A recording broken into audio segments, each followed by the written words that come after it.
The tale commences with a hunter locked in combat against monstrous adversaries. Amidst the fray, an eagle-like beast swoops down upon the hunter, only to meet its end swiftly at the hunter's hands. This hunter, renowned as Valt, bears the moniker of the immortal crow and is feared far and wide for his prowess. As Raven dispatches the monsters, thoughts of freedom tantalize him, for a mere 15 days remain until potential liberation. Determined, Raven envisions his escape from this perilous existence. The narrative then transitions to the campsite of the Rakshasa units, where Raven seeks refuge. Reflecting on the past decade, each day is felt akin to hell. The Rakshasa units, stationed in a realm embroiled in perpetual conflict with monsters, is regarded as a lowly unit, its ranks filled with societal outcasts, slaves, and criminals. It's a place where life holds little value, inhabited by individuals who have resigned themselves to their fate. Overheard conversations among a few men lament Raven's leadership, attributing the deaths of his comrades to his decisions once again. In the aftermath, Raven emerges as the lone survivor once again, prompting whispers among his peers about his remarkable resilience despite his aristocratic background. A confrontation ensues when a man confronts Raven about his unresponsiveness to calls, to which Raven responds with a smirk, questioning the man's eagerness for a swift demise. With a swift kick to the stomach, Raven asserts his dominance before drawing his sword, poised at the man's throat. Yet, in a surprising turn, Raven relents, retracting his blade and shoving the man to the ground before departing. Within the confines of the Rakshasa unit's camp, tales circulate about Raven's unlikely journey, a former nobleman who has defied the odds, surviving a decade in a unit notorious for its high mortality rate. These whispers hold truth, for Raven was indeed once a scion of the esteemed Valt family, albeit not among the most illustrious. However, the fickle hand of fate stripped Raven of his status and possessions, leaving him to navigate the harsh realities of his new existence. The narrative then delves into events a decade prior, when the Valt family faced damning accusations of plotting against the Empire. As the Empire's forces dismantled the family, Raven, too, found himself ensnared by the guards. In a fervent plea, he vehemently denies his family's alleged treachery, insisting they were innocent victims of a larger conspiracy. However, an Empire knight rebuffs Raven's defense, chiding him for his family's purported transgressions. Despite Raven's protestations, the knight reveals that the Valt lineage, save for Raven himself, has been extinguished. In a surprising turn, the knight offers Raven a proposition: endure 10 years of service within the Rakshasa units, and his life shall be spared. Raven is taken aback by the unexpected reprieve. Meanwhile, among the nobility, laughter erupts at the notion of a nobleman like Raven being consigned to the Rakshasa units, a unit regarded as the Empire's lowest, filled with criminals and societal outcasts. The nobles ponder how such a fate could befall one of their own. The nobles anticipate the demise of the Valt family, yet Raven Valt defies expectations with a resolute decision.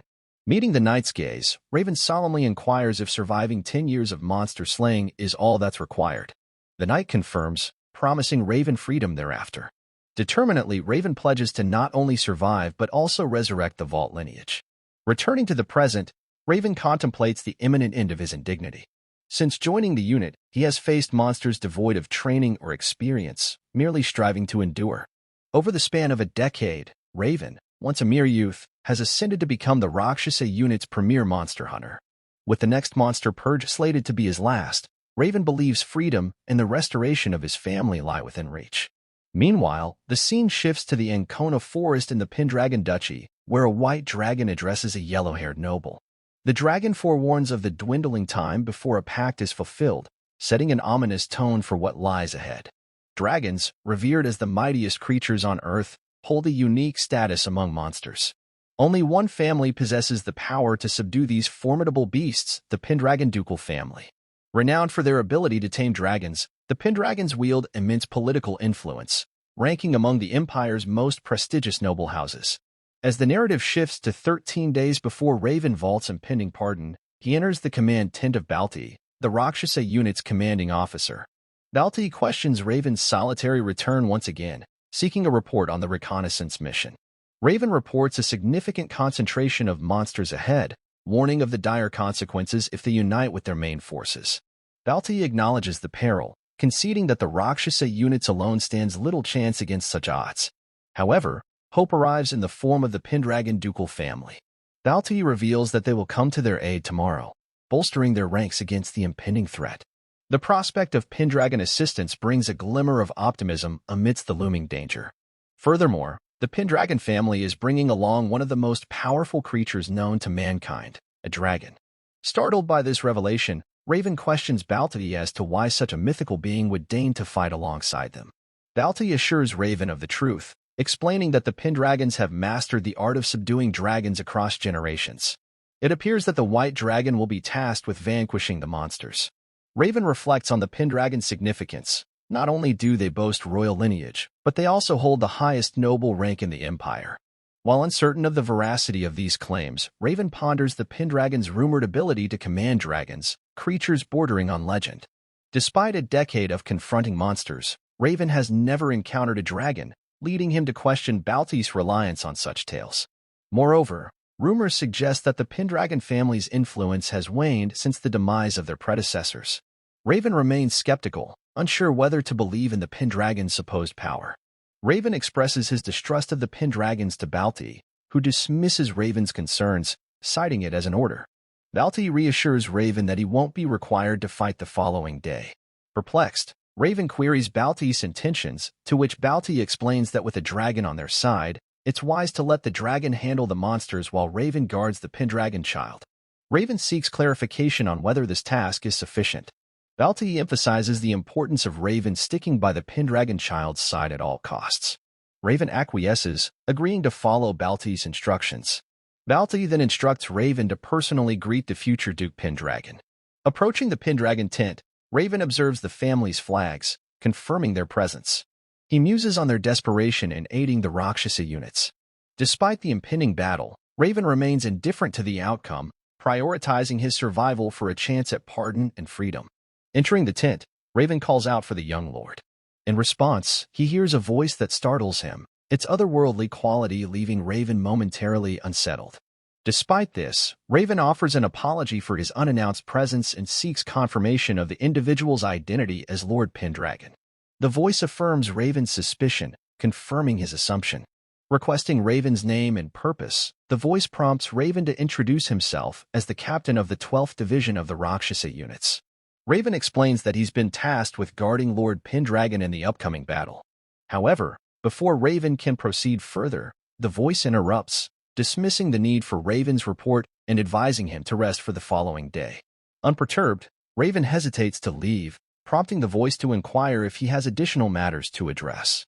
Seizing the opportunity, Raven inquires about the absence of the dragon, questioning its crucial role in their combat strategy. The voice reassures Raven that the dragon will indeed assist them and bids him to depart. Accepting the instruction, Raven exits the tent, pondering the curious quietness of Lord Pendragon. He questions the likelihood of a nobleman venturing alone to a place like the Rakshasa units. Nevertheless, Raven resigns himself to the notion that their paths will likely never cross again after tomorrow's battle. The following day, Balti rallies the assembled forces, signaling the time to advance. Suddenly, an explosion rocks the scene, revealing the arrival of a white dragon. Raven is struck with awe at the sight. Alongside the dragon emerges Lord Pendragon, introducing himself as Eren Pendragon. With resolve, Eren declares the commencement of the monster extermination. The narrative shifts to the midst of the monster battle, with Raven diligently protecting Eren Pendragon. As a pack of wolf monsters closes in on them, Raven confides in Eren, admitting his unfamiliarity with combat while safeguarding others. He implores Eren to refrain from unnecessary movements. As the wolf monster launched its attack on Raven, he swiftly retaliated, effortlessly taking down the entire pack with a single, precise strike. Glancing skyward, he marvels at the dragon's effortless prowess, astonished that such a creature truly exists. Raven acknowledges the unmatched power of the white dragon, realizing that no monster can withstand its destructive capabilities. Despite the multitude of monsters, the dragon's intervention ensures a smoother battle than ever before. Raven attributes their success to the dragon's formidable presence, grateful for its assistance in turning the tide of the battle. Their victory seems almost certain, prompting Raven to consider himself fortunate that the last mission wasn't more challenging. As the white dragon touches down near Eren Pendragon, Raven inquires about their well-being, to which Eren reassures him that they are unharmed. Suddenly, eagle monsters descend from the sky, catching Raven's attention. Urging Eren to command the dragon, Raven is dismayed to find both Eren and the dragon with closed eyes. Raven notes the sizable presence of the eagle monsters, who launch a coordinated attack on the white dragon, which remains passive. Shocked by the dragon's lack of response, Raven cries out in disbelief, demanding to know why it isn't defending itself. Turning to Eren for answers, Raven is interrupted as more monsters emerge from the right side.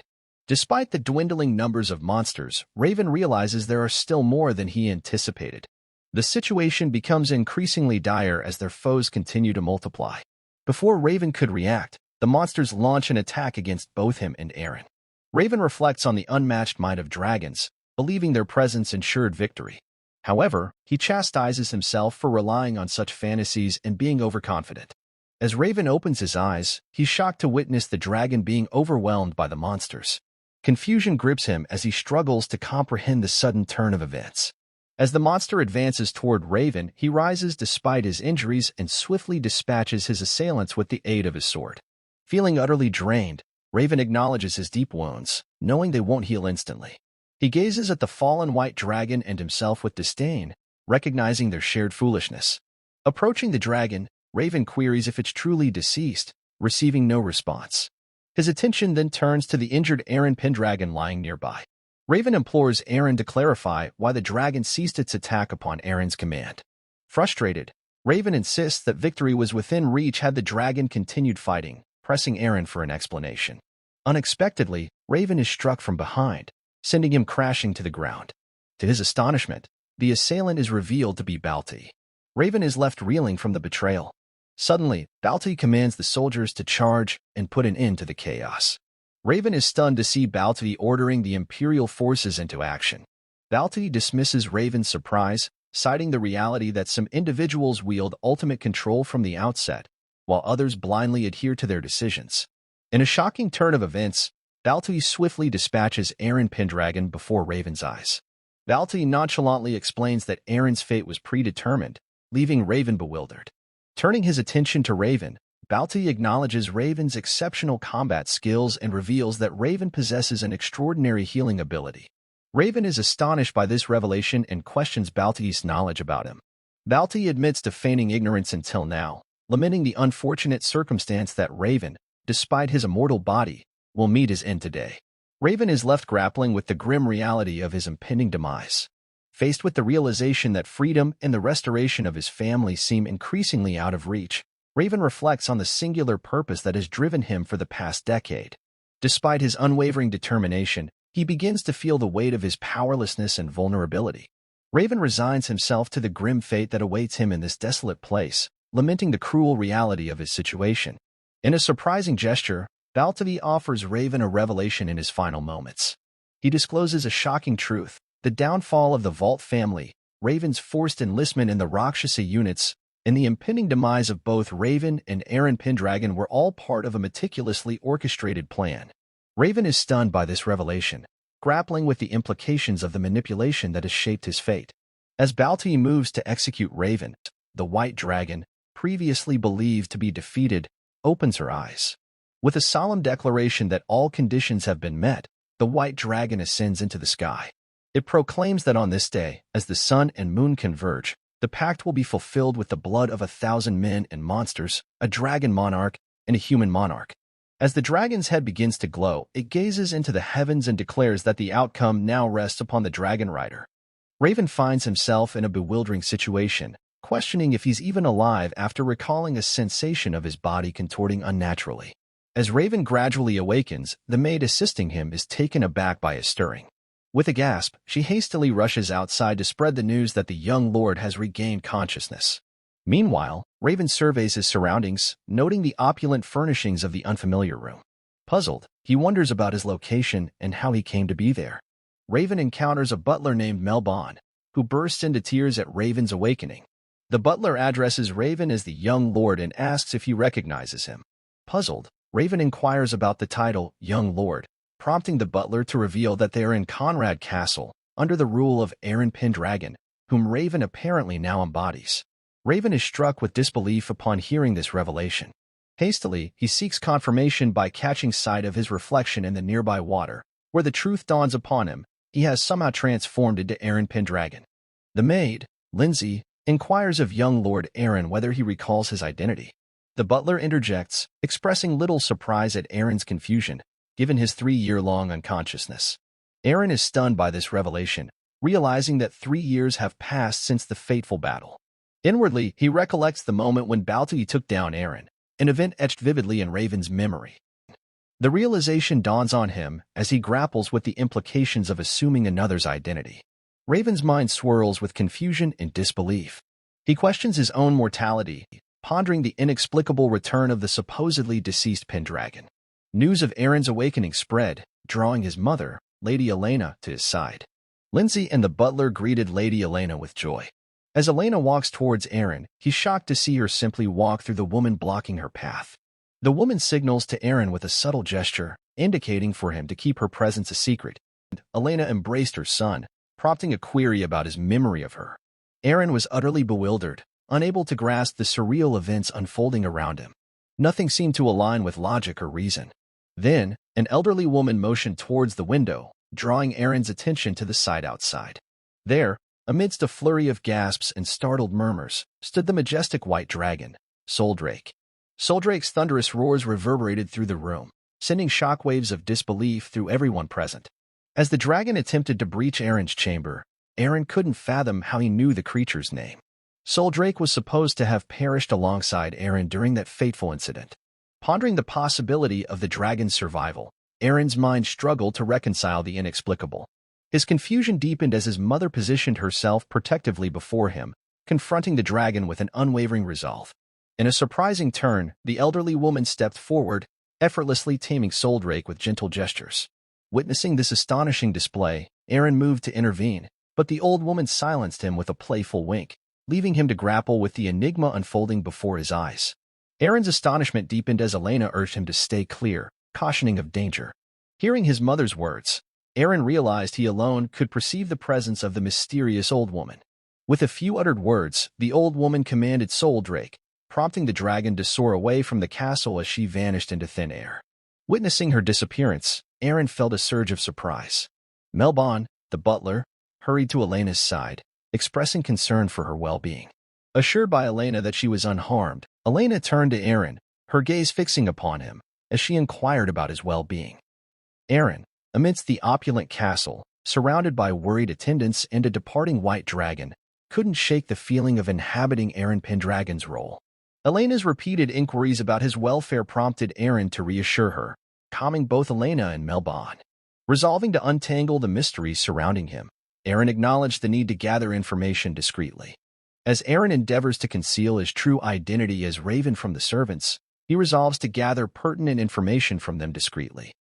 Within the Empire, the Rakshasa unit stood as a marginalized and subpar unit, existing in a realm devoid of human rights. Yet, within this harsh environment, Raven managed to endure for a decade. His survival was a testament to his refined combat skills and extraordinary healing prowess. Raven emerged as a warrior without adversaries, feared by both humans and monsters alike. However, fate took a cruel turn during the monster eradication campaign in the Lobteen Plain. In the throes of battle, Raven, on the brink of liberation from the Rakshasa units, met his demise alongside Lord Pendragon, whom he had faithfully guarded. Supposedly fallen, Raven defied death, inhabiting Lord Pendragon's body. Moreover, he found himself transported back in time, 7 years prior to the fatal confrontation. This extraordinary turn of events heralded a profound transformation for Raven. Shedding his former life of relentless monster hunting, he emerged as Eren Pendragon. As Lindsay tended to him, feeding him with a tenderness reminiscent of infancy, Eren couldn't help but feel a pang of discomfort. The transition from formidable warrior to being cared for like a child struck him as excessive. Eren informed Lindsay that it had been several days since he woke up, emphasizing that he could manage to eat by himself. He requested the food from her. However, Lindsay explained that the doctor's instructions mandated absolute stillness for Eren, requiring assistance from the maids during meals. She gently urged Eren to comply by opening his mouth for her to feed him. Reflecting on Lindsay's devoted care during his slumber as Raven, Eren acknowledged her overprotectiveness. Despite feeling embarrassed, Eren yielded to her insistence, allowing her to feed him. After finishing his meal, Lindsay expressed her hope that Eren enjoyed it and announced her intention to help him dress until his medication was ready. Eren declined her offer, asserting his ability to dress himself. He instructed Lindsay to bring his clothes and a hair clip while he washed his face. "Lindsay, I can manage," Eren insisted, attempting to walk despite the protests about his frail body. However, Lindsay gently intervened, guiding him to a chair. She assured him she would handle changing his clothes and fixing his hair. Reluctantly, Eren relented, allowing Lindsay to tend to him. As Lindsay tied his hair and helped him change, Eren couldn't shake off the feeling of frustration at his current state, relying on others for even the simplest tasks. Suddenly, a voice called out, addressing him as brother. Startled, Eren turned to see his sister, Lady Irene, accompanied by her daughter, Lady Mia. Mia rushed over to him, enveloping him in a hug, prompting an awkward smile from Eren. Irene apologized for their unexpected visit and inquired about Eren's ability to walk. Eren reassured her, prompting Lindsay to offer Irene a seat. Despite Irene's concern about intruding, Eren insisted they were not a bother. Irene's joy at his reassurance was evident as she mentioned the blooming summer flowers in the courtyard, steering the conversation towards lighter topics. As Eren anticipated the chance to venture outside with Irene to admire the flowers, she eagerly launched into a detailed discourse about them. Eren couldn't help but inwardly sigh, knowing he was in for another lengthy discussion. Despite his initial intention to feign amnesia upon waking up, Irene's loquacious nature made it nearly impossible to maintain the pretense. Yet, he found solace in the wealth of information she unwittingly provided. Listening to Irene's descriptions of the previous Eren Pendragon, Eren couldn't help but feel a pang of sympathy. The image she painted was of a melancholy figure, more inclined towards reading and drawing than wielding a sword. Furthermore, he learned of Eren's timid and shy demeanor, often retreating to his room. These traits had led to ridicule among the nobles, despite Eren's noble lineage. It was no wonder the Pendragon family had fallen from grace. But now, having been reincarnated as Eren, Raven saw an opportunity to alter the course of history. In his current form, Eren inhabited the 17-year-old body he possessed before crossing paths with Raven on the battlefield. Within the castle walls, whispers circulated that Eren had been comatose for nearly 3 years, from the age of 14. Raven pondered the curious twist of fate that had him awaken as Eren in this particular circumstance. However, he dismissed the question of why as insignificant compared to the opportunity it presented. For Raven, the paramount concern was his continued existence and the chance to start anew, 7 years prior. Freed from the shackles of the Rakshasa units, he aimed to redeem the tarnished honor of his family name, Valt. This rebirth offered him a second shot at fulfilling his unmet ambitions and unraveling the enigmatic words uttered by Balti before his demise, words hinting at a deeper connection between events. As Eren Pendragon and Raven Valt intertwined, Raven resolved to embark once more into battle. Elena turns to Eren, her voice drawing his attention as she asks if he's listening. Eren offers a quick apology to his sister, urging her to continue. Irene then informs Eren that it appears Luna will be visiting him soon. Perplexed, Eren inquired about Luna's identity. Irene revealed Luna as the adopted daughter of Count Sirod, a knight of the Pendragon house. Irene reveals to Eren that Luna is not only his visitor but also his fiancée. The revelation left Eren momentarily speechless, grappling with the unexpected news. Meanwhile, outside, a carriage traversed through the forest, escorted by knights. Within, one of the knights informed Lady Luna of their imminent arrival at Conrad Castle, the seat of the Pendragon Duchy. Joseph Britton, the first knight of the Sirod Count family, approached Lady Luna with a question. He noted that she was about to meet her fiancé for the first time in 3 years and inquired about her feelings. Luna dismissed his concern, questioning why she should confide in him. She redirected his focus to his duties, indicating she didn't want him to worry about her. In her mind, Luna harbored doubts about Eren Pendragon's strength. She believed Eren to be weak and timid, doubting their ability to hold a proper conversation. Despite their engagement being initially beneficial for her family, Luna resolved to end it that day. Her father, the Count of Sirod, had decided to cancel the engagement due to the declining power of the Pendragon house. Luna disagreed with her father's leniency on the matter, feeling it was time to sever ties with a house that had fallen behind the others. Truthfully, Luna felt a wave of relief when her father instructed her to end things with Pendragon. Britton commented on Luna's facade of Luca's visit, knowing she was on her way to dissolve the engagement. He wondered if young Lord Eren had matured, but Luna brushed off his inquiry, asserting it was none of his concern. She cautioned Britton against needlessly antagonizing the Pendragon Knights, but Britton laughed it off, claiming there were no knights in Pendragon anymore. He doubted Eren could reclaim past glory, especially after failing to make a pact with a dragon. Britain boasted that he could bring more honor to the Searod house than Pendragon ever could. Luna, annoyed by Britain's arrogance, asked him to step back, as Joseph's behavior had been unpleasant. Joseph, realizing his mistake, apologized to Lady Luna. Luna pondered the lack of decent men in both the Pendragon and Searod families, finding fault in both weakness and arrogance. As they gathered in the entrance hall of Conrad Castle, Luna exchanged greetings with Eren, his mother, and sister. Irene complimented Luna's appearance, while Elena expressed gratitude for her visit. Elena then entrusted Eren with the task of escorting Luna to her room. Observing Eren, Luna couldn't help but feel a sense of disappointment. Despite his age, he seemed incapable of even basic social interactions without being prodded.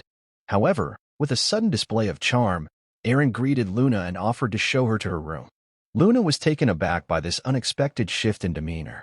Eren, noticing Luna's surprise, suggested she stay in a separate room from the knights.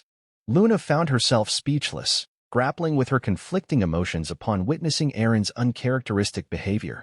Gathering her composure, Luna apologized to Eren for her earlier behavior and requested that he assign the knight to a separate room.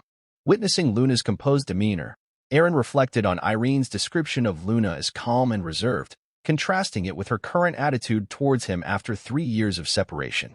He realized the political nature of their marriage. Led by Lindsay, Eren and Luna were shown to their room. As they entered, Lindsay offered to prepare tea, receiving Eren's approval. Eren then urged Luna to sit down, surprising her with his assertiveness. Luna struggled to comprehend Eren's sudden transformation from someone who couldn't even make eye contact to one confidently interacting with her and the servants. Commenting on Eren's change, Luna mentioned hearing about his memory loss and questioned if he had forgotten about her. Eren confirmed this, explaining that upon awakening, he couldn't recall anything from his past. He expressed regret for this, apologizing to Luna.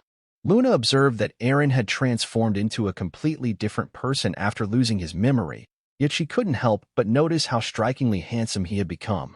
She believed that with Eren's newfound confidence, even the declining Pendragon family could potentially revive. Meanwhile, Eren contemplated the precarious situation between the Pendragon and neighboring families, lacking crucial information about potential consequences. He sensed that Luna was concealing something from their initial encounter and resolved to uncover it. Eren acknowledged the remarks from his servants and sister about his changed demeanor, implying that if Luna disapproved, she should discuss it with Count Searod. In response, Luna vehemently rejected the suggestion, indicating that she held no desire to involve her father. The tension between them simmered as Luna's outburst hinted at deeper complexities beneath the surface. Luna swiftly apologized to Eren for her sudden outburst, feeling conflicted about the situation. She recognized that her father had already decided to end the engagement with Eren and had come to discuss it that day. Despite acknowledging Eren's personal growth, Luna remained convinced that he couldn't restore the Pendragon family's reputation. Therefore, she felt compelled to address the matter with him promptly. As Luna prepared to broach the subject, Lindsay interrupted with a message from the Duchess, summoning Eren and Lady Searod to the audience chamber immediately. Eren inquired about the urgency, prompting Lindsay to reveal that a commotion caused by the knight accompanying Luna had occurred. Luna was taken aback by the unforeseen development, realizing the timing couldn't be worse. Feeling cornered, Luna struggled to articulate her intentions to Eren before the interruption. Eren, sensing her discomfort, remarked that Luna appeared to have been concealing something since her arrival. Eren asked Luna if she came with bad intentions today. Luna reassured Eren that she didn't have any ill will. Though she disliked Eren, Luna felt it was necessary to tell him something important. Eren then left, promising to hear her out later, suggesting they first deal with Luna's knight. Luna was puzzled by Eren's sudden change but decided to focus on stopping Britain for now. Eventually, Luna agreed to accompany Eren. The scene transitions to the grandeur of the audience hall, where the butler, with a hint of curiosity, inquires of Britain whether Count Searod has indeed agreed to dissolve the engagement. Britain affirms this, elaborating that both Luna and himself have arrived to deliver this news to young Lord Eren. Selena's frustration becomes palpable as she absorbs this revelation, and she confronts Britain, her voice tinged with a mix of incredulity and indignation. She points out the implication of Count Searod's actions, suggesting that his willingness to end the engagement signifies his readiness to accept accountability for the fallout. Britain acknowledges her astute observation and reveals that Count Sirod seeks to make amends by offering the Pendragon family ownership of lucrative gold and crystal mines near the border, as well as 2 prized lumber mills in the Brynjard forest. The enormity of this proposal visibly startles both Selena and Melbon, their expressions betraying a mixture of astonishment and disbelief. With a calculated tone, Britain then subtly suggests to Selena that given her current shortage of household staff and knights, it might be prudent to consider Count Sirod's generous offer. Selena, her pride wounded by Britain's insinuations, silently wonders just how much further he intends to slight the honor of the Pendragon lineage. Selena acknowledges the challenging economic situation facing the Pendragon family but resolves not to accept the offer, driven by pride in her family name. Firmly, she informs Britain of her decision to decline the proposal. Britain, however, questions Selena's certainty, highlighting the potential opportunity it presents to restore their family's fortunes. Selena's frustration mounts at his persistence. Suddenly, the atmosphere shifts as the knights enter, paying their respects, followed by Eren Pendragon. Selena and Melbon's spirits lift at Eren's arrival. Britain sees Eren's presence as a significant moment. He believes Luna should take note, as he intends to demonstrate his superiority to Eren. As Eren assumes his seat, Britain approaches him, only to be met with Eren's confusion. Eren reveals he has lost his memories and doesn't recognize Britain. Shocked, Britain reassesses the situation, realizing Eren's altered state doesn't necessarily diminish his capabilities. Britain is determined to demonstrate to Eren the disparity between them and intends to adjust Eren's attitude. Stepping forward, Britain begins to assert his status as the top knight of the Sirod Count house, but Eren abruptly interrupts, ordering him to step back. Britain is taken aback by this command. Eren dismisses Britain, expressing no interest in him and deeming him just a mere knight. Britain, feeling slighted, questions Eren's rudeness. However, Eren counters with a stern assertion that it's Britain's party who has come to his castle with disrespect. With an intense gaze, Eren reiterates his demand for Britain to step back, leaving Britain shocked into compliance. Turning to Luna, Eren remarks on the commotion and his discovery of the argument over a mere breakup upon his arrival. Eren gestures for Luna Sirod to step forward, suggesting they continue their conversation themselves. Luna is caught off guard by the turn of events and ponders her next move. Eren addresses Luna, affirming that Sirod intends to end the engagement and compensate the Pendragon family with a gold mine, a crystal mine, and 2 lumber mills. He suggests this should settle the matter. Luna, Selena, and Melbon are taken aback by Eren's blunt approach. Selena questions where Eren learned such assertiveness, while Melbon advises caution before making any decisions. Eren acknowledges Sirod's actions but emphasizes the need for the Pendragons to focus on reclaiming their strength. He dismisses the significance of the marriage dispute, expressing doubt that the Pendragons can sway Sirod's decision. Eren questions Luna if he's mistaken. Luna internally grapples with the realization that she must inform Eren of her inability to marry him. Reluctantly, she admits to herself that she's beginning to fall in love with Eren Pendragon. Eren notices Luna's hesitation and suggests that if it's a decision from the Sirod household, Luna's personal thoughts need not factor in. He accepts the end of the engagement with Sirod without giving Luna a chance to speak. Eren then turns to Duchess Selena for her approval, which she grants, expressing her trust in Eren as the head of the Pendragon family. With Selena's consent, Eren formally announces the annulment of the marriage between himself and Luna Sirod. Luna and Britain are frustrated, while Selena and Melbon feel relieved. In a moment of solitude, Eren reflects on the mounting pressures and declares his desire to be excluded from any further marriage discussions. Eren reflects on his decision to inquire about the economic state of Pendragon territory from Irene. He reasons that if breaking the engagement can yield such significant resources, particularly the valuable crystal mine essential for magical materials, there's little reason to decline. Securing the crystal mine could enable Pendragon to attract skilled mages to their domain, enhancing their capabilities. As Eren strolls through the corridor, he notices a portrait of the elderly woman he encountered earlier in his room. Curious, he approaches Lindsay and inquires about the woman's identity. Lindsay informs Eren that she is Lady Atia Pendragon, the older sister of Eren's grandfather, Sir Klein Pendragon. Eren repeats her name, only for Atia Pendragon herself to speak from behind him, commending Eren for addressing her by her name. Startled by her sudden appearance, Eren listens as Atia expresses her desire to speak with him privately, inviting him to engage in a conversation. Eren approached Lady Atia with a puzzled expression, wondering why she sought his audience. She met his gaze with a solemn air before revealing the truth. She was a ghost, and to communicate with the living, her name had to be invoked. Eren found himself at a loss, contemplating the surreal encounter. Despite facing monsters for a decade, conversing with a spirit was an entirely new experience for him. He couldn't help but reflect on the strange occurrences since he awoke in this unfamiliar body. With a grave demeanor, Lady Atia wasted no time delving into the matter at hand. Her piercing gaze bore into Eren as she questioned his identity, knowing full well he wasn't Eren Pendragon. Shock washed over Eren upon hearing her assertion. Sensing his disbelief, Lady Atia quickly softened her tone, offering apologies for the blunt delivery that may have seemed threatening. She explained that her knowledge came from Soldrake, who had informed her of Eren's true nature.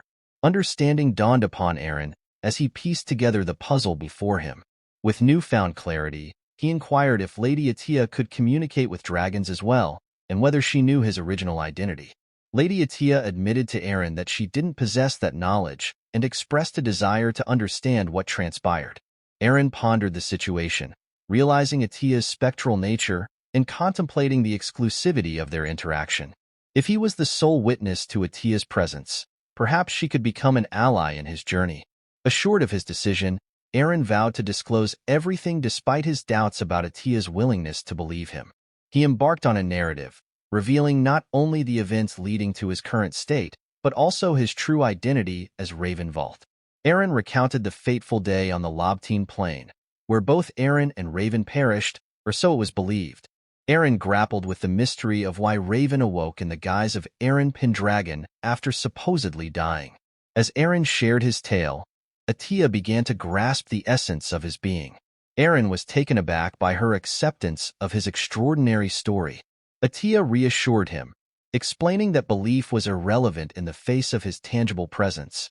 Soldrake, too, had recognized the anomaly of Eren's existence, further validating his truth. Atia found herself inclined to believe Eren's account, but she dropped a bombshell that left him reeling. She suggested that the Eren Raven had protected on the Lobtine Plain might have been an impostor. Shock washed over Eren at the implications of such a revelation.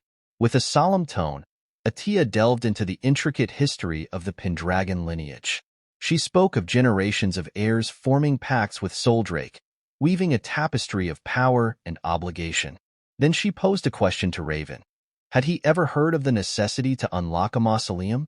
Atia elaborated, revealing the true significance of the Pendragon mausoleum. It wasn't merely a resting place for ancestral souls, but a repository of the family's fortune, ancestral blessings, and the familiars of Soldrake. Within its depths lay a magic tower housing the closely guarded secrets of the Pendragon lineage, the wellspring of their greatness. The opening of the mausoleum symbolized stability and prosperity for the Pendragon family, while its closure heralded decline. Atia emphasized the gravity of the situation, explaining that only the heirs of Pendragon possessed the key to unlock the mausoleum gate. Atia elucidated the daunting challenge of forming a pact with Soldrake, whose authority was nearly insurmountable. The Pendragon heir had but a single opportunity to forge this pact. Failure meant relinquishing the task to future generations. Even renowned figures like Klein and his predecessor Gordon had struggled with the pact, highlighting its formidable nature. Eren, deemed the weakest Pendragon in history, had been decisively defeated by Soldrake, plunging him into a coma. Atia explained the grim reality that heirs defeated by Soldrake seldom regained consciousness.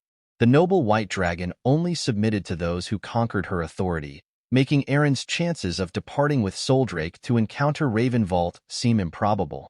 Eren absorbed this revelation with shock. However, Atia swiftly redirected the focus, assuring Eren that his identity was currently inconsequential. Instead, she emphasized the paramount importance of Eren Pendragon awakening with another soul within him. Eren queried Atia about the cryptic message she was conveying. In response, Atia revealed that while the body belonged to Eren, the soul within did not. This revelation meant there was still a chance to forge a pact with Soldrake if the soul was different. Atia then outlined a daring plan for Raven. She explained that the Pendragon forces were currently insufficient. Raven was to journey to the treacherous Ancona forest, a haven for ferocious monsters. Battling through the ceaseless onslaught, Raven would ultimately reach the heart of the forest, the Pendragon mausoleum. There, he would showcase his strength and forge a pact with Soldrake, the guardian of the mausoleum. Atia urged Raven to embrace his destiny as the true heir of Pendragon and undertake the mission. With a probing gaze, she asked for his thoughts on the matter, questioning whether he believed he could succeed. Raven, resolute, agreed to the task. He cited his familiarity with battling monsters and expressed optimism about the potential benefits of opening the mausoleum. With Raven's commitment sealed, Atia nodded in approval, reassured by his determination. She emphasized the importance of this quest and the potential rewards it held for both Raven and the Pendragon lineage. Furthermore, Atia pointed out that it would benefit Raven personally if the Pendragon name regained its authority. With his own ambitions in mind, Raven pledged to utilize all available resources. Atia observed Raven's decisive nature and admired his determination, feeling a sense of affinity towards him. She assured Raven that she harbored no objections to his goals and expressed her desire for Pendragon to reclaim its former glory, which aligned with her own wishes. Atia promised not to hinder Raven's pursuits. Raven expressed gratitude for her understanding. With clarity on the next steps, Raven acknowledged the need to assert control over the vassals. Despite the support the family received after Eren's coma, Raven acknowledged the lingering disdain he faced due to his predecessor's actions. Atia acknowledged Raven's assessment, recognizing that some still underestimated the current head of Pendragon and the family's fortunes. Atia instructed Raven to identify the loyal vassals and assert his authority as the head of the castle. Raven acknowledged the task at hand, recognizing the need to take command of the vassals and prepare for the impending battle to open the mausoleum. With determination in his voice, Raven stated that he would have everything under control within half a month, resorting to force if necessary. The scene transitions to the exterior, where Eren is deeply engrossed in his training regimen. Eren strives to recapture the sensations he experienced as Raven while hunting monsters, their formidable size, their numbers, and their predatory behavior. He resolves not to rely on his comrades as mere fighters, but to hunt with the intent of single-handedly vanquishing them all, determined to prevent the tragedies of his past life from recurring. Linda, observing Eren's intense training, is taken aback by his dedication. She admires his prowess, expressing her genuine astonishment at his abilities. Eren reflects on the transformation his body has undergone since Raven's consciousness inhabited it. From initially being too feeble to wield a sword, Eren's relentless workout routine has rendered his physique akin to that of Raven during his time in the Rakshasa unit. Unbeknownst to Raven, his healing and combat prowess have seamlessly transferred to Eren, a remarkable phenomenon that Eren is deeply grateful for. Just then, Mark Killian, a knight of the Pendragon house, approaches Eren. Offering to spar with swords, Killian extends an invitation for Eren to hone his skills further. Eren contemplated Killian's offer to train him, but instead, he declined for the time being, explaining that he had something else in store for Killian later. The scene then shifted to the main hall of Conrad Castle, where a gathering had convened. Eren, addressing everyone present, declared his intention to soon open the mausoleum. The announcement shocked Killian, the butler, and the soldiers. Killian voiced his concerns, stating that if Eren wished to open the mausoleum, he would have to conquer the Ancona forest with only the current troop strength. With all due respect, Killian expressed doubt about Eren's ability to lead in battle, given his limited training thus far. Eren, however, urged Killian to set aside his reservations momentarily and provide insight into the situation at the gate. Killian described a scene of absolute chaos, where monsters and bandits roamed freely. He explained that vigilante groups had formed in each town to combat the escalating threat. As tension thickened in the room, Eren acknowledged Killian's grim assessment of the situation. Monsters and bandits loomed ever closer to the gate, threatening to breach the castle's defenses. Despite the peril, Eren remained resolute, declaring that Pendragon would not relinquish their hold on the gate. The butler, however, urged caution, proposing a strategy that involved bolstering the family's power through the crystal mines bestowed by the Seerods. He suggested that Eren undergo tactical training with Sir Killian before proceeding further. But Eren countered, pointing out the harsh reality. Pendragon lacked the manpower to protect the crystal mines, let alone operate them effectively. He emphasized that time was of the essence, and delaying action was not an option.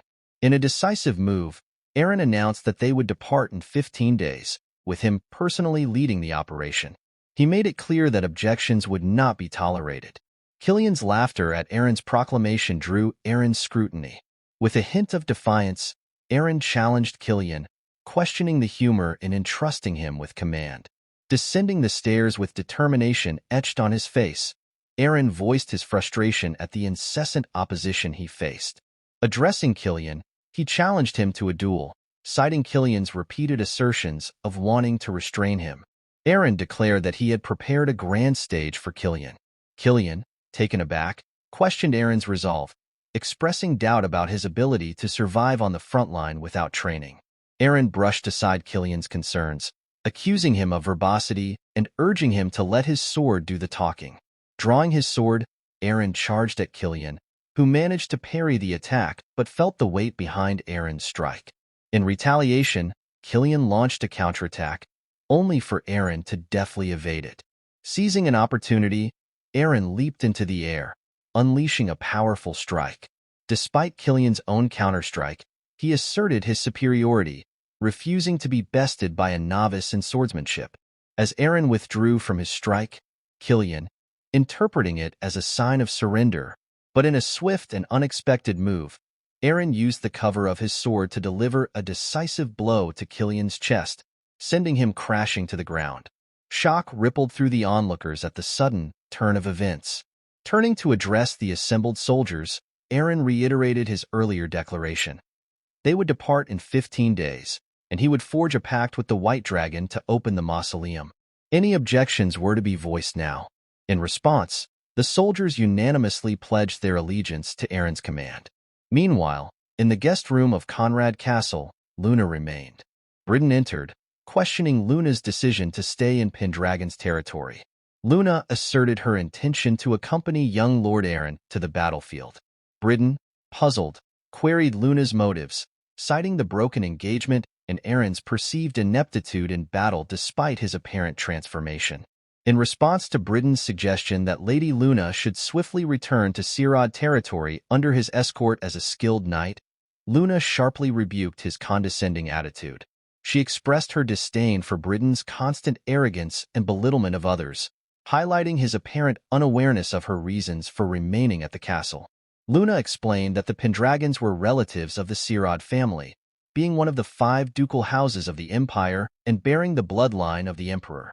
Despite the broken engagement, Luna emphasized the importance of gathering information on the Pendragon's actions to assess potential losses and gains for the Sirad house. She asserted that it would be unwise to hastily return to Sirad territory, especially when young Lord Eren embarked on his journey to the front. Luna declared her intention to accompany Eren, ensuring she remained abreast of developments. Britain conceded to Luna's reasoning, agreeing to accompany them only as far as the Bellant Gate. Britain pressed Luna to promise that after reaching the Bellant Gate, she would return home with him. Luna assented, reassuring Britain that she would honor her word.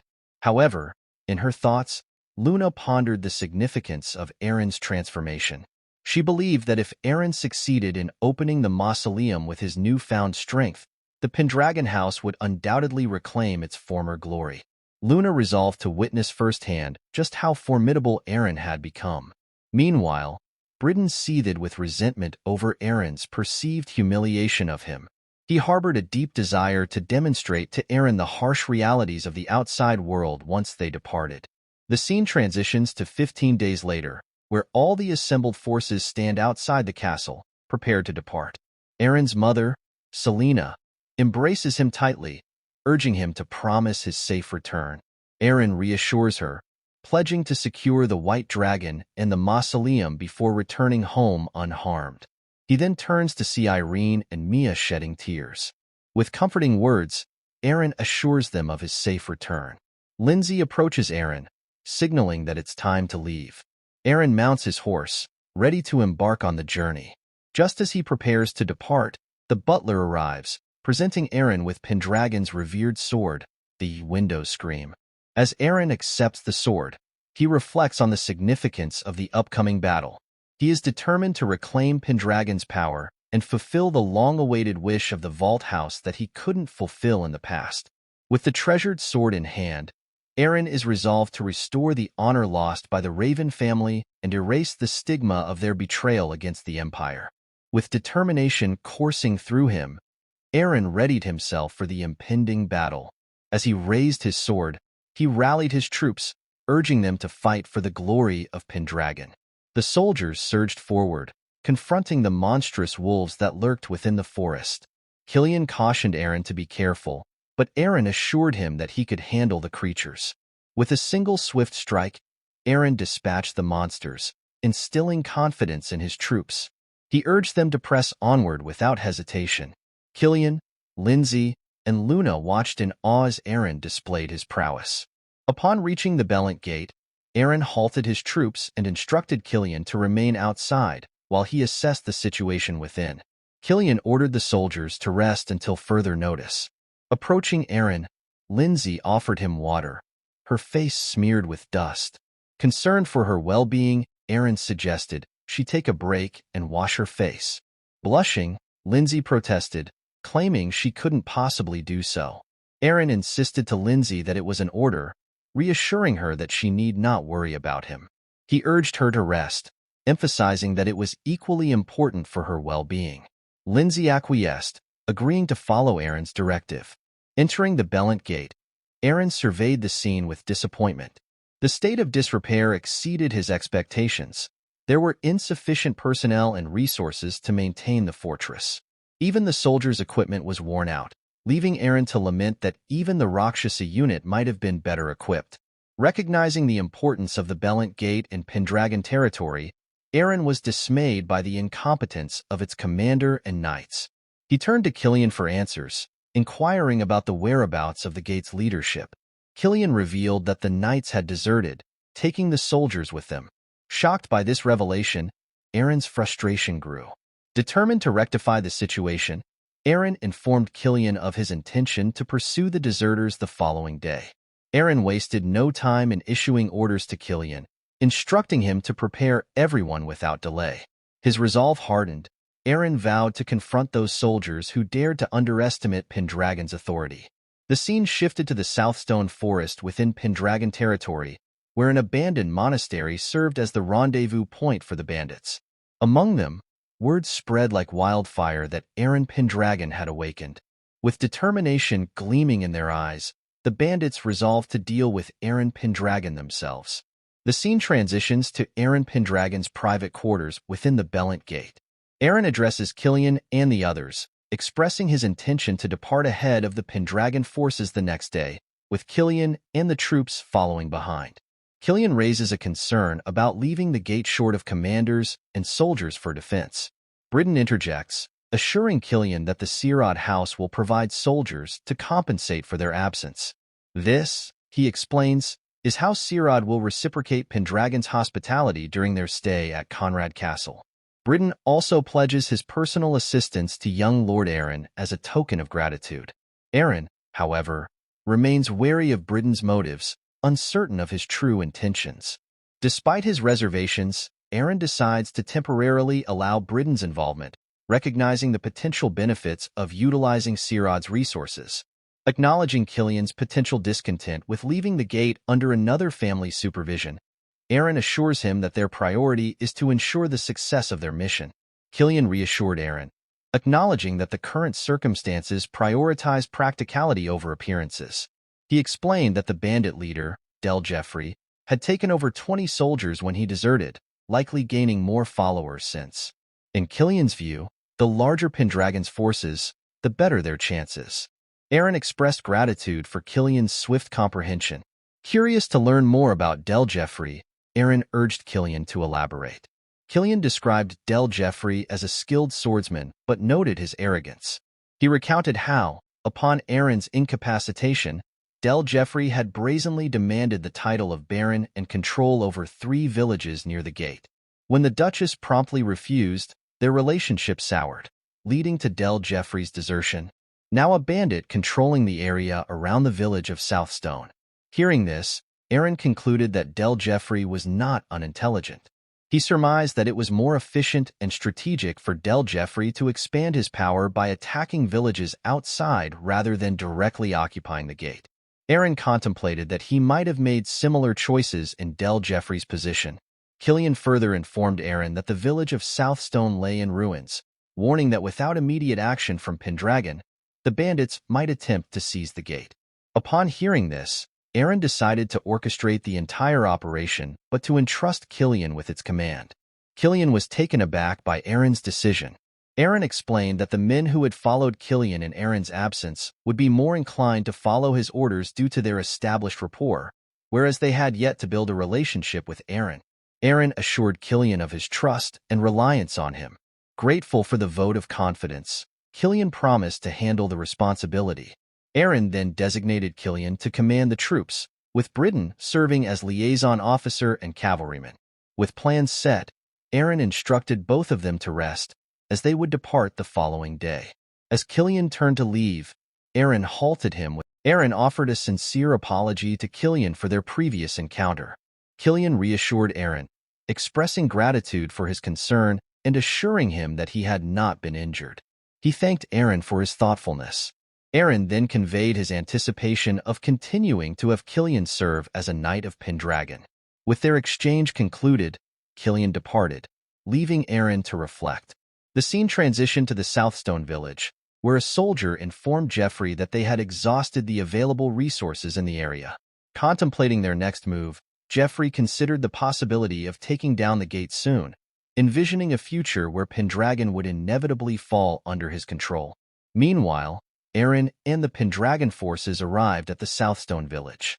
Surveying the dilapidated state of the village, Eren noted its dire condition, worse than he had expected. Turning to Killian, Eren inquired whether the rest of Pendragon's territory faced similar challenges. Killian confirmed Eren's suspicions, revealing that 70% of Pendragon's total territory shared the same plight. Killian explained that while there were a few villages managing to hold their own, attempting to seek help from the gate often resulted in encounters with bandits and monsters, placing them in perilous situations. Eren realized that while he had been focused on reclaiming the mausoleum, he also needed to address the challenges faced by the Pendragon territory as a whole. Suddenly, a rustling from above caught their attention. Eren immediately alerted everyone to stay vigilant. A monstrous creature descended from the trees. Recognizing it as a harpy, Eren noted that its appearance couldn't have come at a more opportune moment. Eren swung his sword at the bird monster, but it deftly evaded his attack. He swiftly instructed his 5 arbalests to step forward, commanding them to capture the harpy without causing harm. With precision, the arbalests managed to pin down the harpy as instructed. Killian remarked on the monster's increasing boldness in encroaching upon human villages. Suddenly, goblins emerged from the bushes, launching an attack on Eren. However, Eren effortlessly dispatched the goblins, leaving both the harpy and the defeated goblins at his feet. Killian suggested dealing with the monsters, but Eren had a different plan. He declared that both the harpy and the goblins would be joining their ranks. Shocked by this decision, Killian and the soldiers questioned Eren's rationale. Eren explained that goblins possessed keen eyesight, while harpies were known for their speed, making them valuable allies. He saw them as useful familiars to aid in their mission. Killian expressed disbelief, having never heard of someone using monsters as familiars before. Eren reminisced about how Killian had witnessed something similar on a battlefield long ago, though Killian seemed perplexed by Eren's remark. Eren clarified that he had come across this concept in a book. If he could utilize monsters or any other resource, he would. With a confident smile, Eren urged Killian to observe. Approaching the goblins, Eren inquired about their presence in human territory beyond the forest. The goblin, identifying himself as Khazal, explained that besides Eren's group, many menacing creatures such as wolves, ghouls, harpies, orcs, and even a white dragon had encroached upon their hunting grounds, forcing them to seek refuge in human territory. Understanding Khazal's predicament, Eren turned to the harpy named Tada. With a firm gaze, Eren questioned Tada if he had ever harmed a human. Startled, Tada admitted to never having done so. Drawing his sword, Eren declared to both Tada and Khazal that they would now be under his command. As the Lord of the Land, Duke Pendragon, Eren made it clear to Tada and Khazal that disobedience or attempted escape would result in facing the wrath of the White Dragon. Both Tada and Khazal trembled at the thought and quickly pledged their obedience to Eren's commands. Satisfied with their response, Eren asserted his authority, informing them that they now served under him.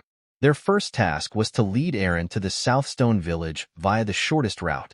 Behind them, Killian and the soldiers watched in astonishment at Eren's ability to command the monsters. Killian acknowledged Eren's unconventional approach and resourcefulness, recognizing that there was much to learn from his methods. Eren couldn't help but smile at the compliment. The scene shifted to the village where Khazal had successfully guided Eren and the troops. Eren instructed Killian to remain behind while he and Britain, accompanied by a few soldiers, would launch an attack on the abandoned monastery. Eren decided to dispatch a messenger later to inform Killian and the soldiers that they could join him afterward. Killian nodded in understanding. Meanwhile, Luna pondered her lack of battlefield experience despite being under young Lord Eren's protection, wondering if she would be able to handle it. Britain reassured Luna, promising to protect her. Eren ordered the first group to depart, instructing Khazal and Tada to conduct a reconnaissance mission from the sky. As Eren pressed forward, they encountered Jeffrey and his soldiers escorting villagers to the abandoned monastery. Just as Jeffrey was about to strike a young villager, Eren intervened, swiftly incapacitating Jeffrey. Astonished to see Eren Pendragon in Southstone village, Jeffrey questioned how the once timid kid had ended up there. Before Jeffrey could say more, Eren silenced him with a firm command. As Jeffrey attempted to speak, Eren sternly indicated that he would allow him to talk when he deemed it appropriate. However, instead of engaging in dialogue, Jeffrey swiftly dashed to the other side, commanding his soldiers to attack. Responding with precision and swiftness, Eren effortlessly incapacitated the assailants, leaving Jeffrey astonished by his prowess.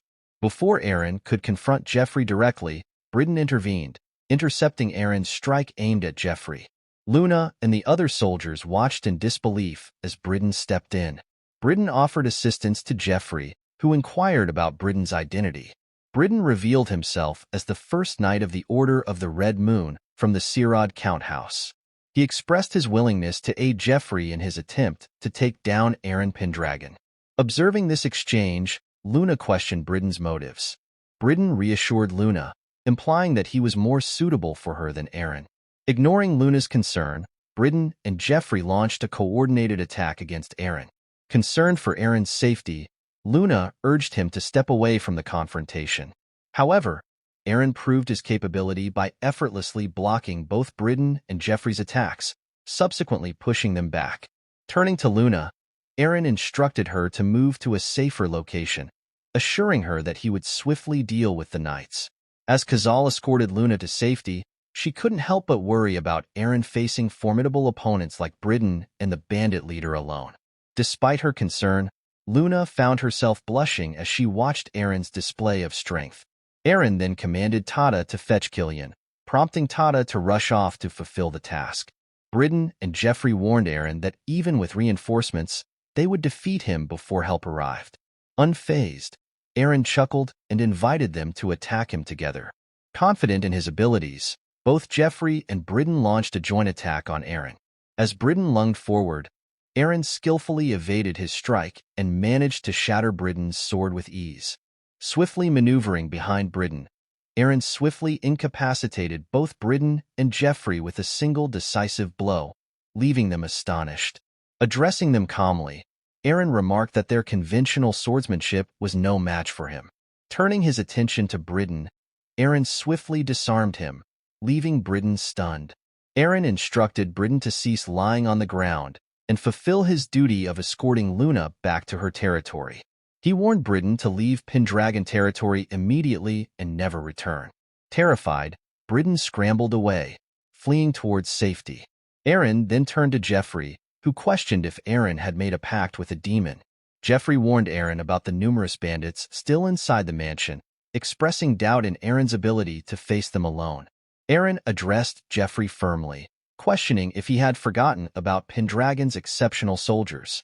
He declared that his task was complete, and from that point forward, it would be his outstanding soldiers who would deal with the remnants. As if on cue, Killian arrived with the Pendragon forces, standing behind Eren. Eren warned that those who had betrayed Pendragon could expect no leniency in their punishment. After neutralizing the bandits, the scene shifted outside where the villagers expressed their gratitude to Eren for saving them. Eren assured them they could freely reach out if they needed assistance with reconstruction efforts. Delighted, the villagers thanked Eren for his aid, their cheers filling the air as he departed from the village. As Eren left, Khazal and Tada approached him, requesting a reward for their assistance. Eren promised them a fitting reward once they returned to the campsite, prompting smiles from both creatures. Meanwhile, Killian informed Eren that the Southstone village seemed to be managing well for the time being. However, Eren disagreed, stating that there was still one more task to complete before they could conquer the Ancona forest. The scene unfolded several days prior within the walls of Conrad Castle. Lady Atia approached Eren with a proposition that caught him off guard. She spoke of forging an alliance with the Ancona orcs, a notion that stirred surprise within Eren's heart. Lady Atia elucidated the unique circumstance surrounding these orcs, dwelling within the confines of Pendragon territory under a solemn vow never to stray from the Ancona forest. She painted a vivid picture of their prowess in battle, their fighting abilities purportedly surpassing that of their brethren by twofold. Eren listened intently as Lady Atia outlined how these formidable warriors could become invaluable assets in his forthcoming assault on the forest. Voicing his concern, Eren remarked on the notorious thirst for battle that consumed the Orcish nature. Yet, Lady Atia remained steadfast in her conviction that they could be swayed to Eren's cause. She made it clear that the outcome rested squarely upon Eren's skills as a leader. In a somber moment of reflection, Lady Atia acknowledged the hierarchy that governed the orcs' allegiance. A being of superior strength, such as the dragon Soldrake, held sway over them. However, the complexities of their situation dictated that Pendragon could not leverage Soldrake's power in this instance. Moreover, Lady Atia highlighted the challenge posed by Eren's own history with Soldrake, a defeat that the Ancona orcs were undoubtedly aware of. To gain their allegiance, Eren would need to prove himself in combat against these formidable warriors and emerge victorious. Lady Atia inquired of Eren's past encounters with orcs, probing into his experiences before their present conversation. Eren recollected a skirmish with a lone orc shortly after joining the Rakshasa unit, reminiscing about the struggles he faced in overcoming the creature.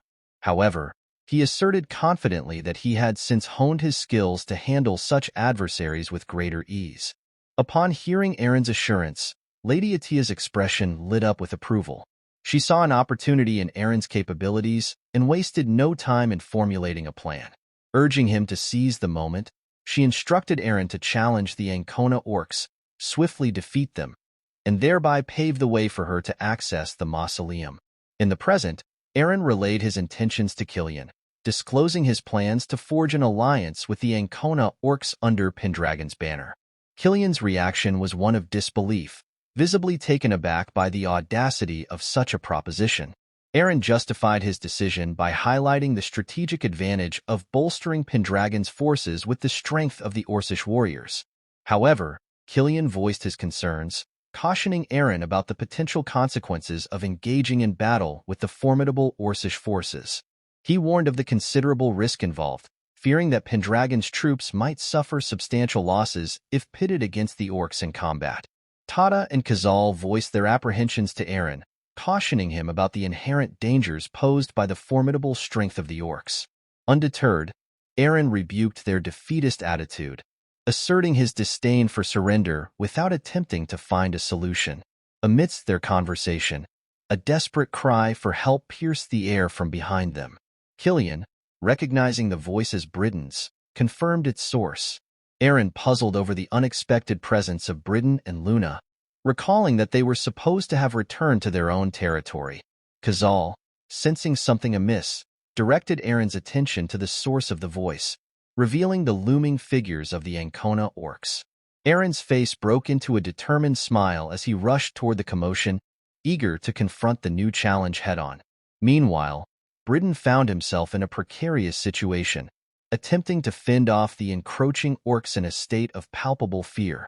Luna, observing from a distance, harbored doubts about the wisdom of remaining by Britain's side. In a flashback to a few moments earlier, Luna confronted Britain, admonishing him for his reckless actions. She emphasized the gravity of pointing his sword at young Lord Eren, equating it to a direct threat against the Empire itself. Luna warned Britain of the consequences should he choose the path of rebellion. Luna's demand for Britain to sever ties with the Sirad family caught him off guard. Britain pleaded with Luna not to cast him out, promising to ensure her safe passage to the Sirad territory. Luna, unmoved by his plea, reminded Britain of his original duty to protect her. She made it clear that his fate would now be decided by her father, leaving Britain to ponder his uncertain future. In the present moment, confusion reigned as the Ancona orcs confronted Britain, questioning his hostile stance. Eren's sudden arrival startled everyone, prompting Britain to dash towards him. Eren, taken aback by Britain's unexpected presence, pondered how Britain had ascended to the rank of knight. As Killian and the remaining Pendragon forces emerged from behind, warning Eren of the danger of facing the orcs alone, the orcs recognized the Pendragon flag. The leader of the orcs surmised that the man before them must be Eren Pendragon himself. The orc conveyed a desire to speak with Eren, prompting a release of his formidable aura. Killian and the other soldiers found themselves immobilized and breathless in the face of its overwhelming power. Sensing the imminent danger, Killian urged Eren to retreat, but Eren dismounted from his horse, surprising everyone. With calm determination, Eren strode towards the orcs, instructing Killian and the Pendragon soldiers to remain where they were and refrain from drawing their weapons. He assured them that he alone would handle the situation. The orc leader's excitement grew upon hearing Eren's resolve. Eren addressed the orcs, confirming their identity as the Ancona orcs. Karuta, one of the orcs, approached Eren with a challenging tone. In response, Eren's smirk turned into a swift headbutt directed at Karuta, sending him crashing to the ground. The other Ancona orcs erupted into laughter at the unexpected sight of one of their own being bested by a human. Killian and the others looked on in surprise at Eren's bold action. Karuta, still recovering from the blow, questioned Eren's intentions. Eren countered with the same question, reminding Karuta of the Ancona orcs' agreement with Pendragon, which forbade them from leaving the forest. Eren pointed out the violation of this agreement by the orcs' presence outside the forest. Karuta shifted blame to Eren, claiming that Eren's failure to form a pact with the guardian deity of the forest had led to their disobedience. According to Karuta, the Ancona orcs only obey the strong, and since Eren was no longer considered equal to the guardian deity, they saw no reason to heed his commands. Eren pondered Karuta's words, realizing that the guardian deity of the forest must indeed be Soldrake. Karuta declared to Eren that the Ancona orcs had ventured out of the forest to claim the territory and revel in battle at their whim. In response, Eren acknowledged the strength of the Ancona orcs, but expressed his understanding that they wouldn't simply follow his commands. He explained that his purpose in confronting them directly was to negotiate, despite knowing their reluctance to comply. Eren questioned Karuta about his decision to drop his weapon upon seeing Eren unarmed. Karuta admitted that Eren's awareness of Orcish rules, despite being human, impressed him. Eren affirmed his familiarity with these rules, emphasizing the code of honor that dictated one-on-one combat and the absence of weapons when the opponent was unarmed. Proposing a duel following the Ancona orcs rules, Eren and Karuta charged at each other. As Karuta attempted to strike Eren, Eren swiftly dodged the blow. Observing Karuta's strength and agility, Eren acknowledged the superiority of the Ancona orcs over their ordinary counterparts. As Eren soared through the air, Karuta seized the opportunity, aiming a powerful punch at Eren's leg. Eren braced himself and absorbed the blow head-on, causing shock among Killian and the others witnessing the scene. Upon landing, Eren examined his feet and realized that his armor had sustained damage. Despite acknowledging the undeniable might of the Ancona orcs, Eren couldn't shake the memory of faster opponents from his past encounters. Asserting that Karuta wasn't giving his all, Eren challenged him to unleash his full strength.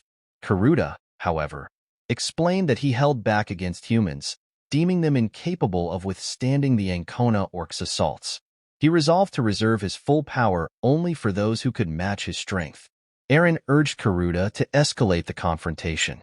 Recognizing Eren's resilience, Karuta commended him as an intriguing adversary and surged forward with intensified ferocity. Despite Eren's best efforts to evade, Karuta's lightning-fast attacks left him struggling to keep pace. In a desperate attempt to defend himself, Eren raised his hands, but Karuta's devastating punch connected squarely with Eren's defenses, delivering a punishing blow. As the dust settled, Karuta couldn't shake the feeling that his punch had landed, yet something felt off. To his surprise, Eren emerged relatively unscathed, having managed to block Karuta's attack with only minor injuries. Eren attributed his weakened state to facing nothing but small monsters recently, a fact that caught the attention of both Killian and Luna. The orcs, on the other hand, cheered at the unexpected resilience displayed by Eren. Killian, astonished by Eren's endurance after taking a direct hit from an orc, pondered the rarity of a human triumphing in a one-on-one battle against such a formidable opponent. Recognizing Eren as the esteemed heir of the Pendragon Duchy, Killian felt the weight of responsibility to prioritize Eren's safety above all else. He swiftly ordered the soldiers to provide cover for Eren, intending to draw the orcs' attention away. However, Eren intervened, commanding Killian and the soldiers not to move. He declared that the fight was solely between himself and the orc, forbidding any form of cover. In an unexpected turn, the orc mage began to applaud Eren's display of courage and resilience. Acknowledging Eren's resilience in facing Karuta, the strongest of the Ancona orcs, the mage commended Eren for his steadfastness amidst the battle's intensity. Eren, facing Karuta head-on, remarked that the encounter served as good rehabilitation, allowing him to rekindle the familiar sensation of combat. He declared his intention to get serious, fully engaging in the duel. Karuta, surprised by Eren's endurance after receiving his punch, noted the severity of Eren's wound and predicted the duel's imminent conclusion. However, Eren confidently asserted that his healing ability rendered the wound inconsequential. Karuta watched in amazement as Eren's wound miraculously vanished, finding the display fascinating. Expressing his admiration for Eren, Karuta charged forward, wielding his formidable strength. With a swift strike, he attempted to pummel Eren with a hammer fist. However, Eren evaded the attack with nimble agility. In his mind, Eren strategized, recognizing that to defeat Karuta, he needed to neutralize the orc's movements first. As Eren analyzed the situation, he recognized the simplicity of the orc mindset and saw an opportunity to leverage his healing ability in combat against Karuta. He understood that by incorporating his healing into his actions, he could gain the upper hand and defeat the formidable orc. Karuta charged at Eren, questioning the apparent decrease in Eren's energy and expressing his dissatisfaction with Eren's evasion tactics. In response, Eren pointed out the lack of versatility in the Ancona orc's fighting style, frustrating Karuta. As Karuta launched his attack, Eren swiftly maneuvered, anticipating Karuta's movements. With calculated precision, Eren positioned himself to receive Karuta's kick on his arms, sustaining injuries in the process. Killian, observing Eren's injury, grew concerned for his well-being. Karuta, believing he had effectively incapacitated Eren, declared the duel finished. However, to Karuta's astonishment, Eren seized his leg, asserting that it was Karuta who would be defeated. Shocked by Eren's resilience, Karuta doubted his earlier assumption that he had severely injured Eren's arm. Karuta couldn't comprehend how Eren was still able to move his injured arm. He speculated that this must have been Eren's plan all along. Suddenly, Eren leaped onto Karuta, delivering a powerful kick directly to his face. Karuta staggered and collapsed to the ground, stunning Luna and Killian with the unexpected turn of events. Meanwhile, the orc mage observed the scene with a smile, while the other Ancona orcs erupted into excitement at witnessing Karuta's defeat at the hands of a human. Amidst the commotion, they hailed Eren Pendragon as a formidable warrior, acknowledging his strength. As Killian hurried towards Eren, Urging him to tend to his injured arm immediately, Eren reassured him that it wasn't a serious injury. However, Killian couldn't fathom Eren's nonchalant attitude toward the wound. Meanwhile, Eren grimaced as he felt the discomfort of his arm healing, reflecting on the pain of regeneration compared to the injury itself. Despite this, he felt gratitude for the remarkable healing power that had been bestowed upon him. Once his arm had fully healed, Eren approached the Ancona orcs and commanded Kiruda to submit to him. Kiruda, acknowledging the rule of the loser obeying the winner, inquired about Eren's intentions. Eren revealed his plan to launch an attack on the Ancona forest and sought the orcs' assistance in this endeavor. Kiruda, surprised by Eren's audacity, questioned why he would venture into the forest after being defeated by the guardian deity. Eren disclosed his intention to open the mausoleum, leaving the Ancona orcs astonished. Kiruda then questioned whether Eren planned to form a pact with the guardian deity. Eren affirmed Kiruda's speculation, emphasizing the perilous journey that lay ahead through the treacherous territory leading to Soldrake's domain.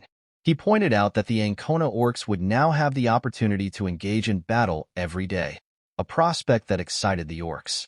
They boasted of their strength, confident that they could swiftly overcome any monsters weaker than themselves and reach the mausoleum in record time. With determination, Eren retrieved his sword, prompting all the Ancona orcs to bow before him. He declared that henceforth they would devote themselves to Pendragon and eagerly anticipated their contributions. Luna, impressed by Eren's newfound leadership, observed the scene with admiration. As Eren prepared to advance, he turned to Luna and offered her a contingent of soldiers to escort her safely to the Cyrid territory. He expressed his desire for Luna to reach her destination without incident, prompting Luna to express her gratitude and apologize for past transgressions. Before departing, Eren addressed Bridden, warning him sternly against ever raising his sword against him again. Bridden, intimidated by Eren's resolve, nodded in acknowledgement as Eren led his forces away from the scene. Emerging from behind, Luna steps forward, her gaze fixed upon Eren Pendragon with a sense of certainty. She believes wholeheartedly that Eren will honor the pact with the dragon and unlock the mausoleum. Luna is deeply impressed by Eren's determination and resolve, feeling assured in his capabilities. As night falls, the group finds themselves at the edge of the Ancona forest. Eren, filled with anticipation, sees this moment as the beginning of the battle he was destined to fight. With resolve in his heart, Eren prepares to embark on the journey that will define his legacy. As Soldrake senses Eren's presence, she reflects on his arrival and the task ahead. Soldrake believes that Eren has come to prove himself worthy of finding the gates to her domain, despite not carrying a Pendragon soul. The scene shifts to the Ancona Forest Valley, where the Ancona orcs and Pendragon soldiers are locked in battle with small monsters. Amidst the chaos, a yellow-haired soldier is overwhelmed by snake-like creatures. Unable to defend himself, he faces imminent danger until Eren steps in, swiftly dispatching the monsters and saving the soldier's life. Grateful for Eren's intervention, the soldier expresses his thanks. Eren then instructs Kratul, the orc mage, to tend to the injured. Kratul reassures the soldiers, promising effective medicine to treat their wounds and ensure their recovery. Approaching Eren, Killian inquires about any injuries. Eren assures Killian that he is unharmed and asks after the soldiers' well-being. Killian reports that there weren't many casualties due to the fewer monsters encountered across the river.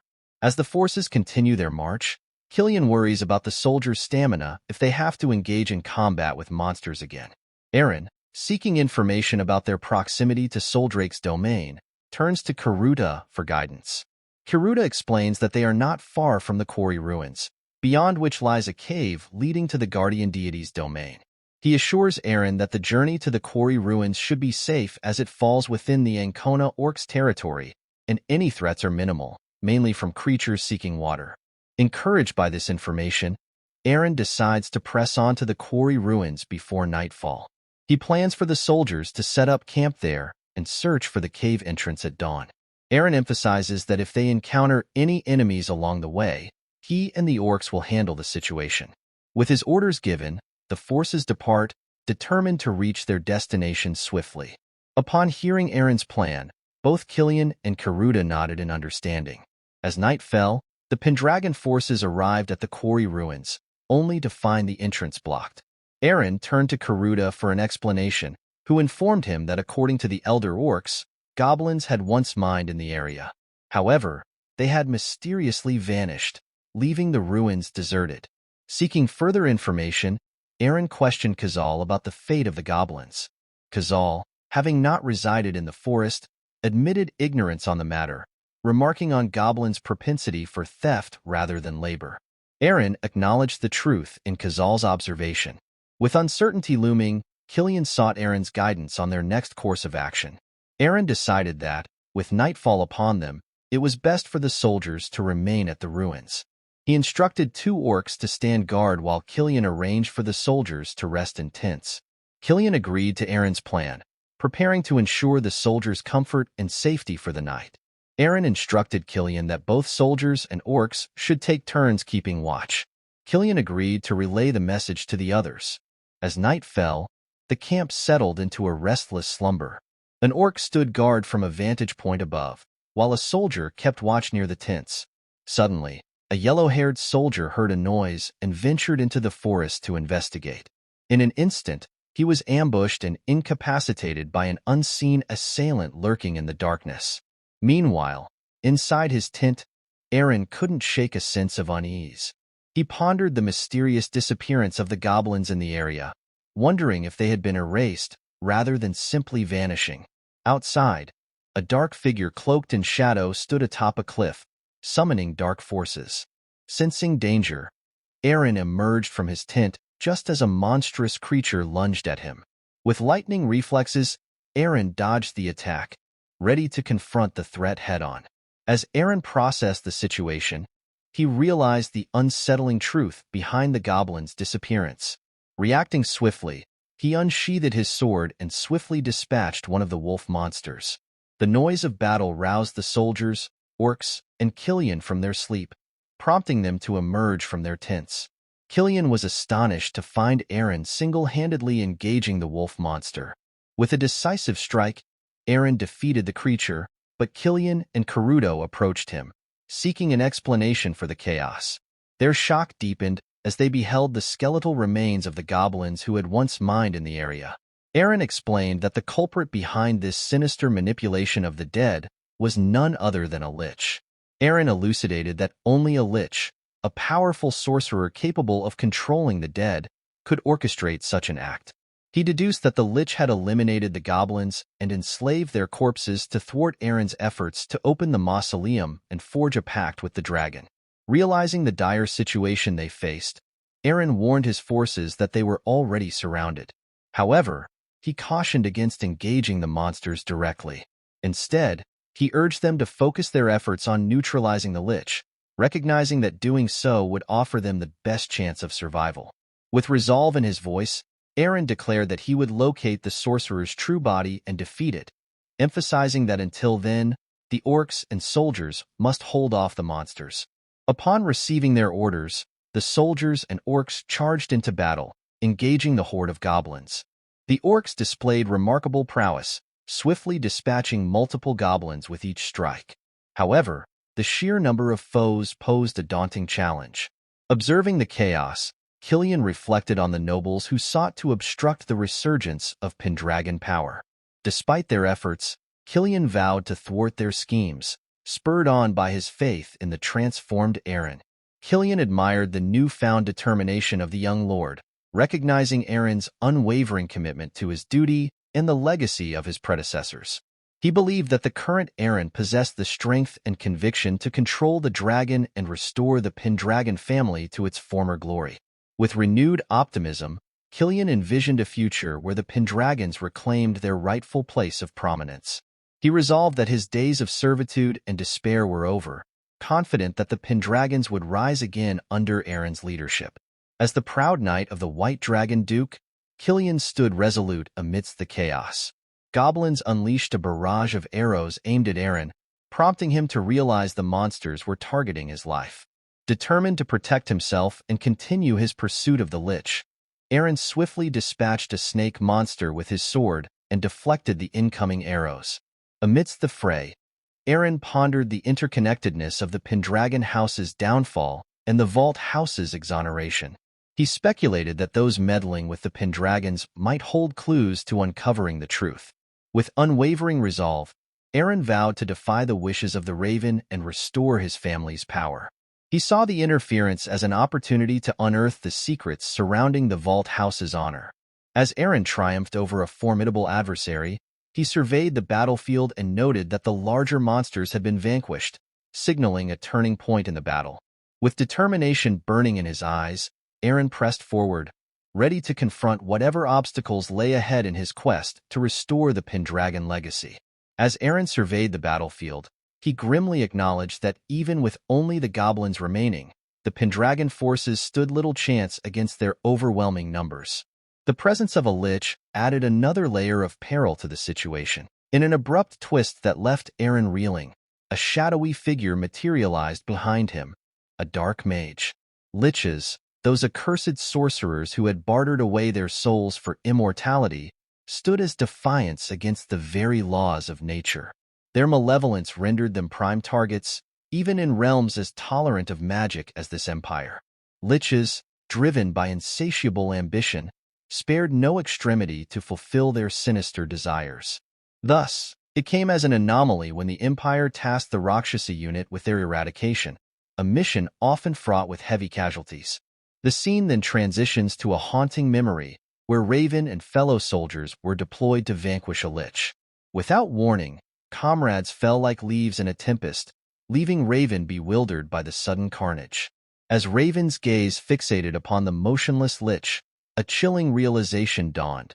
The hand of sorcery was at play. Though tales of liches had only existed in myth, Raven's certainty solidified as the truth unraveled. The lich's most potent ally, invisible to mortal eyes, yet undeniably present, a wraith. Invisible to human eyes, these spirits wielded sickles of death. A mere touch meant instant demise.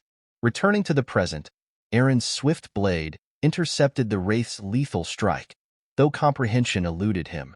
As Eren's sword deflected the unseen threat, Killian's urgent cry shattered the chaos, alerting Eren to the sudden demise of their comrades. With dread creeping in, Eren spotted the wraith poised behind Killian, narrowly guiding his ally away from the deadly sickle. Bewildered, Killian struggled to grasp the unfolding peril. Meanwhile, Eren's mind raced with grim understanding. Wraiths possessed an ominous presence, unfamiliar to those unacquainted with their malevolence. Compounding the danger, these spirits persisted until their summoner met their end. Eren's realization struck with chilling certainty. Multiple wraiths lurked in the shadows. Faced with a dire dilemma, Eren weighed the options. To confront the lich and risk the annihilation of Pendragon's forces by a horde of skeletons, or to remain, safeguarding the soldiers from the unseen threat, knowing the wraiths would persist until the sorcerer's demise. In Eren's mind, the realization dawned that Tada and Khazal, blessed with superior night vision, couldn't track down the elusive lich. This wasn't just any mission for the Rakshasa unit. These Pendragon soldiers were comrades he couldn't afford to lose. Determination surged within him as he sought a solution. Suddenly, Kratul emerged from the shadows, offering his aid. With a confidence born of divine gift, Kratul unleashed his special magic, a boon from the god of earth. Tree branches sprang forth at his command, swiftly dispatching the encroaching monsters. Witnessing Kratul's formidable magic, Eren urged him to employ it against their unseen foe. However, Kratul cautioned against haste, explaining the meticulous preparation required for such potent spells. Yet, he assured Eren of his unwavering support and unveiled the rarity of this particular spell. It was a one-time opportunity.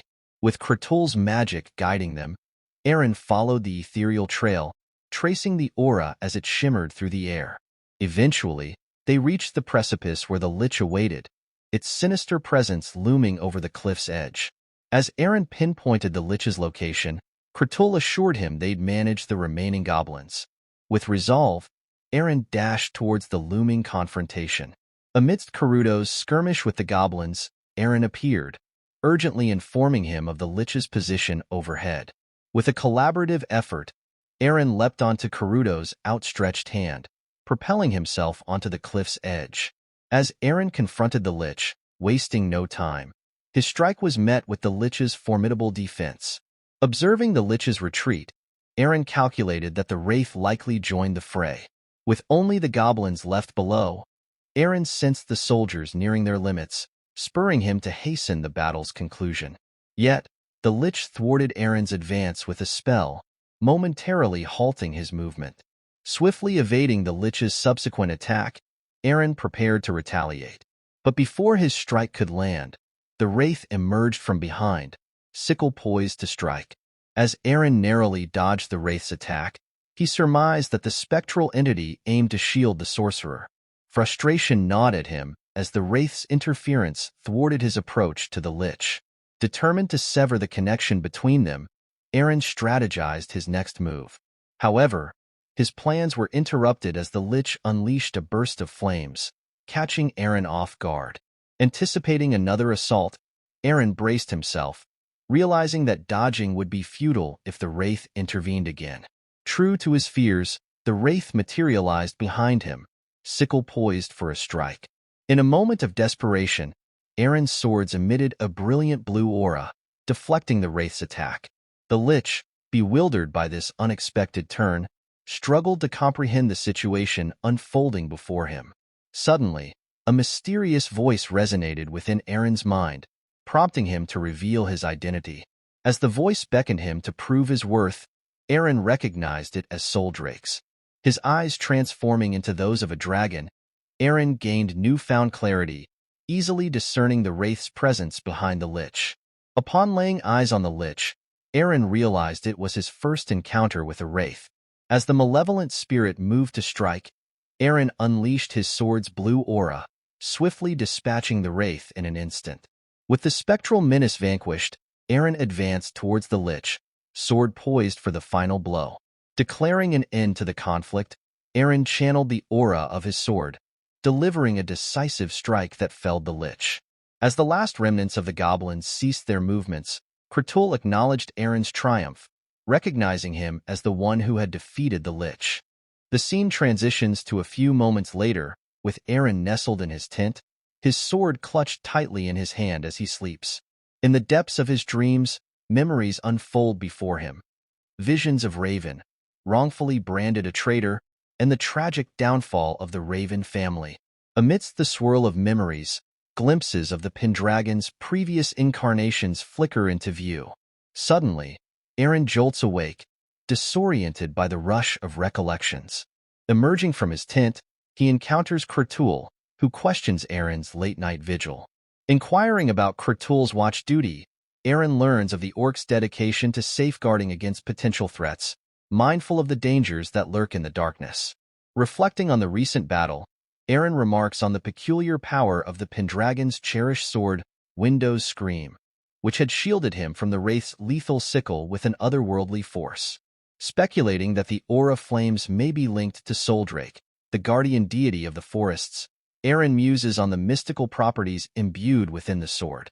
As Kratul listens intently, Eren elaborates on Soldrake's extraordinary abilities, including the legendary dragon's keen insight that transcends the ordinary.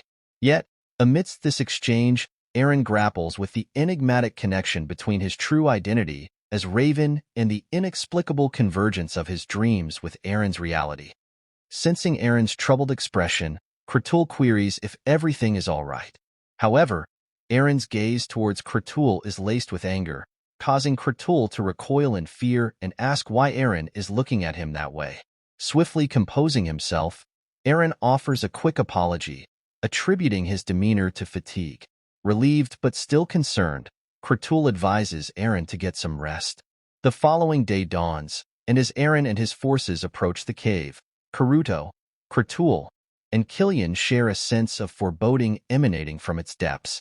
Killian remarks on the unusual reaction of creatures with senses keener than humans, indicating that there's something significant within the cave.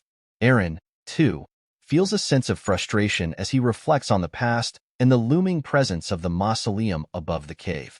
Despite his uncertainties, Eren can't shake the feeling that Soldrake may be awaiting his arrival.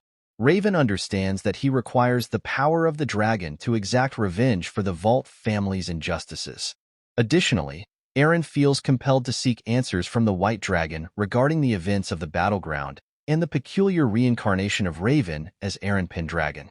Eren is convinced that the White Dragon possesses crucial knowledge.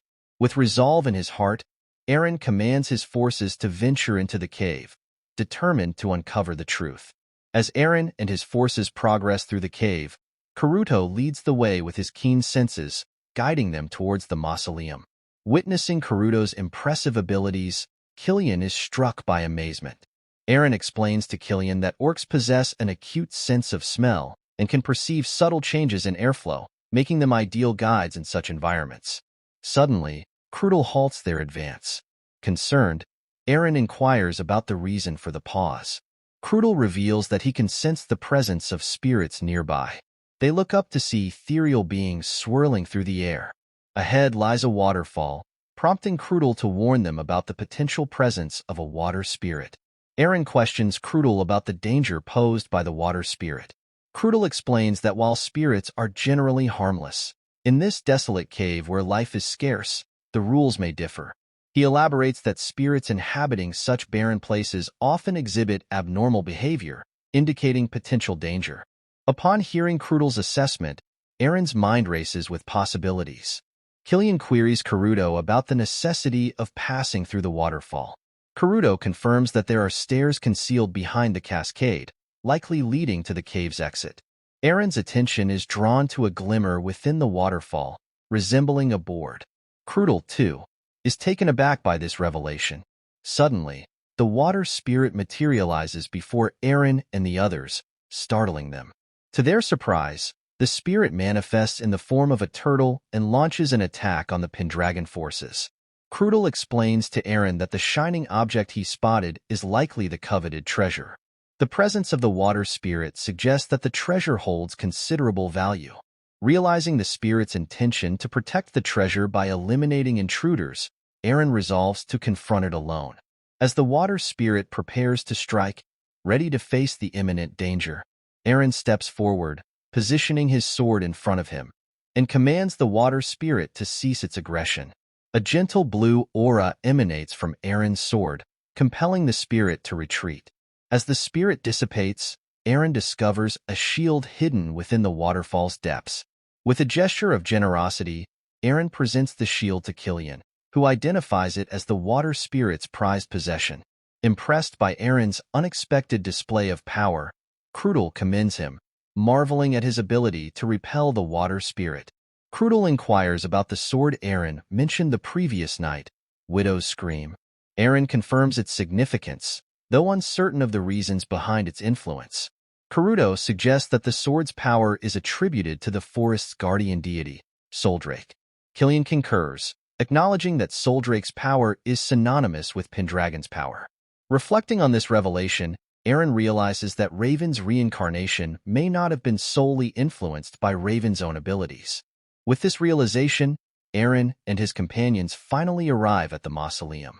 As Eren approaches the entrance of the mausoleum, his sword begins to emit a radiant glow, its vibrations echoing through the air.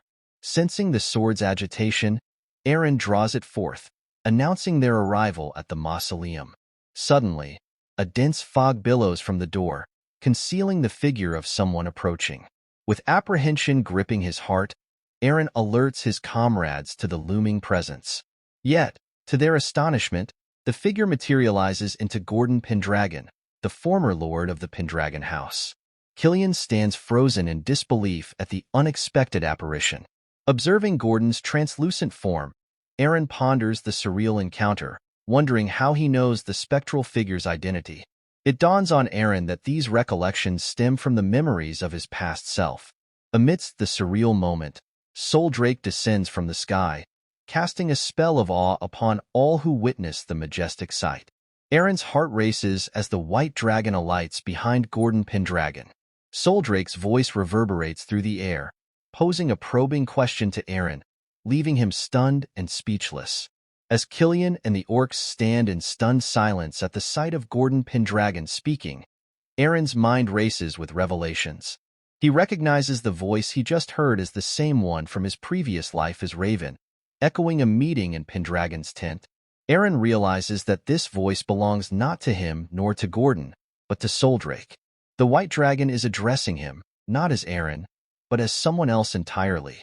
Soldrake's inquiry pierces the air once more, demanding to know Eren's true identity. With resolve, Eren declares his full name as Eren Pendragon. However, Soldrake descends closer, asserting that Eren cannot deceive the dragon's keen eyes. The question lingers in the air, pressing Eren for a response. Suddenly, a searing pain grips Eren's head, causing him to collapse in agony. Memories flood his consciousness, a torrent of recollections and nightmares that he cannot escape.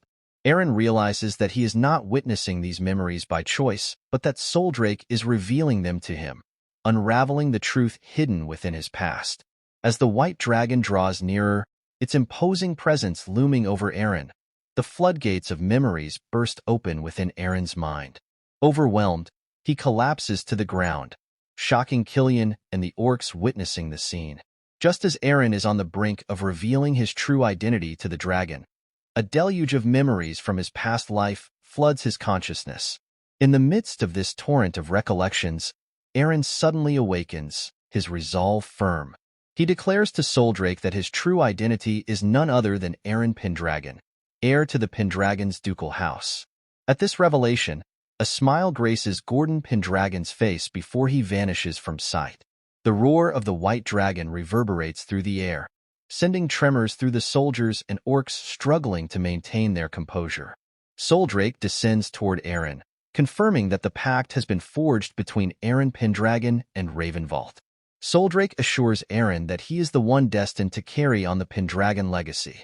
Amidst the tumult, Killian, Tata, Khazal, and the other orcs rush to Eren's side, concern etched on their faces as they inquire about his well-being.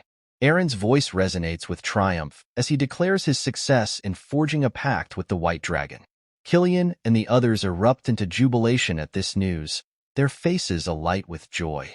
Observing the scene, Karuto and Krudel exchange knowing glances, recognizing that young Lord Eren is now poised to become the guardian of the forest, a position of great significance. Karuto remarks to Krudel that Eren's strength was evident even in his victory over the Ancona orcs. Soldrake's attention is drawn skyward, prompting Eren to inquire about the cause of the dragon's distraction. Soldrake's response sends a shiver down Eren's spine as he realizes they have unwelcome guests approaching. Gazing upward, Eren's astonishment mounts as he beholds 6 dragons descending upon their location.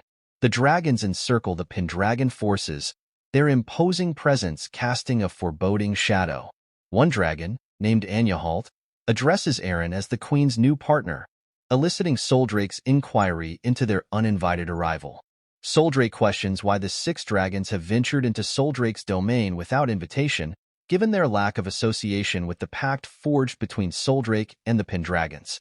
However, Elagrain, a green dragon among them, interjects, signaling that their intentions differ this time. Elagrain asserts that they have come to Soldrake, as they believe Soldrake is aware of the reason for their visit. Soldrake, however, does not feel compelled to provide an explanation to Elagrain, prompting a moment of silence from the green dragon.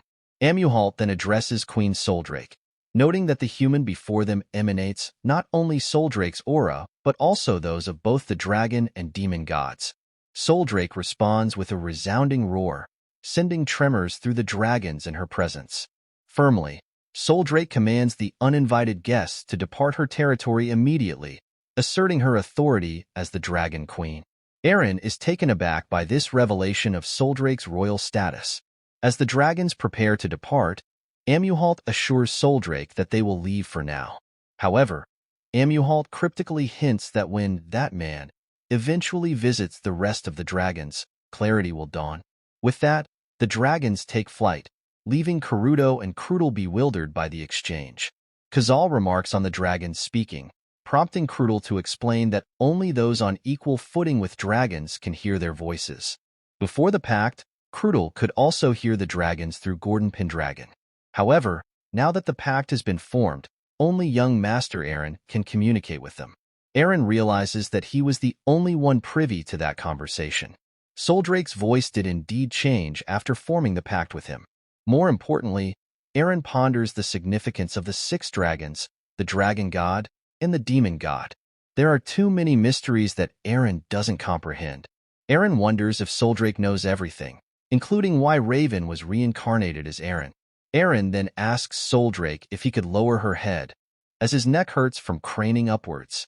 Soldrake responds to Eren's request by suggesting a better alternative. With a graceful transformation, Soldrake takes on the form of a stunning woman with wings adorning her back. Eren, Killian, and the orcs are taken aback by Soldrake's striking new appearance. The scene unfolds amidst the dense embrace of the forest, where the Pendragon forces retreat toward their territory, led by Soldrake and Eren at the forefront. Amidst the march, Karuta turns to Killian, questioning why he doesn't approach Eren and Soldrake to inquire about their discussion. In response, Killian directs Karuta to pursue the answers himself. Karuta expresses hesitation, noting the challenge of approaching the guardian deity of the forest, the Ancona orcs unable to casually engage with such entities. Killian counters, acknowledging even his own inability to comprehend the discourse between Eren and Soldrake, hindered by an inexplicable inability to hear Soldrake's voice and, peculiarly, the voice of young Lord Eren at that moment. Moreover, Killian expresses disbelief at the notion of a dragon assuming human form, an unfamiliar concept to him. Meanwhile, Eren turns to Soldrake, seeking clarification regarding the identity of the 6 dragons who displayed apparent discontent with Eren's pact with Soldrake. Eren presses Soldrake for insight into the nature of the dragon's dispute. Soldrake's response to Eren's inquiries was cryptic, stating that time would reveal the answers Eren sought. Perplexed by Soldrake's enigmatic words, Eren pressed further, reminding the dragon of the glimpses of Eren's past life as Raven, including the mysterious circumstances surrounding Raven's demise and Balti's cryptic messages. Eren questioned whether Soldrake had insight into the reason behind Raven's reincarnation as Eren.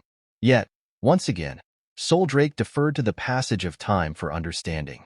Growing frustrated by Soldrake's evasive responses, Eren demanded clarity, questioning why the dragon repeated the same refrain. Soldrake, unfazed by Eren's agitation, remarked on Eren's verbosity, noting the rarity of a Pendragon seeking dialogue with him. Eren, puzzled by Soldrake's inscrutability, had anticipated gaining enlightenment through their pact, but found himself met with further ambiguity. Suddenly, chaos erupted as a monstrous serpent lunged at Eren. Before Eren could react, Soldrake sprang into action, swiftly dispatching the creature with a single decisive strike. Eren and the soldiers stood in stunned silence, marveling at the dragon's astounding speed and prowess. After swiftly dispatching the monstrous serpent, Soldrake stoically approached the fallen creature's carcass, much to the astonishment of the soldiers. Witnessing the dragon eating the monster, Killian couldn't help but reflect that a dragon, regardless of its guise, remained inherently draconic. The scene transitions to a few moments later, with the camp established and Soldrake perched on a sturdy tree branch. Eren approached, kindling a fire before commencing to prepare a meal for Soldrake. As Eren offered her culinary creation, Eren encouraged Soldrake to partake in the human experience of consuming cooked food. Soldrake, indulging in the meal, remarked on Eren's uniqueness as a Pendragon. Eren, revealing his true name as Raven, momentarily stunned Soldrake. Despite Eren's contemplation of disclosing his true identity to others, she acknowledged the futility of such an endeavor. Sharing a glimpse into Eren's past life as Raven, Eren recounted her penchant for such gestures. Soldrake, touched by Eren's revelation, suggested Eren address her by the shortened name, Sol, henceforth. Surprised by Sol's smile, Eren marveled at the notion of dragons expressing such emotion. Eren's curiosity then turned to the enigmatic figures of the dragon god and the demon god, yet Sol deflected her inquiries, citing the wisdom of time. Frustrated by the dragon's continual deferral, Eren's patience wore thin. News spreads like wildfire through the Pendragon Palace that Eren has returned after forging a pact with the White Dragon. Selena and Irene beam with joy at the news, Selena's maternal pride evident as she revels in her son's accomplishment. Lindsay, her thoughts filled with concern since bidding Eren farewell at the Bellant Gate, now finds solace in his safe return. Eren and his forces arrive at the Pendragon territory, greeted by jubilant crowds. Among the throng, Irene, Selena, and the ever-stoic butler Lindsay observe with surprise as Eren's contingent includes orcs, goblins, harpies, and a winged girl. Eren's proclamation rings out, declaring the White Dragon once more allied with the Pendragon, leaving everyone in stunned disbelief. As the White Dragon, Soul, transforms before their eyes, the palace erupts into astonished murmurs. The scene shifts to the grandeur of the palace halls, where festivities ensue in honor of Eren's return with the White Dragon. Lindsay confides in Irene, expressing awe at her first experience of such lavish celebration within the castle walls. Irene leaned in to share with Lindsay the reason behind the extravagant festivities, a celebration to honor the newly formed pact between Eren and the White Dragon. She explained that lords from neighboring lands and affluent merchants had gathered to partake in the revelry. Curiosity piqued, Lindsay scanned the room for young Lord Eren, puzzled by his absence. Meanwhile, the scene shifted to Eren, engaged in conversation with Soul. Eren inquired why Soul had chosen not to attend the feast. Soul replied that she had conversed enough with her pact partner, whether it be Eren or Raven. Eren countered, reminding Soul of her reticence in sharing information. Soul explained that, as the heir to the Pendragon, Eren would be occupied with hosting duties. Eren conceded, acknowledging the myriad responsibilities that awaited him. Eren marveled at Soul's understanding of human society, prompting Soul to reveal her lengthy tenure with the Pendragon household. She added that the notion of a dragon attending a feast had never been entertained. Eren, intrigued, questioned why not, considering Soul's ability to assume human form. Soul's gaze bore into Eren, her words carrying an unexpected weight as she remarked on his uniqueness among the Pendragons of yore. With that, she soared into the sky, leaving Eren bewildered by her cryptic words.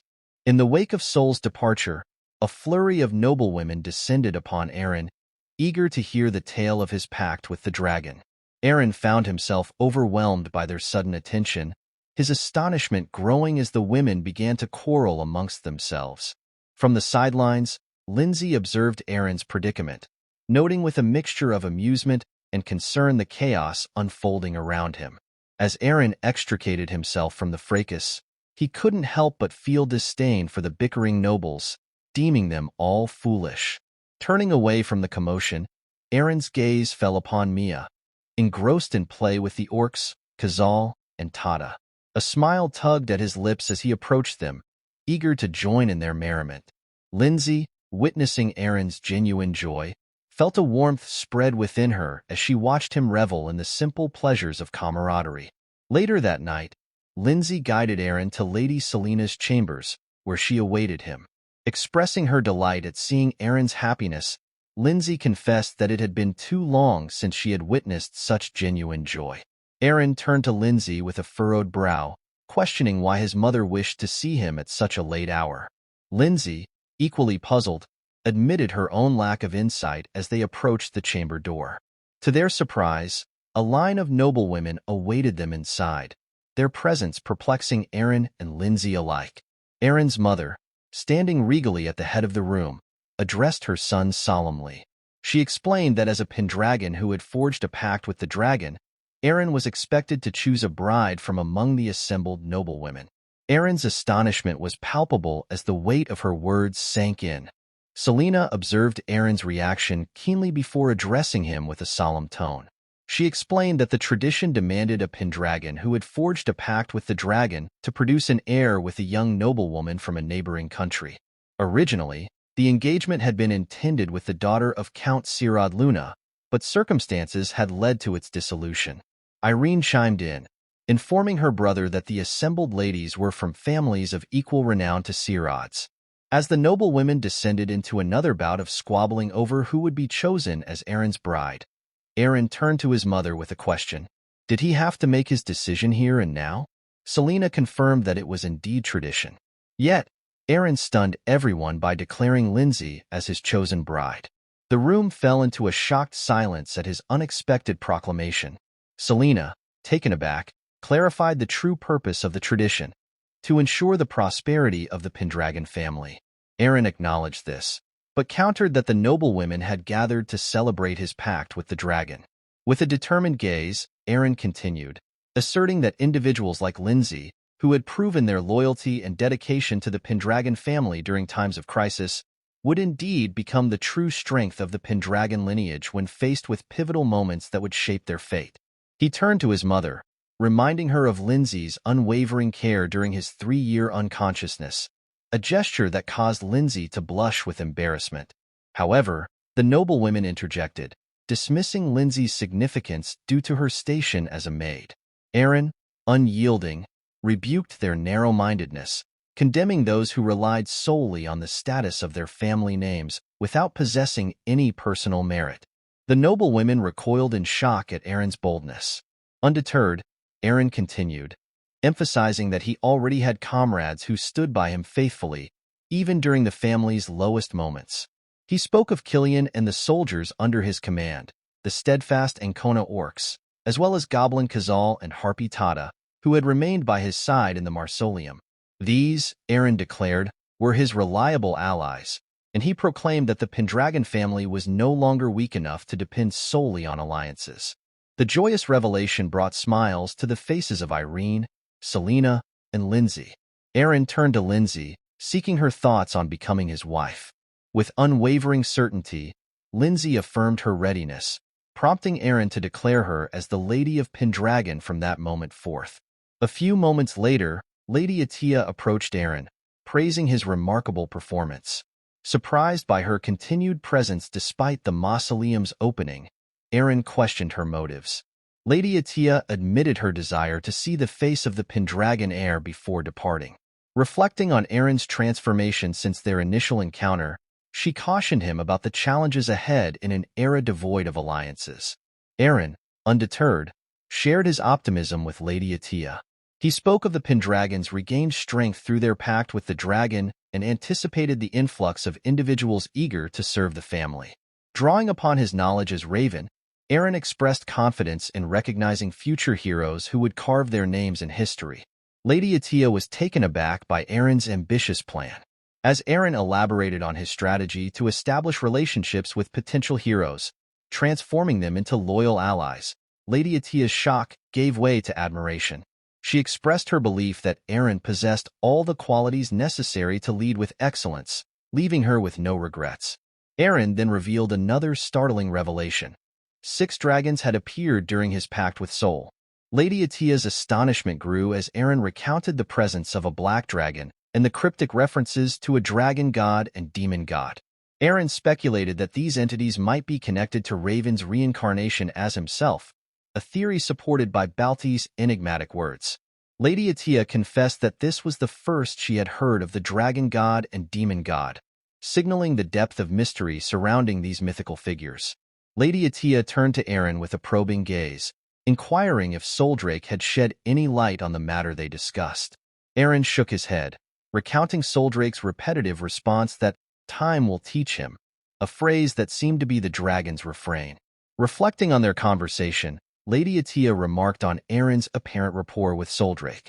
Perplexed, Eren questioned her meaning. With a knowing smile, Lady Atia pointed out that Eren had been referring to Soldrake as Sol for some time. Eren explained that Soldrake had encouraged him to use the nickname, a detail he had only shared with Lady Atia and Soldrake. As they spoke, Eren suddenly gasped in shock as Eren saw Lady Atia starts to vanish before his eyes. Lady Atia gently informed Eren that she had to depart, leaving him momentarily bewildered by her sudden announcement. Sensing his confusion, she reassured him, expressing her belief that Eren possessed the capability to achieve both Raven's and Eren's goals. Eren, moved by her faith in him, embraced his grandmother gratefully, thanking her for her unwavering support over the years. Encouraged by Lady Atia's words, Eren pledged to continue moving forward, both as himself and as Raven Valt. Determined to prove his grandmother's faith justified, Eren vowed to demonstrate his ability to achieve their shared aspirations. The scene then transitioned to the castle, where Eren Pendragon and Lindsay Conrad prepared for their marriage ceremony. Alone in his room afterward, Eren was visited by Sol. Sol remarked on Eren's choice of bride, prompting Eren to explain his decision. He cited the complexities of political marriages and the inevitability of discussions about heirs, emphasizing that his choice had been made with strategic considerations in mind.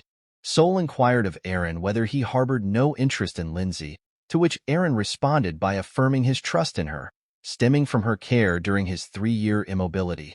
Curious about Sol's sudden disappearance, Eren questioned her whereabouts during that time. Sol explained that she resided in her lair, a stone dragon statue atop the cliff behind Pendragon Castle, ever since forming a pact with a Pendragon. Eren, puzzled, asked if Sol didn't grow bored in solitude. Sol revealed that even if she ventured out, no one could hear her voice. Eren countered, noting that heads of the Pendragon lineage could hear her, but Sol admitted to seldom conversing with them. Neither Gordon from the last generation nor Klein from the previous one. Eren was taken aback, prompting Sol to reveal that it seemed they didn't want her to assume human form, leading her to respect their wishes and remain in her lair. As Eren pondered Sol's previous remark about his talkativeness, he reflected on the rarity of a Pendragon engaging in conversation with her over the centuries. Sol interjected, reminding him of their unique partnership, encompassing both Eren and Raven. Feeling a sudden urge to change the dynamics of their interaction, Eren suggested that Sol could address him however she pleased. Surprised by this proposition, Sol decided to refer to him as Ray henceforth. Memories flooded Eren's mind, recalling how Raven's brother used to call him by that name. Concerned that Eren might be discontented with the change, Sol questioned him. Yet, Eren assured her that he welcomed the new moniker, urging her to use it from that moment onward. Sol's smile widened, confirming her belief that Ray was unlike any Pendragon she had encountered before. Gazing skyward, Sol murmured the name of the first Pendragon, Alex Pendragon, expressing her hope that this time she would finally fulfill her promise to him. The news of Eren Pendragon's pact with the White Dragon spread like wildfire across the entire empire. Mercenaries, upon hearing the tidings, viewed Pendragon in a new light. Despite their small territory and scant knights, they saw potential for advancement, even the prospect of noble titles, if they aligned themselves with Pendragon and executed their duties diligently. Turning to their comrade, a masked figure, for his opinion, the scene shifted to a guy seated, absorbed in reading about Eren Pendragon's feats. Fascinated by Pendragon's ability to not only subdue a dragon but also monsters and orcs, found Eren to be an intriguing individual. In the Sirad territory, Count Sirad grappled with shock upon learning of Eren Pendragon's alliance with the White Dragon. Unsure of the next course of action, he pondered his options.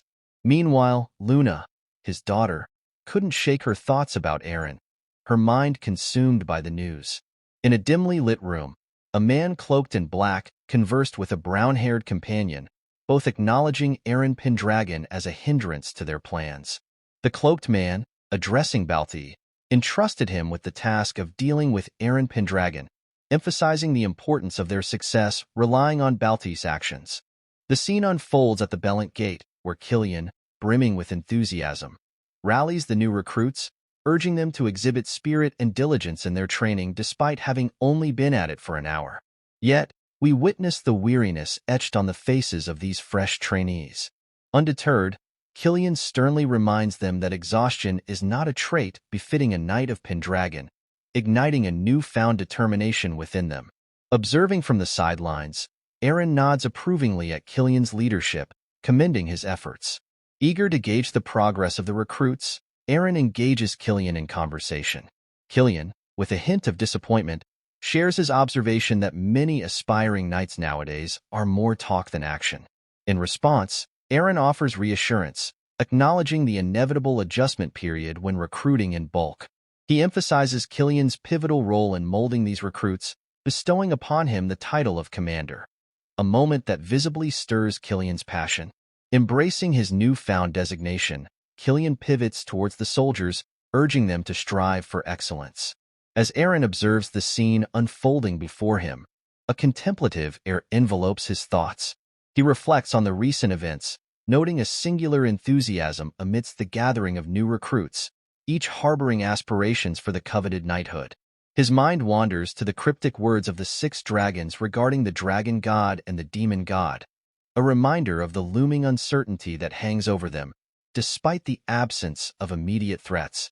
In this calm before the storm, Eren recognizes the prudence in fortifying the forces of Pendragon, a strategic measure to brace themselves for the inevitable clashes on the horizon.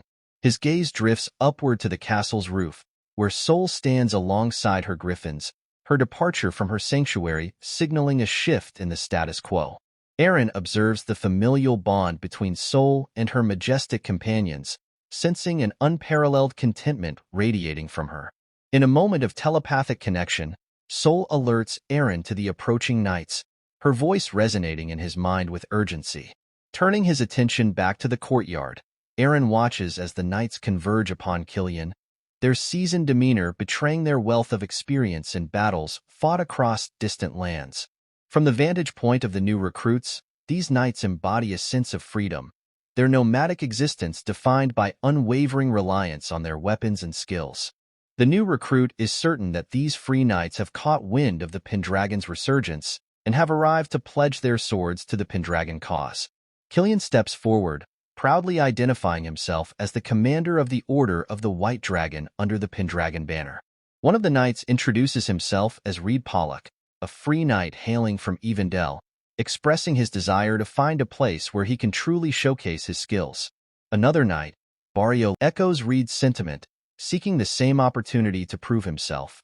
Curiosity piqued, Killian inquires about the identity of the masked figure among them.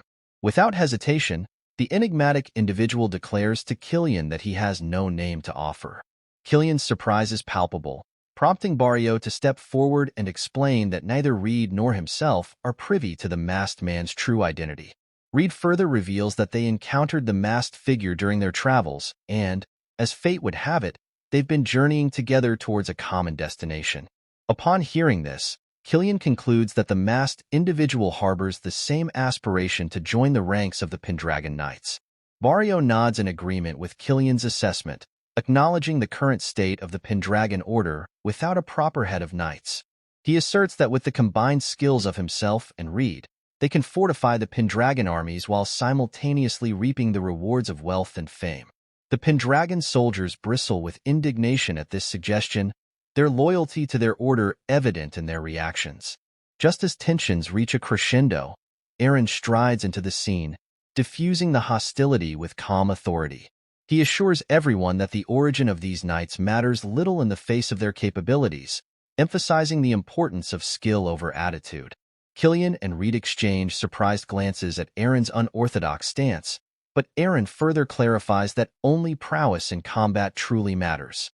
With a nod from Eren, Killian eagerly steps up to the challenge, a gleam of excitement in his eyes.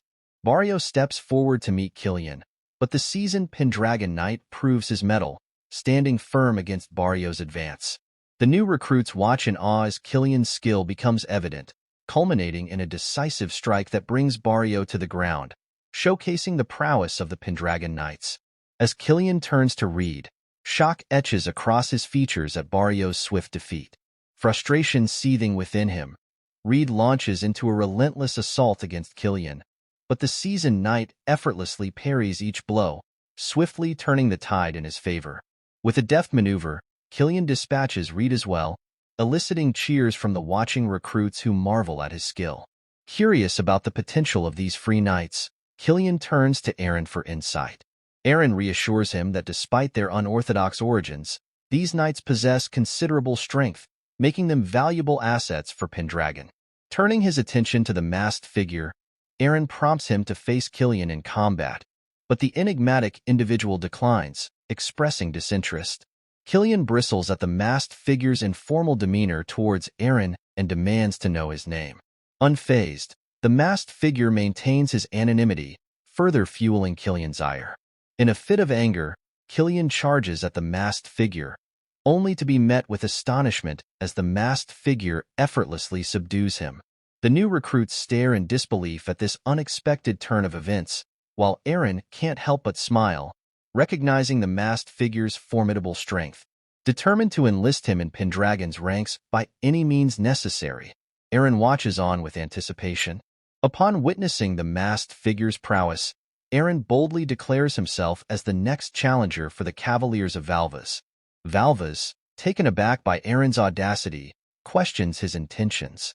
Unfazed, Eren reminds Valvas that he faces not just any opponent, but a young lord of Pendragon.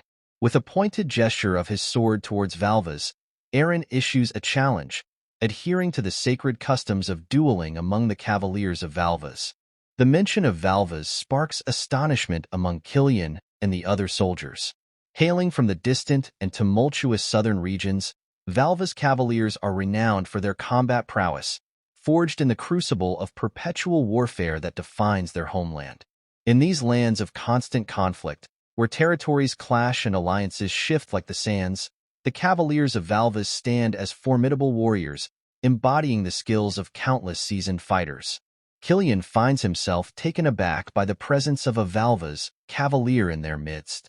Rumors of their exploits may have circulated, but encountering one in person is a rarity beyond imagination. Yet, what astounds him even more is Eren's familiarity with the Cavaliers of Valvas, a testament to the depth of Eren's knowledge and the mysteries surrounding his past. Meanwhile, Eren's mind races with recognition as he observes the mysterious figure. With a single glance, Eren discerns telltale signs of the Valvas Knights. The distinctive attire, the unmistakable accent of the southern lands, and the hallmark dual swords, one long, one short, strapped to the figure's back. Memories of battles fought in a past life flood Eren's thoughts, memories of facing Valvas Knights in the southern reaches. But it's not just the swords that catch Eren's eye. It's the readiness for combat evident in every aspect of the figure's appearance, from the mace and shield secured to the saddle to the presence of a crossbow. Eren recognizes a seasoned warrior prepared for any eventuality. Addressing the figure, Eren remarks on the unwavering pride of the Cavaliers of Valvas, who bow to none but those they deem worthy. Even the Emperor himself cannot compel a Valvas Knight to lower their head, such is their confidence in their own prowess. Eren surmises that the figure seeks a master capable of wielding his sword, but the figure refutes this, claiming to have abandoned such notions in favor of following the guidance of the stars. Amidst the unfolding scene, it comes to light that the Valvas warrior had joined the ranks of the Free Knights in exchange for water. Eren reflects on the significance of astrology to the people of Valvas, recognizing the role of celestial guidance in their lives. With a knowing nod, Eren acknowledges the alignment of fate that led the Valvas warrior to the Pendragon stronghold. Drawing his sword, the Valvas warrior asserts the principles by which Cavaliers of Valvas abide. They do not serve for wealth, status, or trivialities. Instead, their loyalty demands a far greater price, the willingness to risk life itself. Should Eren desire the allegiance of a Valvas warrior, he must be prepared to stake his life on the outcome of their duel. With resolve in his eyes, Eren accepts the terms, understanding the gravity of facing a Valvas Knight in combat. As the duel commences, Reed remarks to Barrio on Eren's impressive stance and the mercenary-like quality of his sword. Eren wastes no time, charging at the Valvas warrior with ferocious speed, catching Killian and the others off guard. Yet, despite Eren's swift assault, the Valvas warrior effortlessly parries his attack, swiftly disarming him and pinning his sword to the ground. In a swift and fluid exchange of blows, the Valvas warrior unleashes his second sword, aiming a strike at Eren. With remarkable agility, Eren evades the attack, countering with a swift thrust of his own. However, the Valvas warrior proves equally adept, deftly sidestepping Eren's assault with a mere graze, leaving a cut on Eren's cheek in return. As their swords clash in a symphony of steel, they momentarily break apart, sizing each other up. The shock on Killian and the others' faces is palpable as they witness the intensity of the duel. Eren, breathing heavily, confesses his disbelief at missing his usual trump card, a tactic that typically proves effective against dual-wielding opponents like the Valvas warrior. He recounts how, in a moment of imbalance caused by the Valvas warrior's smaller sword, he had seized the opportunity to launch a spinning cut, only to find himself swiftly countered by the Valvas warrior's relentless assault aimed at his head. Acknowledging the Valvas warrior's formidable strength, Eren is met with a probing question about his true identity. The Valva's warrior finds it difficult to believe that Eren could be the son of a mere noble. In response, Eren reveals a surprising truth. He sees himself as no different from the Valva's warrior, bound by the same indomitable spirit and thirst for battle. Having faced down countless monsters and soldiers in his past, Eren recounts to Valvas how each encounter was not an act of indiscriminate violence, but rather a means of survival. He explains how the very essence of the Valva's warrior, fierce and unyielding, resonates within him, fueling his own determination. Observing the shift in Valvas's demeanor as he readies both swords, Eren remarks with a hint of admiration that the nameless Valvas has finally chosen to take the duel seriously. The scene shifts to Karuto and Krudel, accompanied by Mia, awakening to the sound of commotion. Curiosity piqued, they venture forth to investigate, only to be met with astonishment upon discovering Eren engaged in a duel with a formidable swordsman. Each exchange of blows between Eren and the Valva's warrior is met with mutual admiration, leaving Karuto and Krudel in awe of the unknown swordsman who matches the young master's skill. Meanwhile, as the duel unfolds, the Valva's warrior narrowly misses a strike, prompting Eren to feint and launch a counterattack. The display of Eren's prowess garners impressed murmurs from Killian and the surrounding knights. However, their amazement is short-lived as the Valva's warrior adeptly blocks Eren's feint with his second sword. In a fluid sequence of movements, the Valva's warrior swings his sword, but Eren deftly evades by leaping over the blade. Seizing the opportunity while airborne, Eren attempts to strike the Valva's warrior, yet the agile swordsman evades the attack with equal finesse. As Eren lands gracefully on the ground, the Valva's warrior charges forward. Despite Eren's quick reflexes allowing him to dodge the initial assault, the Valva's warrior surprises everyone with a cunning feint, swiftly striking Eren from the left with his second sword. As the duel reaches a critical moment, Eren swiftly blocks the Valva's warrior's strike from the right, seizing the warrior's hand before he can deliver another blow. Acknowledging each other's skill, they exchange words of respect. However, in a sudden turn of events, the Valva's warrior executes a swift feet sweep, catching Eren off guard. Reacting with lightning reflexes, Eren plants his hand on the ground, propelling himself out of harm's way. Capitalizing on the opening, Eren launches a retaliatory kick at the Valva's warrior. Their clash resumes with renewed intensity, leaving onlookers like Reed and Barrio in shock at the sheer skill displayed in the duel. Even Karuto finds himself astounded by Eren's prowess against the formidable Valva's warrior. In a bold move, Eren reveals his strategy to exploit the weakness of dual wielders. The Valva's warrior, intrigued, queries Eren about this vulnerability. Without hesitation, Eren hurls a handful of sand into the warrior's eyes, forcing him to retreat momentarily to regain his composure. With determination blazing in his eyes, Eren charges at the Valva's warrior, only to find himself abruptly halting as the warrior drops his sword. Karuto and Killian share a moment of shock at this unexpected turn of events. Without missing a beat, the Valva's warrior moves to strike at Eren with his right arm, but before the blow can connect, Eren deftly positions his sword near the warrior's neck, effectively ending the duel. The sight leaves Killian and the surrounding onlookers stunned. Acknowledging the Valva's warrior's formidable skill, Eren expresses his admiration for the Cavaliers of Valvas and credits his victory to the aid of his cherished sword. He admits that without it, the outcome may have been different. In a display of humility, the Valva's warrior bows before Eren, conceding defeat. With a sense of reverence, he reveals his name to be Elkanisla, pledging to serve as Eren's sword and vanquish his adversaries. The gathered crowd erupts into cheers for Eren's triumph. Meanwhile, Eren is taken aback by the revelation of Elkin's name. The new recruit soldiers turn to Killian with curiosity, inquiring if Elkanisla is a renowned knight. To their surprise, Killian and the other free knights admit that they've never heard of him before. Killian wonders if young Lord Eren is familiar with this mysterious knight. Meanwhile, Eren is shocked by the revelation.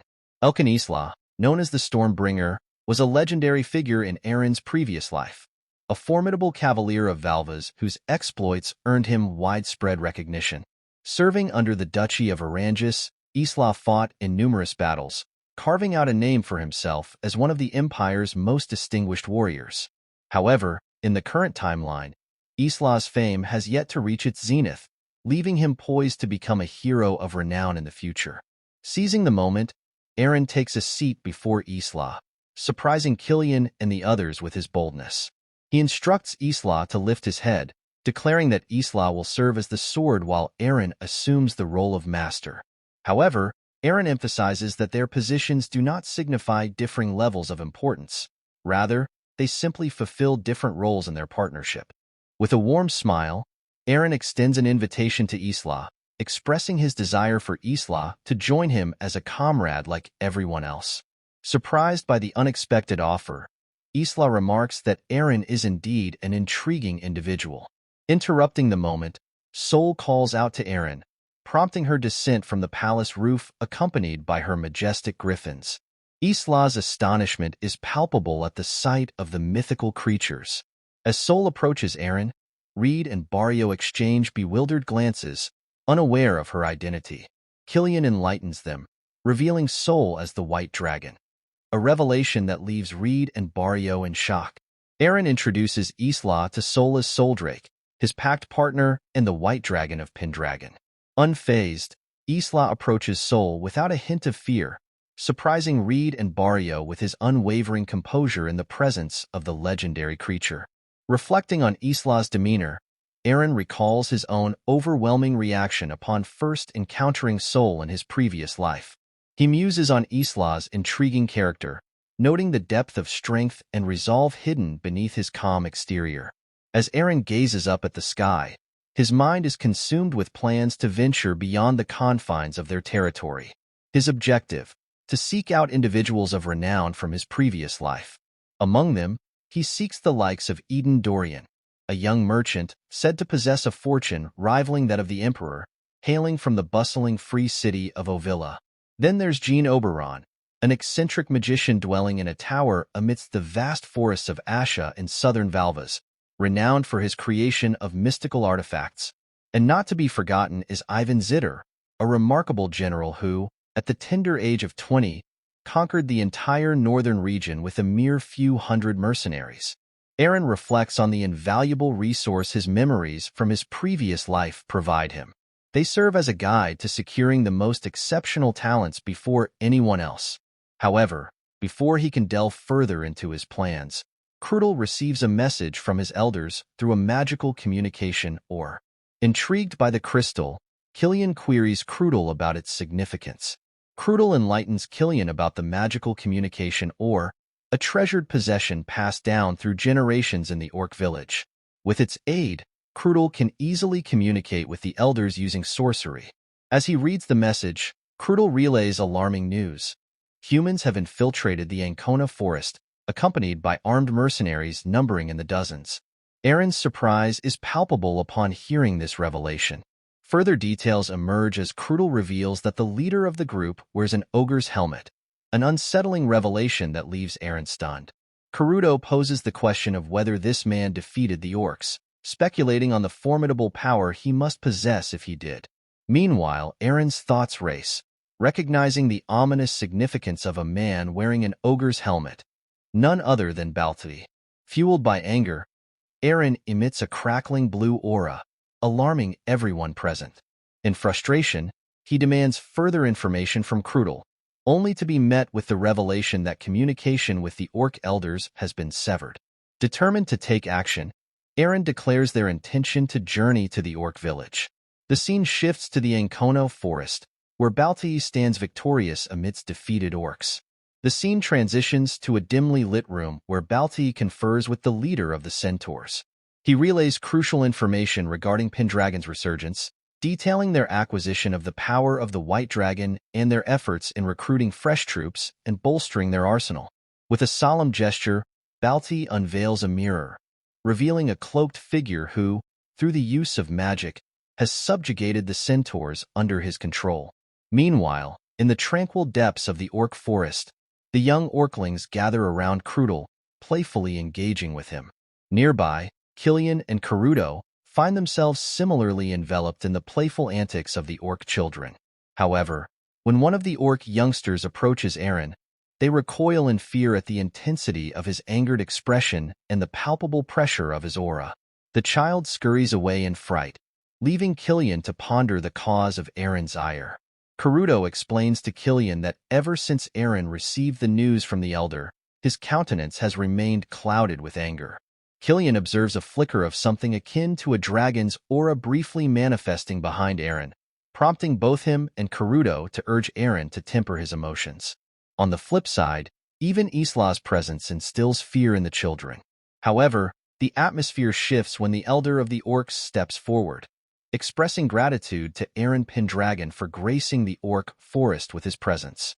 Having caught sight of Soldrake, the revered guardian deity of the forest, the elder commands all the orcs to pay homage to the majestic creature. With solemn reverence, the orcs bow before Soldrake.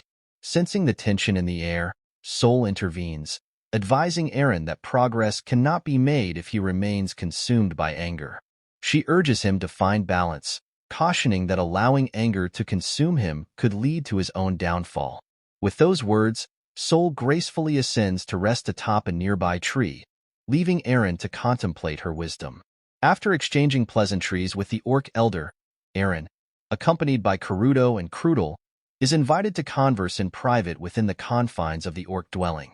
Seated before the elder, Eren listens attentively as the elder reveals troubling news.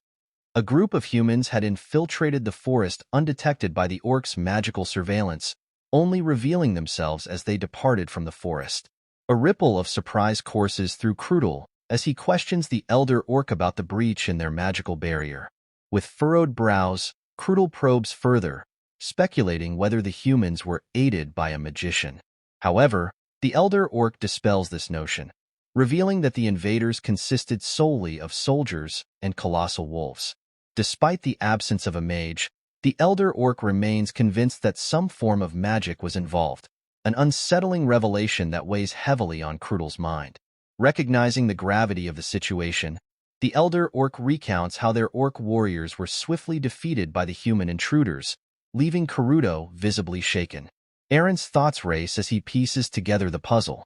He surmises that the mastermind behind the incursion must be none other than Balti, leading the feared Rakshasa unit into the heart of the forest. The elder orc's revelations take an unexpected turn as he discloses that the humans proceeded to seek an audience with the Centaur clan, an announcement that catches Eren off guard.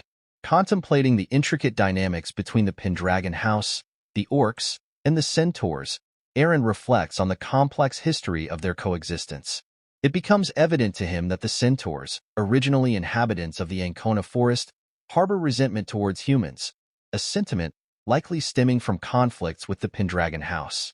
Yet, the orcs, acting as a defensive buffer, have historically stood in opposition to the centaurs' aggression. The strained relationship between the centaurs and orcs becomes increasingly apparent to Eren, who recognizes both species as inherently belligerent and combative. Content to remain an outsider to their conflict, Eren opts to refrain from intervening, hoping for a peaceful resolution. However, his hopes are swiftly shattered when Killian bursts into the room, breathless with urgency. He delivers alarming news. The centaurs have launched an unexpected attack on humans. Rushing outside, Eren is met with a scene of chaos and confusion as centaur arrows rain down upon them. In a swift display of reflexes, Eren catches an arrow mid-air, only to find the unmistakable crest of the Empire emblazoned upon it. Shock courses through him, mingled with a rising tide of anger as he realizes the centaurs have allied themselves with the Empire. His dragon's aura ignites once more, a manifestation of his fury and determination. With a resolute expression, Eren issues orders to the Pendragon forces, commanding them to retaliate against the centaur aggressors. Faced with the unprovoked assault, he urges his soldiers to stand firm and prevent the centaurs from escaping. Eren dashes toward the centaurs with astonishing speed. Isla's eyes widen in surprise at the sight of him. The centaurs react by unleashing a volley of arrows, but Eren effortlessly deflects them. Isla and the mercenaries watch in disbelief as Eren's skill becomes apparent. Closing the distance, Eren strikes at one of the centaurs, only to find that his blow is met with unexpected resistance. The centaur retaliates, catching Eren off guard. Despite Eren's attempt to defend himself, the centaur remains unfazed. To Eren's bewilderment, the centaur accuses him of invading their forest with the intention of attacking and destroying them. The centaur reveals that Eren has been amassing military forces for this purpose, leaving Eren confused and surprised by the allegations. As the centaurs launch a coordinated strike, the orcs fighting alongside them struggle to comprehend the centaur's newfound strength. Crudel speculates that dark magic may be at play. The centaurs, ensnared by a sorcerer's dark magic, are being controlled against their will. The sorcerer manipulates their anger and fear, brainwashing them into relentless fighters who push past their physical limits. In the midst of battle, Killian moves to strike a centaur, but before he can, the centaur retaliates with a powerful kick to his stomach, sending him sprawling to the ground. The Pendragon forces find themselves overwhelmed by the ferocity of the centaur's strikes, with Eren still locked in combat against them. Desperate for aid, Eren implores Sol to join the fray, but Sol refuses, likening both orcs and centaurs to children and choosing not to intervene. Frustrated by Sol's stance, Eren's thoughts drift to Baltui. Suddenly, Eren spots a centaur poised to attack an orc child. Without hesitation, he rushes to the child's defense, saving them from harm. Surveying the chaos around him, Eren realizes that half of the Pendragon troops have been incapacitated, and the orc village is under relentless siege. Eren mounts his horse and addresses the centaurs, questioning their reputation as proud warriors. He disparages them, claiming they are no better than brute animals. Eren boldly declares that he alone can handle the centaurs, provoking their anger. In response, the centaurs launch a collective strike on Eren. Seizing the opportunity, Eren gallops toward the opposite side of the orc village, drawing the centaurs away from their target.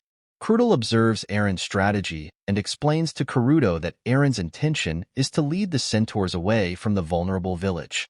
Karuto is incredulous at the idea of Eren facing so many centaurs alone, while Isla watches in astonishment.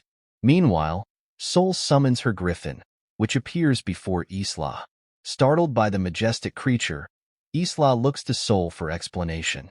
As the griffin approaches, Isla's demeanor shifts as he comprehends Sol's decision. At the mountain's edge, Eren finds himself confronted by a mass of centaurs blocking his path. Their leader acknowledges Eren's tactic of acting as a decoy to safeguard his forces, but warns that both Eren and his allies, including the orc village, will ultimately fall to the centaurs. Eren's actions are deemed foolish. In response, Eren defiantly asserts that it is the centaurs who are foolish, claiming he alone can handle them all. However, doubt gnaws at him as he ponders whether he can truly overcome the magically strengthened centaurs. As the centaurs charge towards him, arrows suddenly rain down from behind, felling several of them. Surprised, Eren turns to see Isla atop the griffin, wielding his bow. Questioning his presence, Eren learns that Isla remains true to his pledge, to stand as Eren's sword and vanquish his foes. Meanwhile, the centaurs are taken aback by the appearance of the divine griffin. Isla charges towards them atop his majestic mount, prompting the centaur leader to launch an arrow in his direction. Swiftly evading the attack, Isla retaliates with a flurry of arrows, swiftly dispatching several centaurs. Observing Isla's prowess, Eren recognizes him as a griffin rider, one who commands these revered creatures associated with the White Dragon. Riding a griffin requires immense skill and knowledge, obtained through ancient wisdom and extensive practice. Those who master this art through countless battles earn the esteemed title of Griffin Rider. Reflecting on Isla's abilities, Eren can't help but smile, recalling that in his previous life, Isla was known as Stormbringer. Seeing Isla live up to his reputation fills Eren with pride. As the centaurs are driven back, their leader orders a retreat. The centaur leader assesses the situation, believing that the dense forest will hinder any pursuit by the griffin. Determining that regrouping is their best course of action, he prepares to retreat. However, Eren intervenes by swiftly shooting an arrow that brings down the centaur leader. Approaching the fallen leader, Eren utilizes his shield to heal the centaur's wounds and break the hold of sorcery upon him. As the centaur leader regains his senses, he is astonished by Eren's unexpected act of kindness. Confused, he questions Eren's motives for aiding him. In response, Eren queries the centaur leader about the whereabouts of the man who provided the centaurs with their weapons, Valt of the Rakshasa unit. The centaur leader is taken aback by Eren's knowledge of Valt and inquiries about him. Eren asserts his authority, insisting that he will be the one asking the questions. Reluctantly, the centaur leader reveals that Valt appeared in the forest and proposed an alliance with the centaurs. He claimed that the Pendragons had regained the power of the White Dragon and were bolstering their forces and weaponry. Valt reveals to the centaurs his belief that the Pendragons will inevitably set their sights on both the centaurs and their forest. To preempt this threat, Valt urges the centaurs to seize control by defeating the orc village and reclaiming the Ancona forest themselves. Upon hearing this, Eren disputes the validity of Valt's claims, questioning how the centaurs could be so easily swayed by such obvious manipulation. The centaur leader suggests that they may have fallen under a spell, mentioning that Valt used a mirror to communicate with them, after which they were overcome with anger and lost their rationality. The leader admits to having fuzzy memories since that moment. Moved by the plight of the injured centaurs, Eren uses his shield to heal them. Isla, witnessing this act, expresses surprise. After tending to everyone, Eren reflects on the considerable drain on his mana caused by healing so many.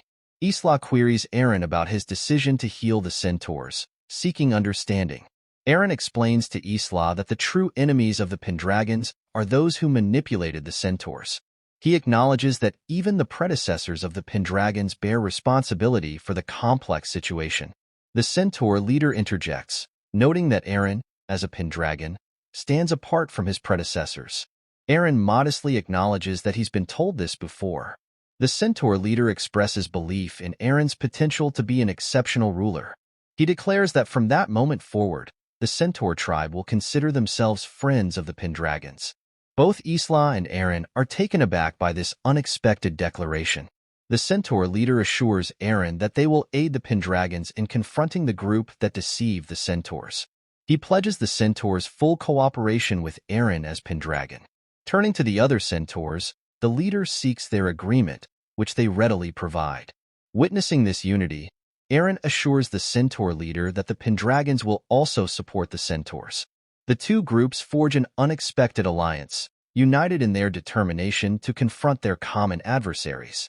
Eren expresses his desire for the centaurs to safeguard the harmony of the forest as its strongest cavalry. With a handshake between Eren and the centaur leader, the conflict comes to an end, and peace returns to the Ancona forest. Eren, using the healing powers of the water spirit shield, tends to the soldiers' wounds, and they celebrate the newfound peace with a banquet. Later, Eren, the centaur leader, Crudel, and the orc leader sit together. Eren explains to the orc elder about the mirror and how it was used to ensnare the centaurs with a spell. The orc elder admits it's the first time he's heard of sorcery working through a mirror. Crudel warns the centaur leader of the dangers of such magic, expressing disbelief that someone could manipulate the emotions of so many centaurs. He labels the sorcerer a fearsome user of dark arts. In the following scene, Eren stands on a tree branch, deep in thought. Sol approaches him, noting his somber demeanor. Eren inquires if Sol was the one who provided Isla with the griffin. Sol confirms, mentioning that he sensed the griffin's aura emanating from Isla. Eren reveals that Isla used to be a griffin rider but avoids discussing it now for unknown reasons. Sol remarks on the complexity of human nature, expressing surprise that Eren didn't succumb to the dragon's aura when enraged. Reflecting on a past moment when he was enveloped by the dragon's aura, Eren contemplates the control over such power. Sol explains that those who form a pact with the White Dragon can harness its power within their bodies, but mastering that power is a personal challenge. Eren emphasizes the importance of not giving in to anger to progress. Inwardly, Eren ponders the discrepancies in his memories. Despite initially forgetting due to anger, he remembers being part of the Rakshasa unit in his previous life, which is currently engaged in battle against the Troll King in the distant southern region's Great Forest. As half of the Rakshasa unit falls in battle, Baltui's presence in the same continent as the centaurs seems ludicrous to Eren. Reflecting on the events in the Great Forest and the confrontation with the Troll King, Eren's thoughts linger on Valt. Baltui had once hinted at a connection between various events, including the decline of the Pendragon Duchy and the downfall of the Valt House. Eren wonders about Valt's whereabouts, recalling Baltui's suggestion that everything was interconnected. Feeling a sense of urgency, Eren confides in Sol about his need to return to his hometown, where his family was branded as traitors. The scene transitions to the Sirad territory, where Count Sirad and Luna are taken aback by the sudden arrival of the Emperor's children, Prince Ian and Princess Ingrid. Prince Ian explains to Luna and Count Sirad that they've come for one reason. Eren Pendragon, the head of the neighboring Duchy of Pendragon. Ian describes the Eren he knows as weak, frail, and innocent, making it hard for him to believe that Eren, after awakening from a coma, could make a pact with the White Dragon. The focus then shifts to the Pendragon territory, where Eren receives the news of the impending visit of the Imperial Prince and Princess. The butler informs Eren that the second prince and his younger sister from the Imperial household are on their way. Perplexed, Eren questions the butler about their purpose for coming. The butler hesitates before revealing that Princess Ingrid is Eren Pendragon's former fiancée. Eren learns that Prince Ian was the one who ended his engagement with Princess Ingrid. This revelation surprises Eren, who hadn't realized he had previous fiancées before Sirad. He finds the situation troublesome, especially since a month has passed since the incident with the centaurs, during which the Pendragon forces have significantly bolstered their ranks with the addition of the Free Knights. Isla is busy forming a Griffin squad, and Eren's own dragon aura has strengthened, with him gaining better control over it. Normally, the Pendragon household takes a summer break each year, and Eren had planned to use this opportunity to investigate the connection between the destruction of the Valt House and the current schemes unfolding. However, just as he was about to do so, news of the Imperial children's visit disrupts his plans. Eren queries his butler about the reason for their visit, suspecting it may be related to marriage. Though uncertain, the butler advises Eren to tread carefully, warning him that the second prince, Ian, is considered a potential future emperor. Ian is renowned as a martial arts master feared throughout the imperial capital, earning him the moniker, the Tyrant. Eren expresses concern to his butler about inadvertently offending Ian. Curious about why the second prince is in line to become emperor, Eren queries his butler. The butler explains that the crown prince's health is failing, making Ian the likely successor. This news triggers a moment of reflection for Eren. Suddenly, he recalls that in his previous life's future, there was no Ian slated to become emperor. Instead, the future emperor's name was Jeffrey. Eren questions his butler about the crown prince's name, suspecting it might be Jeffrey.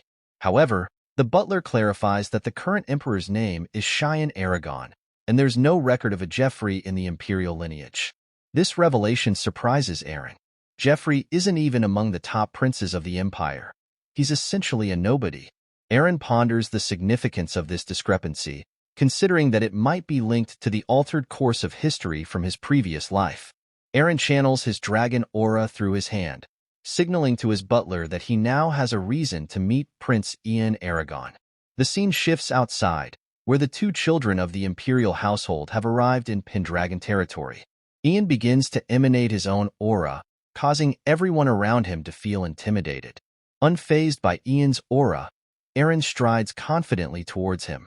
Ian, noticing Eren's approach, remarks on Eren's seemingly lofty demeanor.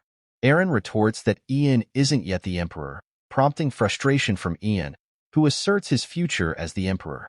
In response, Eren calmly assures Ian that his ascension to the throne won't come to fruition. Ian is taken aback by this statement. Without hesitation, Eren begins to emanate his own dragon aura, signaling his resolve. Surprised, Eren realizes that only those with the bloodline of the first emperor can withstand Ian's aura of supreme authority. Ian, equally astonished, can't comprehend how Eren is able to resist his overwhelming aura. He deduces that Eren must possess the aura of the White Dragon. As tension mounts, Princess Ingrid intervenes, accompanied by Luna, urging her brother to cease his display of power. She doesn't want Ian to cause unnecessary trouble. Eren notes Ingrid's presence and wonders why Luna Sirad is with them. Princess Ingrid introduces herself to Eren, explaining that they were betrothed since birth and had never met in person before. However, she breaks into laughter suddenly, remarking on Luna's description of Eren as incredibly strong and handsome. Eren is taken aback by her words. Ian warns Ingrid against getting too familiar with Eren, but she ignores his caution, inviting Eren to accompany her on a tour of the castle. As Eren walks alongside Ingrid, he contemplates the unusual turn of events. Eren's mother, Selena, and his sister, Irene, along with Mia, welcome Prince Ian and Princess Ingrid to the Pendragon Palace. Ian engages in conversation with Irene, while Princess Ingrid converses with Selena. However, when Irene catches sight of her brother Eren, she rushes over to him, praising his radiant appearance. Ian is shocked to be ignored, and his frustration manifests in the form of his aura. Mia, frightened by Ian's aura, seeks refuge with Isla. Ian, perturbed by Isla's lack of recognition, questions him about his identity. Isla, unperturbed, refuses to provide a name. This refusal frustrates Ian, who perceives Isla's stubbornness as characteristic of knights from the southern region of Valvas. Ian challenges Isla to a duel, but Princess Ingrid intervenes, chastising Ian for causing trouble once again. She warns him that if he causes trouble a second time, she won't speak to him for a year. Ian couldn't ignore his sister's admonition. Soldiers from Sirad observe the situation, astonished that the tyrant Ian, who is feared in the imperial capital, seems to have lost control since coming to Pendragon territory. They marvel at the prowess of Pendragon. Ian requests a private conversation with Eren, indicating he has something important to discuss. He probes Eren, questioning if Eren is afraid. Eren reassures Ian, asserting that he also has matters to discuss. In a private room, Ian and Eren face each other. Ian remarks on Eren's transformation, recalling him as a frail figure in the past. He admits breaking off the engagement with Eren due to his perceived weakness. Eren challenges Ian's authority to make such a decision for his sister. Curious, Eren asks Ian why he came. He questions whether Ian intends to rekindle the engagement. Ian flatly denies the possibility, stating there's no way his sister would be engaged to Eren Pendragon. Ian confronts Eren, expressing his disillusionment with the loyalty of Eren Pendragon and the Valva's knight to the imperial family. He questions Eren's intentions. In response, Eren asserts that Pendragon does not stand in anyone's shadow and has responsibilities to fulfill. Suddenly, Ian attempts to strike Eren, but Eren reacts quickly, throwing water at Ian and elbowing him. Despite the blow, Ian remains resilient, seizing Eren's arm and slamming him onto a table. Eren counters by locking Ian's arm before the impact. As they both assess the situation, Eren notices a knife near Ian's hand and decides to step back. Surprised by Eren's retreat, Ian questions his motives. Eren suggests that Ian wasn't fighting seriously, as he could have easily countered Eren's technique with the knife. Eren then emanates his aura and poses his question to Ian once more. Eren questions Ian's motive for coming to Pendragon territory. Ian responds with laughter, acknowledging Eren's prowess and ability to push Ian to this point. Eren is perplexed by Ian's reaction. Ian suggests that Eren join forces with him, recognizing Eren's potential to become the cornerstone of the Empire as Eren Pendragon. Ian explains to Eren that he's extending the invitation because of Eren's military skills and sharp intellect. However, Eren observes that the tense atmosphere and Ian's imposing aura have dissipated. Curious, Eren asks Ian what he means by joining forces. Ian reveals that the imperial family is currently grappling with the issue of succession, with several princes and influential aristocrats vying for power behind the scenes. He wants Eren on his side in case of future difficulties. Ian offers Eren a significant position within the Empire, along with wealth, treasures, territories, or even the opportunity to establish an independent state. Hearing this, Eren reflects on Ian's reputation as a tyrant in the imperial capital, but considers that Ian's true nature might be different. He concludes that Ian may not actually aspire to become emperor. Ian is taken aback by Eren's response. Eren expresses his belief that Ian's tyrannical persona might be a facade. Despite the tempting rewards, Eren cannot accept an offer from someone whose true intentions are unknown. Ian is surprised that Eren has discerned his true nature to such an extent. He admits that Eren is the first person, aside from his sister, to understand his intentions. Ian reveals his desire for his brother, Cheyenne Aragon, to become emperor. Eren questions if Cheyenne is the crown prince who is currently bedridden. Frustrated, Ian explains that his brother was nearly assassinated 3 years ago during the treason incident in Sisek. This revelation shocks Eren. Ian describes his brother as kind and capable, believing he would have been an outstanding ruler. Cheyenne aspired to bring change to the empire. Eren recalls that 3 years ago, the Valt family was branded as traitors in Sisek. Then, Eren agrees to Ian's offer but requests in return that Ian divulge all the information he knows about the treason incident. The scene shifts to Selena and Irene informing Luna and Ingrid about Eren's wife, Lindsay, shocking both of them. Returning to Eren and Ian, Ian discloses everything he knows about the treason incident in Sisek. Eren recalls that during that time, he was aspiring to become a knight and was entrusted with a letter to deliver to the lords of Sisek, but there was a hidden agenda behind it. Ian poses the question of who could be the mastermind behind the treason. Eren speculates if there's another prince vying for the emperor's throne. Ian acknowledges the possibility but explains that there are numerous princes and associated aristocrats, making it difficult for him to keep track of them all. Eren then inquires if Ian knows of any prince named Aim Jeffrey. Ian informs Eren that Aim Jeffrey is the child of a concubine, holding only the title of Viscount without any real power. Eren realizes that Jeffrey does exist, but is merely a Viscount without influence. He ponders how someone like Jeffrey could ascend to the throne in just a few years. Curious, Eren asks Ian about the lineage of Jeffrey's mother. Ian is surprised to reveal that she hails from Sisek and struggles to believe that Jeffrey could be involved in such matters. Eren reflects on Balti's words about everything being interconnected. He then emits his dragon's aura, surprising Ian, who hadn't seen Eren use this power before. Ian wonders about Eren's true identity. Outside, Sol appears, startling Ian with his white dragon form.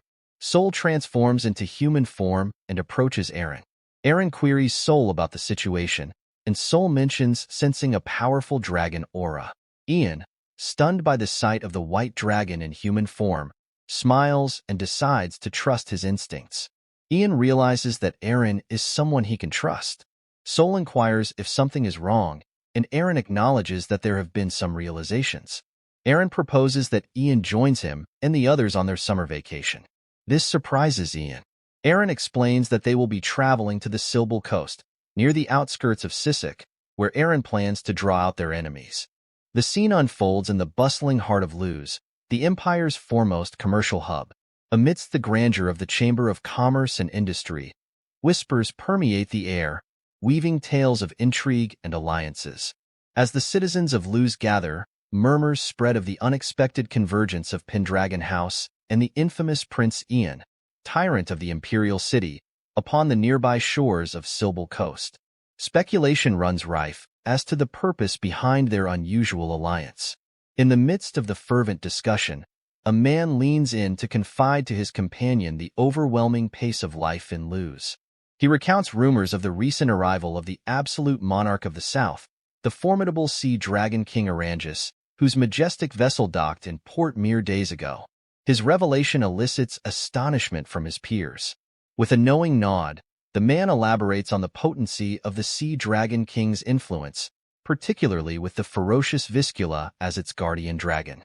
It's whispered that Aranjus wields a power that rivals even that of the Emperor, making it a formidable military force. Meanwhile, a figure named Vincent reassures his workers, assuring them that amidst the gathering of nobles, opportunities for their business to thrive will abound. Amidst this backdrop of intrigue and commerce, we catch glimpses of Karuto, Killian, and Isla traversing the labyrinthine streets of the city. Killian, perplexed by the sudden influx of activity, can't help but wonder what has turned Luz into such a bustling vacation destination. In a surprising turn of events, Killian finds himself taken aback by the unexpected appearance of Prince Ian alongside Eren. Karuto, however, dismisses the significance of their presence, instead focusing on the city's abundance of warriors. Eager for a challenge, Karuto expresses his anticipation for duels with these seasoned fighters. Suddenly, a group of orcs emerges into view, their brutish forms unmistakable to Killian's discerning eye. Identified as Ratuan orcs hailing from the southern territories, they are notorious as the fiercest orc tribe and notorious pirates. Spotting Karuto among the humans, the Ratuan orcs are taken aback, having never encountered his kind before. Their leader disparages Karuto's perceived weakness for associating with humans, provoking Karuto's ire and igniting his desire for confrontation. But Killian intervenes, recognizing the potential danger of a public altercation with the Ratuan orcs. Despite Karuto's frustration, Killian insists on restraint, wary of the repercussions of a skirmish amidst the onlookers. However, the Ratuan orcs persist in their disrespect, escalating tensions further. As Isla joins in, fueled by his own indignation, Killian feels the weight of responsibility settle heavily upon them. With two hot-headed companions to manage, Killian resolves to navigate the situation with caution and diplomacy, knowing that the delicate balance could easily tip into chaos. However, amidst the bustling commerce of the city, Killian can't shake the feeling of unease at the brazen presence of pirates openly wandering the streets. He senses that Luz, for all its outward prosperity, harbors secrets beneath its surface. The scene then shifts to the opulent residence of Governor Count Torio, where Count Segunda engages in conversation with Vincent. They discuss the unexpected arrival of Eren Pendragon, partner of the White Dragon, and Prince Ian Aragon, son of the Emperor, to the outskirts of Luz for vacation. Count Torio queries Vincent's thoughts on the matter, prompting Vincent to reveal that their visit extends beyond Luz to the Silbal coast of Sisek. Vincent speculates that Eren and Ian may be investigating the relationship between His Highness, Baron Allen, and Goffrey. If that's the case, Vincent suggests, Eren's involvement is likely tied to Ian's interests rather than any personal stake in Sisek affairs. Upon hearing Vincent's analysis, Count Torio concurs, acknowledging the absence of a direct connection between the Sisek affair and the Pendragon interests. He instructs Vincent to entrust the handling of this matter to a particular individual, the enigmatic figure who wields influence over both the pirates and the clandestine machinations of Luz, the Dark King.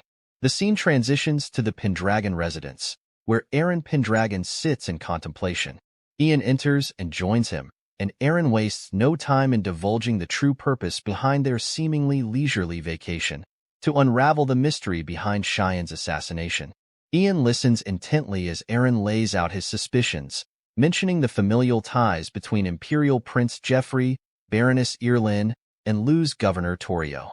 Eren posits that if Governor Torio were indeed the mastermind, he would have made a move upon hearing of their presence in nearby Sisek, perhaps targeting Ian himself. Eren reassures Ian of his confidence in his resilience, knowing Ian to be a man of action rather than passivity.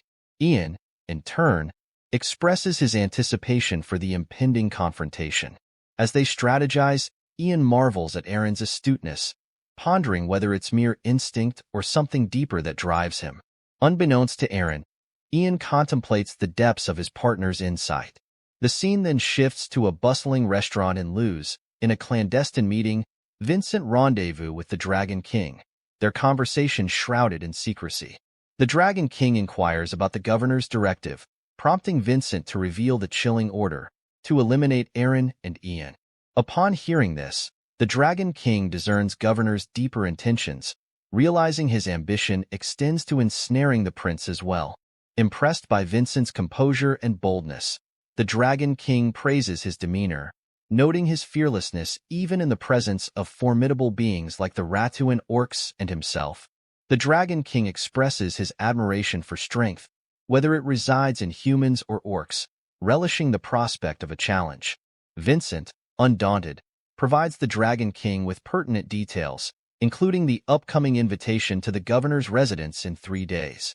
With this information, the Dragon King exudes confidence, assured of his ability to dismantle Eren and Ian's plans. As their exchange continues, Vincent ventures a personal question, to which the Dragon King, intrigued, grants permission to ask.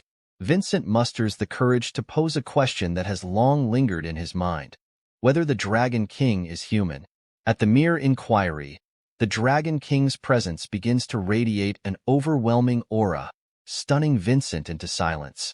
As Vincent reels from the sheer power emanating from the Dragon King, the enigmatic figure challenges him with a question of his own. Before Vincent can respond, he finds himself unexpectedly hoisted into the air, his world turned upside down. With a deft landing back on his feet, Vincent is astounded by his own agility, a feat that earns him praise from the Dragon King. In the wake of this display, the Dragon King turns his attention to the leader of the Ratuan orcs, issuing commands with a sense of anticipation. He reveals to the orc leader the prospect of facing a rare breed of orc in combat, igniting excitement within the ranks. With confidence, the Dragon King assures the orc leader that he will handle Eren Pendragon and Ian. Vincent, witnessing this display of power and authority, is struck by a realization. He is in the presence of a true monster. For the Dragon King is none other than Tolio Arangis, the second son of the head of one of the Empire's 5 great dukedoms. See Dragon King Arangis, a figure known as the King in the Shadows of Luz. A new day dawns upon Luz, heralding the arrival of an invitation from Governor Count Torio to a grand ball. Killian shares the news with the group, sparking excitement among them. Eren recognizes this as their long-awaited opportunity, while Ian silently acquiesces to Eren's plan, though harboring his own reservations. Meanwhile, Selena, Eren's mother, can't shake her unease at the mention of Count Torio's ball. Sensing her apprehension, Eren reassures her and insists she remain at the Pendragon residence for her safety. Selena, grateful for her son's concern, acquiesces and thanks him warmly. Eren then entrusts Duchess Selena to Sol, who promises to look after her. As the evening unfolds, the scene shifts to Governor Torio's opulent mansion, where nobles from far and wide have gathered for the extravagant ball. Eren arrives with his entourage, drawing the attention and admiration of all present. In a surprising turn, Karuto and Isla make their entrance, causing a stir among the nobles at the sight of an orc in their midst. Karuto, frustrated by the necessity of wearing armor, grapples with the discomfort of his attire amidst the grandeur of the occasion. Vincent strides into the scene, extending a warm welcome to the Pendragons and their companions. Making his way towards Eren, Vincent introduces himself as a knight in the service of Governor Segunda. Eren is taken aback by the intense aura emanating from Vincent's eyes, a telltale sign of a seasoned warrior. Intrigued by this revelation, Eren decides to observe Vincent further, sensing there's more to him than meets the eye. Vincent leads the group into the mansion, his steady pace and composed posture catching Ian's attention. Ian notes Vincent's unwavering demeanor, impressed by his poise amidst the bustling activity. As they enter the grand ballroom, Eren and his companions exchange pleasantries with the assembled nobility. Governor Torio steps forward, introducing himself as the ruler of Luz. Ian acknowledges their past acquaintance, noting the passing of 3 years and briefly mentioning the tumultuous events at the Imperial Castle. Count Torio extends his greetings to Princess Ingrid, further setting the stage for the evening's festivities. Count Torio extends his greetings to Irene before turning his attention to Eren Pendragon. Expressing his admiration, Count Torio acknowledges Eren's remarkable achievement in forming a pact with the White Dragon and commanding the loyalty of both orcs and griffins. He finds Eren's accomplishment truly astounding. However, Count Torio's curiosity shifts as he inquires about Duchess Selena's absence. Eren explains that Selena is unwell and resting at a separate villa. Count Torio offers to send his personal healers to attend to her, but Eren politely declines, citing potential complications in case of danger. Count Torio respects Eren's wishes and encourages him to enjoy the festivities without worry. Ian, ever vigilant, warns Eren to remain cautious, suspecting that Count Torio may have ulterior motives. Eren, intrigued, questions Ian about Knight Vincent's identity. Ian reveals that Vincent is Count Torio's most trusted knight, having distinguished himself since his arrival in Luz 2 years prior. Ian adds that there's speculation about Vincent handling all of Count Torio's affairs. Eren ponders the significance of Vincent's involvement in the Sisek incident. Despite their suspicions, Eren suggests they proceed with caution and adapt to the situation as it unfolds, maintaining their vigilance. Count Torio turns to Vincent, inquiring about his impressions of Eren Pendragon. Vincent recounts the moment Eren glimpsed his released aura but quickly looked away, interpreting it as a sign of fear. Count Torio dismisses Eren as just a youth in response. Vincent acknowledges Eren's companion as undoubtedly strong, though he admits he can't gauge the man's true strength without a fight. Internally, Vincent speculates that the man is likely a Valva's knight, known for their narrow-mindedness and boldness, which seems incongruous with his allegiance to Eren Pendragon. Count Torio entrusts Vincent with the knight's handling, while reinforcements deal with the remainder. He references the involvement of Tolio, the son of the Sea Dragon King, in handling Eren and Ian. Count Torio reminds Vincent of their previous encounter with Tolio. Vincent's mind drifts back to his encounter with the Dark King, Tolio, recalling the sheer power and ferocity he witnessed. He confides in Count Torio, emphasizing the unparalleled strength of the Dark King, asserting that victory against him seems impossible for mere humans. Count Torio, reassured by Vincent's assessment, sees it as a sign that their plans will proceed smoothly. Acknowledging Vincent's cunning and fierceness, Count Torio hints at grander schemes to come. He promises Vincent a position of great honor once their current operation concludes successfully. Vincent humbly protests, feeling unworthy of such accolades, but Count Torio insists, citing his own detachment from the impending events. As tension mounts within the mansion, the tranquility is shattered by the sound of breaking glass. Eren and the others are startled as the window shatters, revealing the unexpected intrusion of Tolio and his orc companions. Panic grips the mansion as the pirates infiltrate its halls. Tolio swiftly dispatches any noble who dares to confront him, commanding the orcs to subdue the remaining guests. Observing Tolio's actions, Vincent assures Count Torio that Tolio's ruthless efficiency will divert suspicion away from them. With a nod of agreement, Vincent prepares to execute his own part of the plan. Meanwhile, Luna, Irene, Lindsay, and Ingrid scramble up the stairs, only to find Tolio blocking their path like an ominous wall. The sight of the imposing figure leaves them stunned. Tolio locks eyes with Luna, declaring his intent to eliminate her first. But before he can strike, Eren steps forward, intercepting Tolio's blow with his sword. Relief washes over Lindsay and Irene as they witness Eren's intervention. Eren inquires after Luna's well-being, to which Luna responds with gratitude for his protection. Tolio, observing Eren's bold move, realizes that Eren Pendragon has taken the bait and exposed himself, playing right into their hands. At the foot of the staircase, Ian stands resolute, confronting Tolio head-on. With unwavering determination, Ian challenges Tolio's assumption that he only faces one opponent. Tolio's shock intensifies as Karuto and Isla step forward, ready to join the fray. Surprised by the unexpected show of solidarity, Tolio realizes that he's fallen into their trap. Despite the odds stacked against him, Tolio breaks into laughter, his confidence unshaken. Asserting his dominance, Tolio scoffs at the notion of facing multiple opponents, confident in his unrivaled strength and skill. Tolio, feeling the weight of 4 adversaries pressing down on him, calmly assesses the situation. He confides in Eren that the group is a tad cumbersome, prompting him to strategize.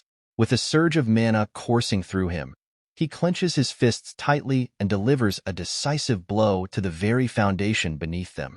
The stairs shatter, sending Eren tumbling into an unexpected separation from Ian. Meanwhile, as Isla and Karuto find themselves abruptly deposited onto the mansion's ground floor, Karuto bitterly notes Tolio's manipulation. Their disquiet is soon eclipsed by the ominous arrival of the Ratuan orcs. Karuto recognizes the menacing figures from a prior encounter at the market. Fueled by indignation, he vows to personally vanquish the orcs. With steely determination, both Isla and Karuto launch into a preemptive strike against their assailants. Returning to the upper level, Tolio stands tall, facing Ian with an air of calculated resolve. He assures Ian of his imminent attention before addressing the broader conflict below. Yet, Ian, undaunted by Tolio's display of power, offers a sobering reminder that strength alone does not guarantee victory in the heat of battle. Observing the intense exchange, Irene's concern for Prince Ian's well-being flickered momentarily across her features. Princess Ingrid, however, sought to assuage her worry with a reassurance born of familiarity. She reminded Irene of Ian's renowned prowess, revered throughout the imperial capital for his unmatched technique. Ingrid's confidence was unwavering. She had never witnessed Ian falter in combat. Ian wasted no time in demonstrating his mettle, launching a relentless strike against Tolio. Each strike carried the weight of his determination, yet Tolio met his onslaught with formidable defense. Irene and Ingrid watched in astonishment as Ian's swordsmanship unfolded before them, a display of skill that surpassed their expectations. Meanwhile, Eren's thoughts diverged from the prevailing optimism. Doubt crept into his mind, convinced that Ian was outmatched against Tolio's prowess. Amidst the clash of steel, Ian found himself in a peculiar state of detachment. He perceived Tolio's actions as mere parries, yet a sudden realization struck when Tolio pinpointed Ian's blade, rendering it immobile. Shock rippled through Irene and Ingrid as they witnessed Ian's predicament. Seizing the opportunity, Tolio moved in for the decisive strike, only to be intercepted by Eren's sudden intervention. With a swift maneuver, Eren attempted to thwart Tolio's advance, yet the agile foe evaded his attack with ease before retreating into the fray. As the battle intensified, Eren stepped forward to stand beside Ian, urging him to join forces against their formidable opponent. Tolio, taken aback by Eren's audacity, bore the evidence of a scratch inflicted by his unexpected assailant. It had been a rare occurrence for Tolio to face such resistance, prompting a contemplation of his strategy. Perhaps, Tolio mused, he should have prioritized Eren's threat over Ian's. With a calculated resolve, Tolio raised his shield, acknowledging the newfound challenge with a declaration of readiness. Both Ian and Eren were cautioned to give their utmost effort, for failure would not be tolerated. Tolio's ultimatum hung heavy in the air, a stark reminder of the stakes involved, including the safety of Irene and Ingrid. Meanwhile, on the lower level, Isla engaged in his own skirmish, swiftly dispatching a Ratuan orc before rushing to aid Eren on the second floor. However, his progress was impeded by the sudden appearance of a masked assailant. With a skillful grace, Isla evaded the masked man's initial strike, retaliating with a lightning-fast counterattack that disarmed his assailant. The masked knight, astonished by Isla's prowess, found himself at a loss in the face of his formidable strength. In the charged atmosphere, Isla's sharp perception cut through the veil of anonymity surrounding his masked opponent. Vincent, taken aback by Isla's swift recognition, was astonished that Isla could discern his identity with a mere glance. Isla's assertion revealed the keen memory of a Valva's knight, attuned to the unique aura of warriors encountered in the past. Vincent's initial shock transformed into a steely resolve as he accepted Isla's challenge. With a newfound sense of purpose, he invited Isla to engage in a serious bout, eager to settle their unresolved conflict. Without hesitation, Vincent launched himself forward, his blade meeting Isla's in a clash that reverberated with determination and intensity. Returning to the second floor, Ian confides in Eren, sharing his strategy to find a vulnerability in Tolio's defense. With conviction, Ian entrusts Eren with the crucial task of seizing the opportune moment. Eren, taken aback by Ian's unexpected proposal, remarks on the rarity of such humility from the typically confident prince. Nevertheless, Ian stands firm, recognizing Eren's superior strength and skill, evident even in their brief encounter with Tolio. Grateful for Ian's trust, Eren responds with a request for Ian's safety. Ian dismisses the concern, urging Eren to concentrate on the impending battle. Together, they charge towards Tolio, their synchronized movements a testament to their determination and unity. Meanwhile, Karuto finds himself occupied with the Ratuan orcs on the first floor, while Isla engages in a fierce duel with Vincent on the stairs. With their focus elsewhere, they remain unable to provide aid to Eren on the second floor. As Isla launches an attack against Vincent, the masked man showcases impressive agility, evading Isla's strike. In a swift countermove, Vincent retaliates with equal intensity. As tension mounted, Isla swiftly sidestepped Vincent's strike by dropping low to the ground. Capitalizing on the moment, Isla launched a counterattack from the crouched position. Yet, with astonishing agility, Vincent leaped into the air, narrowly avoiding Isla's strike and landing gracefully on the stairs.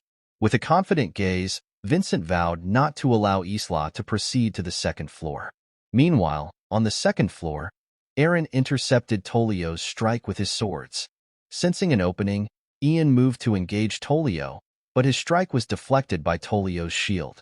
Now facing both Ian and Eren, Tolio taunted Eren, suggesting that their combined efforts were insufficient. Undeterred, Ian and Eren pressed forward, launching a coordinated attack. However, to their astonishment, Tolio effortlessly evaded their strikes, showcasing remarkable agility despite his imposing stature. Ian noted Tolio's surprising speed, recognizing the formidable challenge they faced. As Tolio moved to strike from behind Ian attempted to block the attack, but his sword shattered upon impact. With a smirk, Tolio declared Ian the first to fall. Turning his attention to Eren, Tolio prepared to face the next challenger. In a swift move, Ian seizes Tolio's arm, halting his impending strike towards Eren. With urgency in his voice, Ian commands Eren to capitalize on the opening. Eren, recognizing the opportunity, moves in to strike at Tolio. However, Tolio releases his sword and, with astonishing strength, hurls Ian into the air, inadvertently colliding with Eren mid-attack. Before Eren can react, Tolio swiftly strikes at his arm with his sword, sending Eren crashing into the wall. Ian, momentarily distracted by Eren's plight, finds himself vulnerable as Tolio swiftly strikes, sending him hurtling into a nearby table. Irene and Ingrid watch in shock as the two warriors are overpowered. From the stairs, Isla, witnessing Eren's downfall, is momentarily stunned. Vincent, seizing the opportunity, strikes at Isla, leaving a scratch on his face. With a stern tone, Vincent admonishes Isla for his distraction, igniting frustration within him. Meanwhile, on the second floor, Tolio relishes in his triumph, having successfully incapacitated both Eren and Ian. As Tolio looms menacingly, the women shrink back in fear, apprehensive of his formidable presence. However, to Tolio's surprise, Eren rises to his feet despite his injuries. Tolio is baffled by the resilience displayed by this mere mortal, doubting anyone's ability to withstand a direct blow from him. With a grave expression, Eren acknowledges Tolio's prowess in both skill and strength, conceding that Tolio appears to have no discernible weaknesses. Yet, with unwavering determination, Eren asserts that he has faced opponents of Tolio's caliber in the past. Tolio, intrigued, queries Eren about his claims, but Eren cryptically dismisses the notion, convinced that Tolio wouldn't comprehend the depths of his experiences. In his thoughts, Eren reflects on Tolio's strength, acknowledging it as formidable but ultimately pale in comparison to the adversary he once vanquished, the merciless Troll King, who had terrorized countless lives. Eren reminisces about his previous life, where his victory over the Troll King bestowed upon him his current immortal form. Tolio, witnessing Eren's resilience despite his supposed injuries, is taken aback. The sight of Eren effortlessly moving his supposedly injured right arm only adds to Tolio's astonishment, leaving him questioning the true extent of Eren's capabilities. Meanwhile, Ingrid turns to Irene, questioning whether there's any truth to Eren's cryptic claims. Irene, shaking her head, assures Ingrid that such events have never transpired with her brother before. Lindsay suggests they may have misunderstood, but Luna senses a shift in Eren's demeanor, pondering over the possibility of something changing within him. Returning to the duel, Tolio jests with Eren, urging him not to try to appear impressive. With relentless determination, Tolio charges at Eren with full force. Yet, Eren evades Tolio's strike with astonishing agility, sidestepping the attack effortlessly. Tolio is taken aback by Eren's nimbleness, baffled by his ability to move so swiftly despite his apparent injuries. As Eren retaliates with a strike of his own, Tolio swiftly blocks the attack with his shield before pushing Eren back. Regaining his balance, Eren is startled to find Tolio steadily advancing towards him. Unable to discern the position of Tolio's sword, hidden behind his shield, Eren prepares for an incoming strike. Anticipating Tolio's move, Eren predicts the attack from the front and swiftly dodges, narrowly avoiding Tolio's blade. Tolio launches a flurry of strikes at Eren, but to his astonishment, Eren effortlessly dodges each one. Tolio, taken aback by Eren's agility, is left bewildered by his opponent's prowess. Undeterred, Eren reminds Tolio of his earlier claim, that he has faced and defeated adversaries of Tolio's caliber in the past. In Eren's mind, he ponders the seamless coordination between Tolio's shield and sword, recognizing it as the hallmark technique of the Ratuan swordsmanship. Ratuan, once an ancient dwarven city perched upon the sea, fell to Orcish conquest decades ago, evolving into the largest orc kingdom in the empire. The orcs, blending the sturdy dwarven shields with their own throwing techniques, forged the formidable Ratuan technique. Eren draws a parallel between this technique and the one employed by Isla in a previous encounter, solidifying his suspicions. Considering Tolio's proficiency in both northern and southern martial arts, Eren speculates on Tolio's origins. He surmises that Tolio could either be a renowned warrior from the south or perhaps even an illegitimate child of a noble, born of both Orcish and human lineage. On the opposite end of the spectrum, Tolio observes Eren with a mixture of surprise and suspicion. Eren's remarkable ability to regenerate and his adept reaction to the Ratuan technique leaves Tolio perplexed. Tolio reflects on the devastation he wrought upon opponents using the Ratuan technique, swiftly overpowering them with its swift and devastating strikes. Puzzled by Eren's apparent familiarity with the technique, Tolio questions whether Eren has faced it before. Tolio grapples with the notion that Eren possesses such experience against the Ratuan technique, despite Tolio's belief in his own superiority in both strength and skill. However, Tolio senses a subtle yet distinct difference in Eren's demeanor. With Ian incapacitated and the possibility of Eren's allies joining the fray looming, Tolio realizes the precariousness of the situation. For the sake of his father, the Sea Dragon King's ambition, Tolio knows he must swiftly neutralize Eren Pendragon. Turning his attention back to Eren, Tolio acknowledges Eren's proficiency in evasion with a wry comment. With deliberate intent, Tolio makes a beeline for Ian, prompting a shocked reaction from Eren as he watches Tolio's unexpected move towards his fallen comrade. As Tolio moves to seize Ian, the prince seizes the moment, delivering a swift punch to Tolio's eye. Before Tolio can retaliate, Eren swoops in from behind, his aura sword ablaze with power, delivering a powerful strike at Tolio with all his might. Tolio's agility proved paramount as he swiftly evaded Eren's strike, leaving Ian astonished at his opponent's timing. Undeterred, Eren attempts to immobilize Tolio with an arm lock, employing a technique similar to what Tolio used on Ian. However, to Tolio's disbelief, Eren successfully applies the hold, surprising both himself and Tolio. Meanwhile, on the stairs, Isla and Vincent engage in a fierce battle. With a powerful strike, Isla shatters Vincent's sword, prompting him to realize the limitations of his weapon in direct combat. Vincent attempts to conceal a tattoo on his arm, but Isla keenly spots it. Suddenly, a distant scream pierces the air, leaving Vincent shocked at the thought of Eren Pendragon besting Tolio. Conversely, Isla is filled with excitement at the news. Descending to the first floor, Karuto stands victorious over the defeated Ratuan orcs, leaving Vincent stunned by the unexpected outcome of the battle. Vincent's mind races with uncertainty as he observes the unfolding chaos. With a sense of unease creeping in, he makes the decision to retreat, leaving the scene behind. Meanwhile, Isla wastes no time, swiftly ascending to the second floor to join the fray. On the second floor, Tolio, nursing an injured arm, stands defiantly with his shield raised against Eren. Eren confidently remarks on the reversal of fortunes, frustrating Tolio. However, before the tension can escalate further, Isla and Karuto arrive on the scene, much to Eren's relief. Tolio, seizing the opportunity, hurls his shield towards Ian, but Eren intercepts it, preventing any harm. With resolve in his voice, Tolio positions himself by the nearest window, issuing a challenge to Eren for a future rematch. With a whistle, he summons a griffin, swiftly making his escape.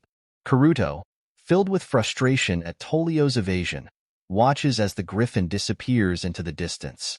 However, Eren reassures them, revealing that he had managed to injure Tolio's right arm and eye, so Tolio won't come back for some time. Isla then shares the recent encounter with Vincent, underscoring the lingering danger they face. Karuto and Eren exchange shocked glances upon hearing Isla's revelation. Ian's mind races as he contemplates the possibility of Count Segunda orchestrating the attack beforehand. Eren acknowledges Ian's suspicion but cautions that it may not be enough to prove Count Segunda's involvement definitively. Nevertheless, he turns to Isla, seeking insight into Vincent's strength. Isla recounts their battle, emphasizing Vincent's formidable skill and noting a distinctive tower tattoo on his shoulder, leaving Eren stunned by the revelation. Meanwhile, at the Pendragon residence, Lady Selena and Mina enjoy a peaceful moment until Lady Selena's gaze is drawn to the sky, where she spots orcs riding griffins approaching their home, filling her with shock and dread. In the forest, Tolio rides his griffin, only to be confronted by Count Segunda. Frustrated, Count Segunda admonishes Tolio for his failure to not only destroy his mansion, but also for his inability to eliminate their targets. Tolio confronts Count Segunda, revealing the extent of the injuries inflicted upon Ian. With a calculated demeanor, Tolio announces his intention to utilize the witch doctor he brought from the south to complete their sinister plan. Count Segunda is taken aback by this unexpected turn of events as Tolio lays out the details of their scheme. Tolio explains that the orcs sent to kidnap Lady Selena, Eren's mother, are accompanied by the witch doctor, whose expertise lies in brainwashing and elimination. Tolio asserts that had the witch doctor been present at the mansion, dealing with Eren and Ian would have been a simple task. Count Segunda's fear grows as he realizes the magnitude of Tolio's actions. Suddenly, without warning, Tolio strikes Count Segunda, injuring his leg. Tolio justifies the action as a precautionary measure to divert suspicion away from Count Segunda. With his task accomplished, Tolio departs from the scene. Meanwhile, at the Pendragon residence, Soldrake griffins engage in a fierce battle with the invading orcs and their mounts. On the battlefield, Killian and the other Pendragon forces engage the invading orcs with impressive skill and coordination. Observing Killian's prowess, the Free Knights are in awe of his abilities. Killian himself acknowledges the effectiveness of the Crutal strength-enhancing spell, finding it both potent and sustainable. Meanwhile, Crutal has cast an enhancing spell on both the Griffins and the Pendragon forces, boosting their combat capabilities. In the depths of the forest, two knights observe the ongoing battle through a crystal sphere. The witch doctor, accompanying them, explains that the Pendragon force's success is attributed to the strengthening spell. The witch doctor confidently asserts that while there may be a master-level magician among the Pendragon forces, they pale in comparison to his own strength. The knights are stunned by the aura exuded by the witch doctor as he speaks. Using the crystal sphere, the witch doctor locates Lady Selena's position and devises a plan to capitalize on the distraction caused by the pirates to execute her kidnapping. In a tense moment, Lady Selena, accompanied by Mina, Kazal, and Tata, huddles fearfully in a room, seeking refuge from the chaos outside. Suddenly, to Lady Selena's astonishment, the thick metal door before them begins to melt away, revealing the imposing figure of the witch doctor accompanied by a few knights. With a commanding presence, the witch doctor instructs Lady Selena to step forward and accompany them. Showing courage in the face of danger, Lady Selena complies, urging the witch doctor to spare the others from harm. Using his magical ropes, the witch doctor binds Lady Selena, preparing to take her away. However, just as the knights move to escort Lady Selena, Sol emerges from the shadows with lightning speed, dispatching the knights with a single strike. The witch doctor is left dumbfounded by Sol's sudden intervention, recognizing her as something other than human. With gems adorning her forehead and wings sprouting from her back, Sol conjures a radiant sword from thin air, confirming the witch doctor's suspicions that she is the legendary White Dragon. Before the witch doctor can react, Sol swiftly incapacitates him with another decisive blow, ensuring Lady Selena's safety. Later that night, Isla was driving the carriage, and inside, Ingrid asked Ian if he was all right as she healed him using Eren's shield. Ian replied that he felt much better and that the healing shield truly worked wonders. Ian then asked Eren about his condition, noting that despite being beaten to a pulp by the monster Tolio, Eren had still managed to stand up and fight immediately. Eren explained that it was the power of the White Dragon. Hearing this, Ian remarked that he needed to thank the White Dragon. Meanwhile, Luna wondered if that was really the case. At the Pendragon house, the Griffins and Killian, with the help of orcs, had defeated the Ratuan orcs' army. Everyone began celebrating the Pendragon army's victory. Seeing them, Krudel couldn't help but laugh. On the terrace, Selena, Eren's mother, thanked Sol for saving her and the others. Sol told her that Eren had asked her to take care of his mother while he was gone, and that was all. Selena didn't seem to understand what Sol was saying, but she told Sol that what she protected wasn't the Pendragon house, but the head of the family with whom Sol had made the pact. Selena was aware of that. She stated that before her husband Gordon was alive, she had only seen the White Dragon turn into its human form once. When she saw the beautiful dragon, stronger than anyone else, staring into her husband's eyes, Selena felt jealous. However, when Sol looked into her son Eren's eyes, the look in Sol's eyes was one of nostalgia, an almost painful longing for a distant past. Selena said that she understood now and asked Sol to keep protecting her son Eren. She admitted that she knew Eren might not be her son, but she was his mother regardless. Just because Eren seemed different, or even if it was another person inside, deep down, she loved him. Crying, she expressed this heartfelt sentiment. Seeing this, Sol also admitted that she couldn't understand what Selena was trying to say, but Sol states that Rey, it's the name Sol gave Eren, is Valt and Eren Pendragon, and through Rey, Sol can see Alex. Sol might end up loving Rey more than any of her previous pact partners. At that moment, Eren, Lindsay, and Irene rushed to check on their mother. Worried, Eren asked if she was all right, having heard they were attacked by orcs. Selena replied that she was fine, thanks to Soldrake, and asked if Eren and the others were all right. Eren assured her that they were completely fine and nothing had happened. Selena expressed her relief that Eren was okay, hugged him, and thanked him. She then hugged Irene, who asked what had happened. Later, after they went inside the house and said goodnight to Eren, he hugged Lindsay and told her goodnight as well. On the other hand, Luna approached Eren and stated that she had something important to discuss with him and wanted to talk about it now. As they walked outside, Eren asked Luna what she wanted to talk about. Luna told Eren that perhaps if she hadn't brought up the divorce at that time, she might have become his wife. Eren remained silent. Luna expressed her regret for initiating the divorce, especially after seeing how Eren had changed so drastically from his previous self. However, since the divorce was a family decision, Luna felt there was no way around it and gave up. During their trip to the mausoleum and throughout the journey, Luna had kept watching Eren as he protected her. This feeling probably wouldn't change, and even now, thinking about it, she told Eren that she loved him. Eren replied that he didn't feel the same way.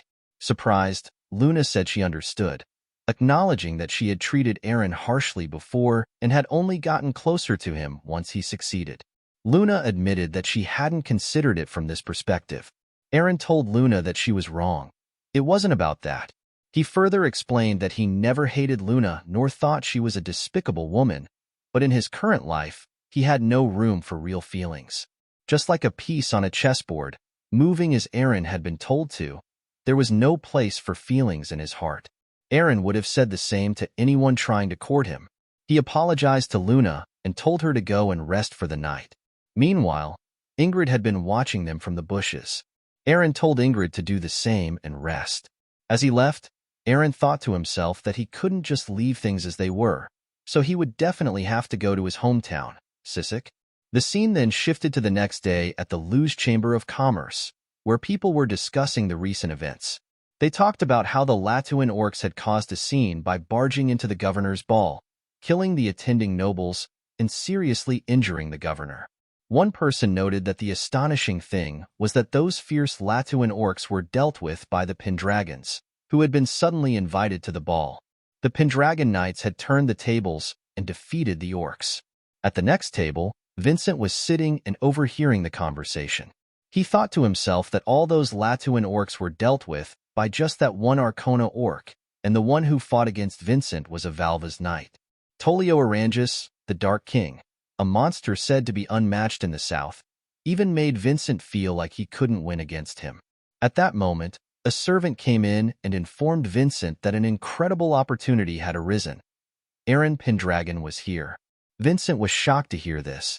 The scene shifts to Vincent's room, where Eren comments on how extravagant it is. Eren notes that with such facilities, a small or medium business wouldn't be able to afford to maintain them, implying that Vincent must be making a lot of money. Vincent appears frustrated seeing Eren Pendragon in his office. Eren continues, stating that Governor Segunda significantly developed the economy of Luz, which means the governor must have had a fantastic subordinate.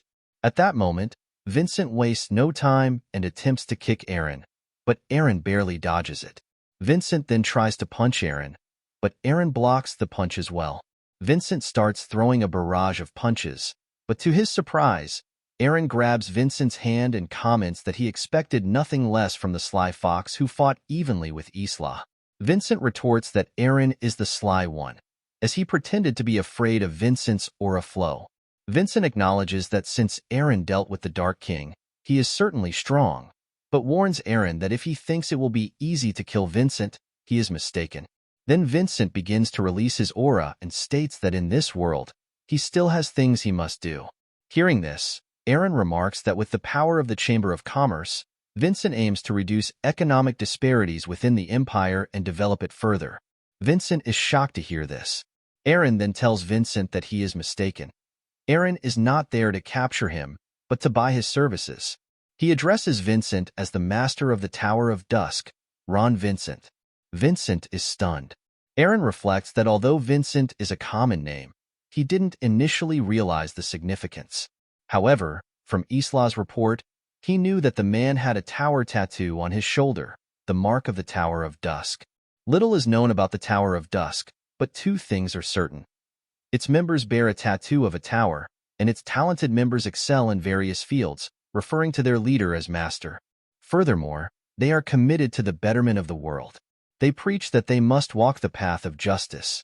Eren had heard stories about them in his previous life in the demon unit. Eren tells Vincent that Vincent's first goal is to strengthen the foundation of Luz and seize control of all the Empire's coastal cities. Through this Chamber of Commerce, Vincent aims to gather the power of small and medium merchants and use their collective interests to pressure the big merchants and nobles, disrupting their main source of income and preventing them from becoming too powerful. Vincent is stunned to hear this and wonders how Eren knew about his plan, as he had never revealed the nature of his plans to anyone. Eren thinks that Vincent's plan is to eliminate economic disparities in the Empire and that he has something significant in mind. Known as the Gray Afterflow of the Sunset, Ron Vincent was a name that spread far in Eren's previous life. Vincent is one of the heroes.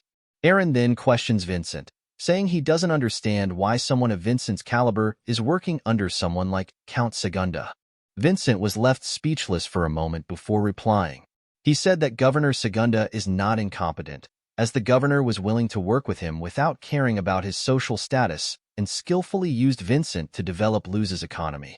As a result, the population was able to achieve prosperity. However, Eren continued, stating that due to those profits, the governor planned to take down Eren and Ian, and perhaps even the imperial prince, Shaun. Vincent asked what about it, surprising Eren with his reaction. Vincent then elaborated that the noble idiots and the imperial family are always in a struggle for influence and power. No matter who wins or dies, it doesn't matter to him, because his objective is to bring wealth and safety to everyone. That is all. Besides, all nobles are more or less like Count Segunda. With a smile, Eren asked if he, Eren Pendragon, was also like Segunda. Vincent replied that he still didn't know. Eren then invited Vincent to come to the Pendragon territory and find out. Eren offered to treat Vincent as a house guest, allowing him to make his own judgment. If Vincent believed it was in the best interest of the people, he could attempt to cut off the Pendragon's income or even try to kill Eren. He was free to do as he pleased. Vincent pondered for a moment before replying. He asked if, should Eren take him as an ally and if Eren intended to expose all of Count Segunda's schemes, that was what Eren was counting on. Eren confirmed that was indeed part of his plan. Vincent agreed to cooperate with Eren and stated that he would try to do so. Eren expressed that he looked forward to it. The scene shifts to later that night at the house, where Eren asks Ian if his injuries are all right now. Ian replies that he is fine, attributing his recovery to the healing shield. He reflects on the harrowing adventure and mentions that Ingrid will be scarred for life. Ian then tells Eren that he will never allow Eren to have his sister. Eren responds that if that is their decision, so be it, and he will leave the matter to Ian. Ian asks if they will go to Sisek now. Eren explains that they need to continue their investigations and will bring Isla and Sol along this time. Ian questions whether 3 people will be sufficient, given that they do not know what their enemies are planning. Eren reassures Ian that he has seen the strength of both Eren and Isla at the governor's mansion, and that the last one is even stronger than both of them. Ian smiles and notes that Sol is, after all, a dragon in human form. He then asks Eren what kind of monster they faced at the governor's mansion, the leader of the pirates. Ian further states that while fighting both opponents simultaneously, Tolio did not fall behind, clearly indicating that Tolio was not an ordinary human. Eren replies that Tolio was probably a half-orc and was also well-versed in southern fighting techniques. Ian mentions that after Count Segunda, there is an even bigger enemy behind the incident. However, Eren reassures Ian that it is comforting to have him as a comrade. Ian is surprised to hear this. Eren explains that, during the battle against the monster Tolio, he probably would not have survived without Ian's help. Ian seems like he can't take a compliment. Ian then asks Eren if he is injured or if he sustained damage from his fight against the pirate leader. Ian states that they will be departing the next morning and also need to search for Godfrey in the Imperial Castle. Hearing this, Eren thinks that Godfrey is the man who is likely to become emperor in the future. Eren tells Ian not to be careless, as their enemies are everywhere. Ian advises Eren to be careful as well. The scene shifts to the next day, where Ian, Luna, and Ingrid are leaving, and the Pendragons are saying their goodbyes. We then see Vincent departing from Luz on horseback, seemingly heading toward Pendragon territory. Later that night, the scene shifts to the governor's room. Injured and worried, Segunda wonders what he should do next. Ian has left for the Imperial Castle, the assassination attempt failed, and the governor was unable to capture Selena. Additionally, Vincent has disappeared. Frustrated, Segunda reflects on how things could have gone so wrong, as he needs to make Godfrey the crown prince as soon as possible. Segunda realizes that if people from the Imperial Castle come here searching for clues about the assassination attempt on Prince Shaun, and if they travel to Sisek to search for evidence related to the incident, the promised future for Governor Segunda could change. He concludes that he needs to contact them. The scene shifts to Sisek, where 2 men are fleeing from the Griffins. As the Griffins were about to catch the 2 men, a few arrows suddenly flew their way, easily taking down the Griffins. On a nearby cliff, 3 figures were visible, with Isla being the archer who had fired the arrows. Suddenly, one of the Griffins appeared in front of them, preparing to attack. Eren, in disguise, charged forward and took down the Griffin with a single strike. The 2 men, startled, feared that they were dealing with mercenaries and worried about provoking them. However, Eren then prepared to leave. One of the men, still surprised, asked Eren if he was not going to take any money for his help. Eren replied that there was no need, as he was merely testing his blade. When asked for his name, Eren introduced himself as Raven, though he is actually Eren. Eren then called Isla and Sol to come down, indicating that they should move forward. The scene shifts to a restaurant in Sisek, where the trio is seated. The waitress approaches and asks if they are ready to order. Eren drops some golden coins and instructs her to bring 2 drinks, herb-roasted chicken, smoked chicken, and the famous rice dish from the region. As the food arrives, Isla tastes the rice and remarks that he hasn't had rice since leaving the south. Eren explains that Sisek has many mountains, which are not suitable for wheat farming. Instead, due to the frequent rain, terraced rice fields are constructed in the mountains to grow rice. Isla then asks Eren how he knows so much about Sisek. Eren responds that he has his reasons. As people begin to fight in the restaurant, Eren reflects that mercenaries and monsters roam these infertile mountains, the cursed land of Sisek. It earned this name 10 years ago when the feudal lord of Sisek, Count Brescia, paid a substantial sum to purchase the lordship from the empire.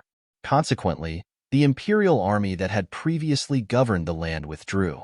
Count Brescia, who had spent most of his fortune purchasing estates, was unable to defend his land. Bandits and monsters poured in, causing public order in Sisek to collapse. The villagers, unable to rely on their lord, began hiring mercenaries with the little money they had. Meanwhile, the Valt house trained true-born soldiers and worked to ensure the safety of the people until they were eventually overpowered. Eren, frustrated by the downfall of his family, reflects on this. Suddenly, a man crashes into Eren's table, causing their food to fall to the ground. Isla looks stunned by the incident. The woman who threw the man onto the table, clearly frustrated, scolds him for becoming overly familiar with her. Angered, the man draws a dagger and prepares to attack the woman. Before he can do so, Isla steps forward and forces the man's face into the ground, his anger fueled by the waste of his favorite rice. A brown-haired man then approaches Eren and apologizes for the disturbance. As his comrade is a bit violent, the man states that he will treat Eren and the others to a meal. They sit together, and the brown-haired man introduces himself as Jonathan, and the next to him is named Gus, while the woman's name is Scylla. Jonathan then asks Eren to introduce himself. Eren questions whether he needs to provide his name, but Jonathan insists that it would be fine for Eren to share it, given that they are all mercenaries. Eren introduces himself as Raven. Jonathan comments that Raven seems like an unusual name, likening it to a crow, and expresses skepticism about its authenticity. Eren then mentions that his comrades are Isla and Sol, who are siblings, and adds that Sol is his wife. Jonathan notes that this makes them a mercenary family, which he finds quite unusual. He then inquires whether they are in Sisek to hunt down monsters. He explains that monsters are rampant in Sisek due to the feudal lord's misrule, leaving both villagers and nobles at a loss for solutions. Jonathan points out that, given the high demand and payment for mercenaries, there is no better place for them to be. Scylla, noticing Isla's appearance, comments that he looks very handsome and exactly to her taste. She then suggests that they should come along with her and Jonathan. Jonathan tells Eren to disregard Scylla's behavior, as she often acts this way. Eren responds that it's fine and proceeds to ask Jonathan about the nobles recruiting mercenaries. Eren inquires if Lord Ruvtylon is also recruiting, which surprises Jonathan. Observing Jonathan's reaction, Eren wonders about his surprise. Jonathan confirms that indeed, he and his comrades were actually planning to go to Tylon's mansion, as Tylon is known to offer good pay. Eren then tells Isla and Sol to prepare, as they will be heading to Tylon's mansion with Jonathan. Everyone is surprised to hear this. Seeing their reactions, Eren tells Isla that it seems they have found some good companions, so it should be fine. Isla, still surprised, doesn't understand what Eren is talking about. Scylla, however, becomes happy and excited upon hearing this. Eren then informs Jonathan that it seems like they were destined to meet. And didn't Jonathan say that connections are important? Jonathan, confused, replies, "That's right." The scene shifts to later that night at the inn, where Isla asks Eren what he meant by going together with the three mercenaries. Eren explains that it is to gather information, as the three mercenaries have traveled throughout the entire empire. Additionally, traveling with them would make it easier for their group to disguise themselves, especially since Sol stands out too much. Hearing this, Isla looks at Sol. Eren further explains that the more their group stands out, the harder it will be for them to move around, which would hinder their true objective. After a few moments, Sol asks Eren if Ruvtylon is the one who framed Ray and ruined the Valt household. Ray was Eren's name in his previous life. Hearing this, Eren, with a sad voice, remarks that Sol must have seen Ray's memories. Frustrated, Eren states that it was all because of Ruvtylon. Then, a memory is shown where a young Ray happily tells Ruvtylon that he wants to become a knight in the Brescia family. Ruv responds that of course, Ray will become a knight alongside Ruv's son, Jeff. Ruv then gives Ray a recommendation letter and instructs him to deliver it to a guest staying in the country. Ray eagerly follows Ruv's orders. Later, Ray goes to his brother and father, telling them that Lord Tylon has recommended both him and Jeff to become knights. and that Rey only needs to do one more thing before achieving this goal. Both Rey's brother and father are thrilled to hear the news. Rey's father tells him that Tylan is the Count's most trusted subordinate, so a recommendation from him is legitimate. However, the next day, everything suddenly changes. Royal soldiers arrive at the Valt household and arrest them, accusing them of being traitors. Shocked, Rey and his family are left bewildered, not understanding what is happening. Young Rey, in shock, thinks that this must all be a mistake and that his family has been framed. Returning to the present, Eren informs Sol that, according to what he heard from Ian, the letter was actually meant for Prince Shaun, who was visiting Sisek in secret. When the prince opened the letter, he was attacked by poison that had been placed on the ink, and the letter vanished on its own. Eren suspects that some form of magic must have been engraved on the letter. Since the Valt family became the prime suspects behind the incident, they were arrested. Ruv later approached Rey and informed him that Rey's father had confessed to being hired for 5 gold bars to have his son switch the letter with an assassination device. Rey is stunned to hear this. Ruv then tells him that, in order to ensure his eldest son could safely inherit the family estate, Rey's father forced his good-for-nothing younger son to carry out the deed. With a smirk, Ruv adds that although Grey Valt was once a respected and proud knight, he still did this. Enraged, Rey tells Ruv to stop speaking nonsense, insisting that his father would never say such things and that Ruv was behind everything. Hearing this, Ruv tells Rey that between the words of Count Brescia and those of the second son from some inferior family, which one is more likely to be believed? Rey becomes enraged at this. Ruv then informs Rey that arrangements have been made for him to be freed and sent to the demon unit. If Rey manages to survive for 10 years in the demon unit, he will be pardoned of his crimes. As Ruv leaves, an angered Rey vows that he will definitely kill Ruv. He declares that he will survive the 10 years in the demon unit and take his revenge. Returning to the present, Eren explains that his father lied to save his life, all because he switched the letters. Sol is left speechless. Eren further reveals that the Valt family was framed as traitors, and everyone except Rey was eliminated. This time, however, Eren plans to disguise himself as a mercenary, get close to Ruv Tylan, and find an opportunity to restrain him and force a confession of his crimes. Sol, shocked to see Eren consumed by anger, notices that Eren is surrounded by a blue aura. Filled with rage, Eren declares that he will find everyone responsible for orchestrating the betrayal and ensure that they are all taken down. The scene shifts to the next day, where Gus asks Jonathan if they are really going with the 3 mercenaries. Hearing this, Scylla responds that if Gus dislikes it so much, he can go on his own. Ignoring Scylla, Gus states that the woman with them seemed unable to hear or speak, and he wonders if she really is a mercenary. Jonathan tells Gus that, according to what they were told, that woman is the strongest among them. Gus replies that he finds it hard to believe. Both Scylla and Jonathan acknowledge that Gus has a valid point.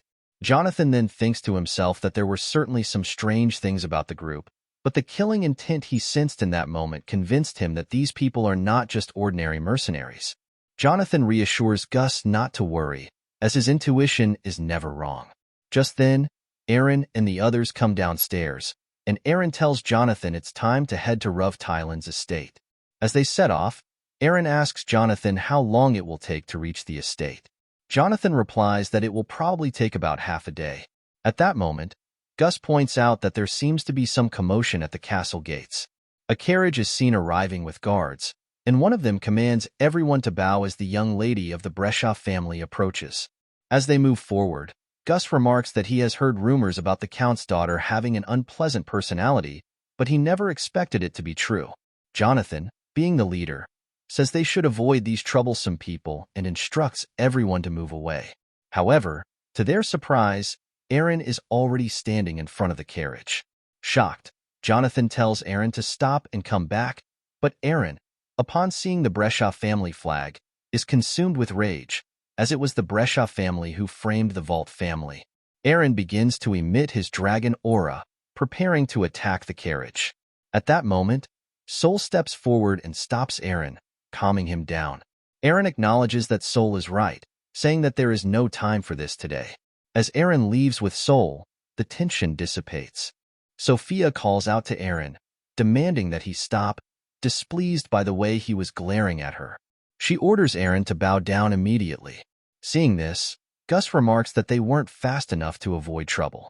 The knight captain cautions Sophia not to act recklessly, but she ignores him and commands the knights to capture Eren and force him to bow. As the soldiers charge at Eren, Isla swiftly steps in and takes down all 3 soldiers with a single strike. Everyone is shocked by how easily Isla defeated them. Isla then states that if the knights want to lay a hand on Eren, they will have to get past him first. As he prepares to confront the knights, a shocked and frightened Sophia asks what Isla means, reminding her that she is the daughter of the Count. With a calm demeanor, Isla replies that he couldn't care less about Sophia's lineage. Frustrated, Sophia glares at Isla. Eren tries to stop Isla, but it's too late. Isla charges forward and attempts to strike Sophia's carriage. Just then, the knight captain intervenes, blocking Isla's attack with his sword. Eren and Sol are both surprised to witness this. The knight captain apologizes to Isla and acknowledges him as a Valva's cavalier.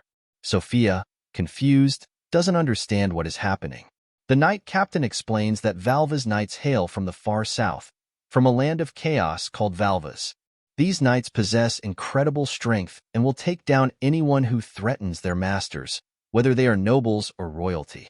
Shocked, Sophia listens as the knight captain tells her that she has much to learn about the world and should not be overly conceited about her lineage. The knight captain then turns to Isla, remarking that his skills are impressive, and asks for his name. Isla replies that he has no intention of revealing his name. Hearing this, the knight captain can't help but smile. As the carriage departs, Sophia angrily shouts that she will inform her father about the incident. Meanwhile, Eren recognizes the knight captain, Fillmore. Eren recalls Fillmore as a fierce warrior and remembers, as a child, wanting to be just like him. Eren is surprised that Fillmore was able to block Isla's strike. Eren reflects that it's a shame Commander Fillmore has to serve under Count Brescia. As Eren and the others continue their journey, Jonathan and Scylla are both pleased and surprised to learn that Isla is a knight from Valvas. Scylla excitedly asks Isla to teach her the throwing technique Isla had just used. Meanwhile, Gus thinks to himself that since Isla is a Valvas knight, it means he wouldn't follow someone weaker than himself, implying that Eren is even stronger than Isla. With a smile, Gus tells Jonathan that it seems his intuition was right after all. Jonathan replies confidently that he knew it. Just then, Scylla points ahead and says she can now see Ruvtylan's estate. The scene transitions to Ruvtylan's palace, where Eren and his companions meet with Ruvtylan. Ruv inquires if they all intend to work as mercenaries under his command. Jonathan responds affirmatively, adding that they are skilled in the art of combat. Scylla interjects, stating that as long as they are paid for defeating their enemies, that's all that matters. Gus further clarifies that their loyalty does not lie with Ruv. Hearing this, Ruv comments on their apparent confidence, acknowledging their skills based on the way they speak. He also notes the presence of the 3 individuals standing behind Jonathan. Ruv then proposes a test for them, to hunt a monster located on the outskirts of his territory, near the village of Monza. Eren is visibly taken aback upon hearing the village's name, as it is his hometown, a place once managed by the Valt family. The scene then shifts to the forest, where Jonathan successfully takes down a monster. Scylla dispatches a bird-like creature, and Gus eliminates a snake-like beast. Their remarkable strength leaves the soldiers observing them in awe. Meanwhile, Isla faces a massive monster and effortlessly takes it down with a single strike of his spear. Suddenly, a bear-like monster attacks Isla from behind, but before it can land a blow, Eren intervenes and swiftly slays the creature. The soldiers accompanying them are left stunned by this display of skill. Elsewhere, Sol single-handedly defeats a dozen monsters. Later, the group gathers to eat, and Scylla remarks on the astonished expressions of the soldiers, who were left speechless by the group's strength. Jonathan adds that Sol, Isla, and Eren did most of the heavy lifting and notes how surprising it is to see Sol's incredible power. Gus chimes in, confidently stating that their performance will undoubtedly secure them a position. Jonathan then tells Eren that he's glad they joined his group, but Eren appears unusually quiet and doesn't respond. Concerned, Jonathan asks what's on Eren's mind. Eren replies that it's nothing but mentions noticing something peculiar about the villagers. He wonders aloud if the farmers in the village were truly as impoverished as they seemed. Jonathan informs Eren that those people aren't actually farmers. Both Eren and Isla are confused by his statement, prompting Jonathan to explain further. He reveals that these farmers have neither wealth nor freedom. They are essentially slaves. Eren and Isla are shocked to hear this. Gus adds that much of Sisek operates this way. When the nobles of the Brescia household purchased the territory, they squandered half of their fortune. To recover their losses, they imposed heavy taxes, but when that failed, they resorted to implementing a slave-based class system. Everything beyond what these farmers consume for survival is taken from them. Gus laments that the greedy nobles, blinded by their avarice, caused this injustice. Scylla cautions Gus to lower his voice, warning that soldiers might overhear their conversation. Gus, however, assures her that they're out of earshot. Both Eren and Isla grow visibly angry upon hearing about this system. Eren reflects that it wasn't like this before, not when his father and the Valt household were in charge. At that moment, it begins to rain. Eren suddenly stands and starts walking into the downpour. Surprised, Jonathan asks where Eren is going in this weather. Eren tells the group to leave him alone for a while. Hearing this, both Isla and Sol grow concerned. Eren walks off and eventually reaches the Valt household, now in ruins. As he gazes at the broken-down structure, Sol suddenly appears and remarks that this is the Valt household, the place where Eren was raised. Startled by her voice, Eren turns and asks why she followed him, reminding her that he wanted to be alone. Sol replies that she was worried about him and notes that ever since they arrived in Sisek, Eren has been acting strangely. She adds that they are bound by a soul contract, or is she mistaken? Eren remains silent and walks toward the graves in front of the Valt household. Sol cautiously asks if those are the graves of his family members. Eren explains that they belong to his father, Grey Valt, his brother, Reed Valt, and his mother, Sheena. However, since the Valt family was branded as traitors, there is no way Tylene or the Brescia nobles would have created these graves. Eren wonders aloud who might have done so. At that moment, an old man approaches and asks about Eren's identity. Seeing the old man, Eren initially assumes he might be a villager, but then he recalls that this man was the butler of the Valt household, Sir Remelda. Remelda asks if Eren has come to mock the graves of the traitors from the Valt family. He then declares that he served the Valt household faithfully for many years and knows in his heart that his lord, Grey Valt, and his family were not traitors. Hearing this, Eren responds that he has heard stories of Grey Valt, the head of the household, who was a proud and honorable warrior that protected his people. Eren adds that he does not believe the Valt family were traitors, suspecting there must have been some kind of mistake. Moved by these words, Remelda begins to cry and thanks Eren. Eren then inquires if Remelda was the one who created the graves. Remelda confirms this, explaining that he wanted to give the Valt family a proper funeral because they were truly remarkable people. He recounts that Grey Valt often said there should be no distinction between a lord and his people, other than their roles in society. Remelda adds that Grey's son, Reed, inherited his father's values and was also a brave warrior. Remelda recounts how Reed risked his life countless times to protect the villagers from beasts and how Grey Valt's wife, Sheena, always ensured the villagers had food during poor harvests. She even helped plow the fields alongside them. Remelda emphasizes that the three of them were truly remarkable people. However, something changed. Eren is surprised to hear this. Remelda continues, explaining that Reed once went to the Brescia household to deliver a letter. Eren is confused and shocked by this revelation. He tells Remelda that the one who delivered the letter was Raven Valt. Remelda, perplexed, asks who Raven Valt is. Eren is stunned and, growing frustrated, informs Remelda that Raven was the second son of the Valt household. He insists that there is no way Remelda wouldn't know about Raven. However, Remelda dismisses Eren's claim, stating firmly that the Valt household never had a second son. According to him, Grey, Reed, and Sheena were a family of three, and what Eren is saying is impossible. Hearing this, Eren is left speechless. He struggles to process the revelation, unable to believe that Valt doesn't exist in this world.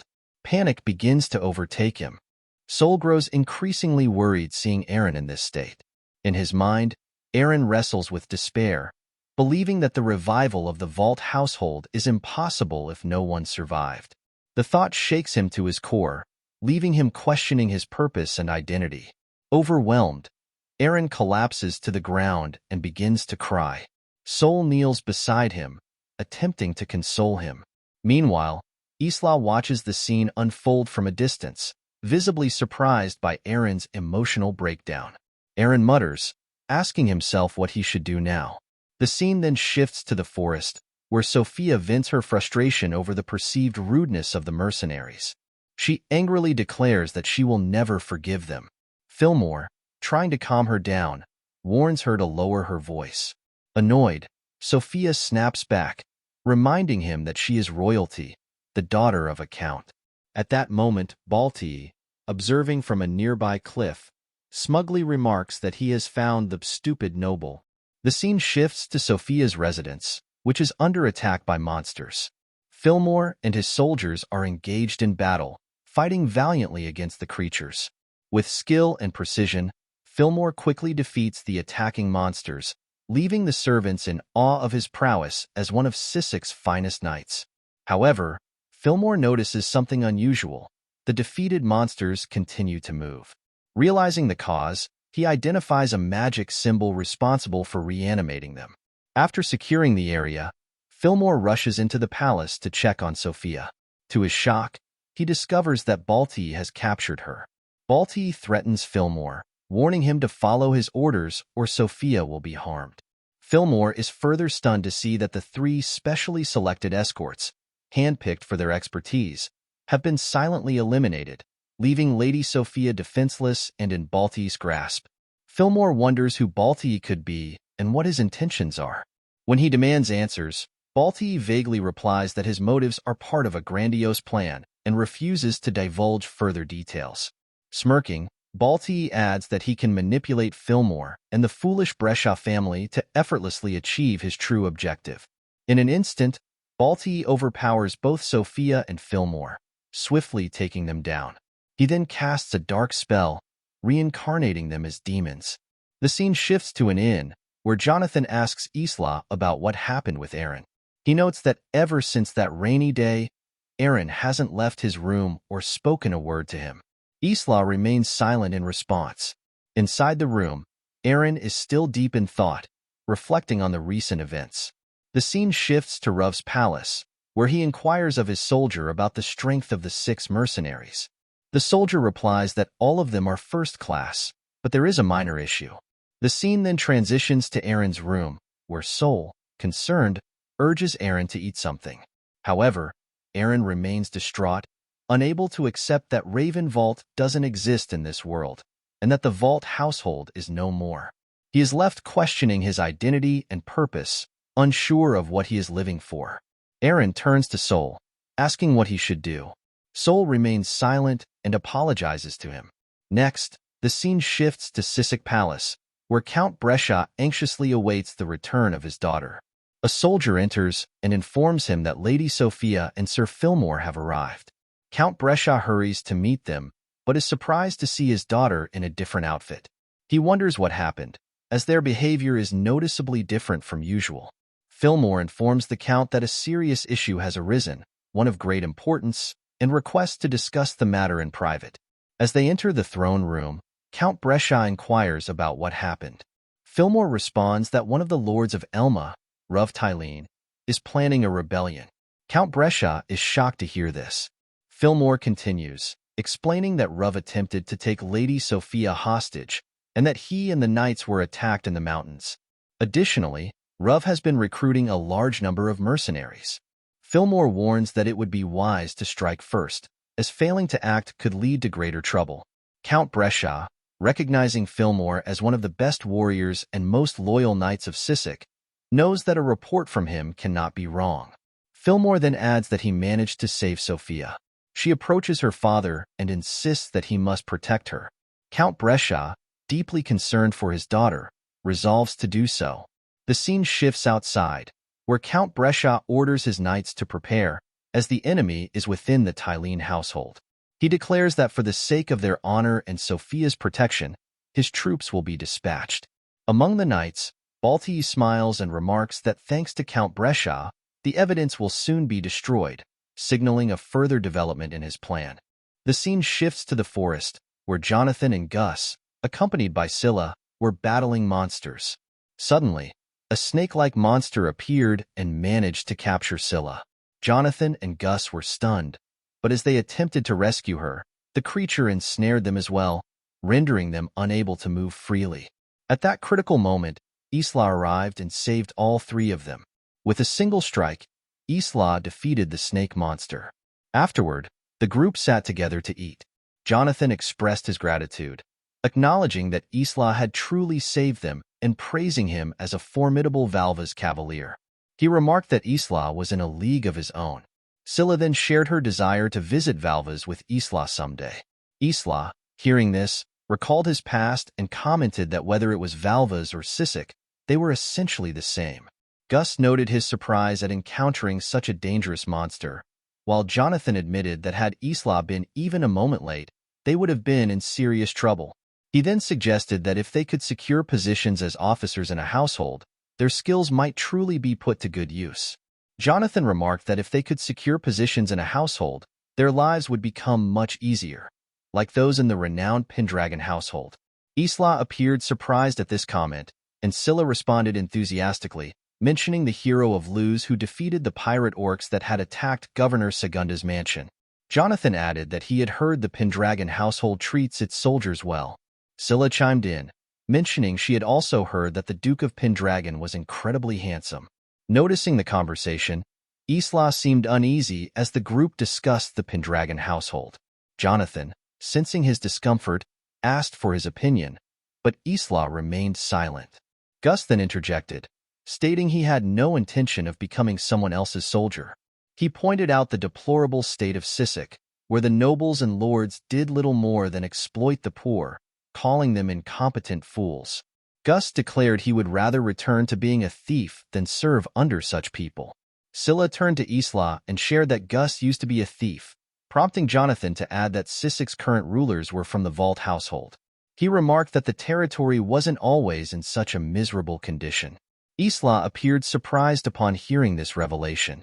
Jonathan further stated that he had heard the Valt household defied Ruv Tylene and the Brescias.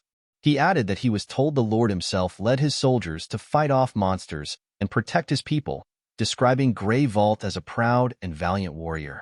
However, Scylla interjected, noting that Ruv Tylene's followers claimed the Valt household were traitors. Jonathan admitted he didn't know the details behind why the Valts were branded as traitors, only that their reputations suffered afterward. He mentioned that in the village of Monza, many still regarded Grey Valt as a wise and benevolent lord. Hearing this, Isla reflected on Eren, another prideful warrior. At that moment, a soldier from Ruv Tylene arrived and instructed Jonathan and the others to gather immediately at Ruv Tylene's estate. The soldier warned them that the foolish Brescias were marching toward the estate with their forces. Everyone was shocked by the news. Meanwhile, Count Brescia was shown approaching Ruv Tylene's estate with his army. Isla rushed to Eren's room and informed him it was time to depart. Eren calmly asked, "Is this Ruv Tylene's order?"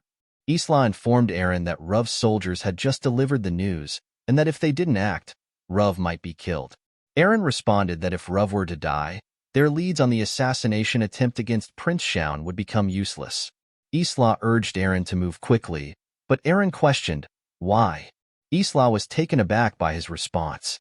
Eren continued, stating that he was neither Pendragon nor Raven and questioned why any of this should matter to him. He declared that he had no reason to fight. At that moment, Isla punched Eren, causing him to fall to the ground. Grabbing Eren by the collar, Isla said firmly, "I chose to serve Eren Pendragon. Is this all there is to you? Are you really this weak of a man?" Eren was left in shock by Isla's outburst. Isla remarked that Eren had been acting differently from his usual self, a change Isla had noticed ever since they arrived in Sisek. Isla admitted that something had been on his mind since their arrival, something he had been reflecting on deeply. He observed that Sisek and his hometown, Valvas, were strikingly similar. Isla explained that Valvas was a territory made up of fragmented lands, resulting in endless wars. The insatiable greed and stubbornness of its territorial lords had led to countless sacrifices, both soldiers and civilians, much like what was happening in Sisek now. Eren was left speechless by Isla's words.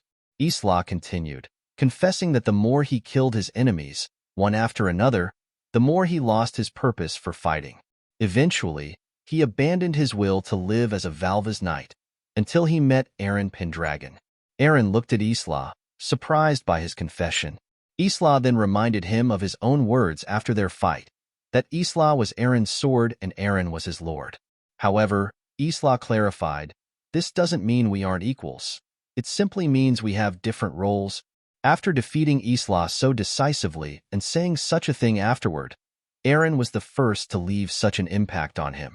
That's why Elkan Isla swore to become Eren's sword.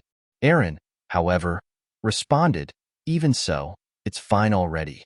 The Valt household and Raven Vault no longer exist." Isla called out to Eren, but he remained silent. Then, Isla called him Raven, leaving Eren visibly shocked. Isla continued, stating that something must have happened on that rainy day, something he couldn't fully understand. He admitted he didn't know the nature of Eren's connection to the Valt household, but pointed out that the Valts were the only ones in this land who truly protected their people. Isla also mentioned that he had heard the Valts were proud warriors. Recalling the time when Eren chose to fight the Centaur army alone, Isla admitted he felt the same resolve then.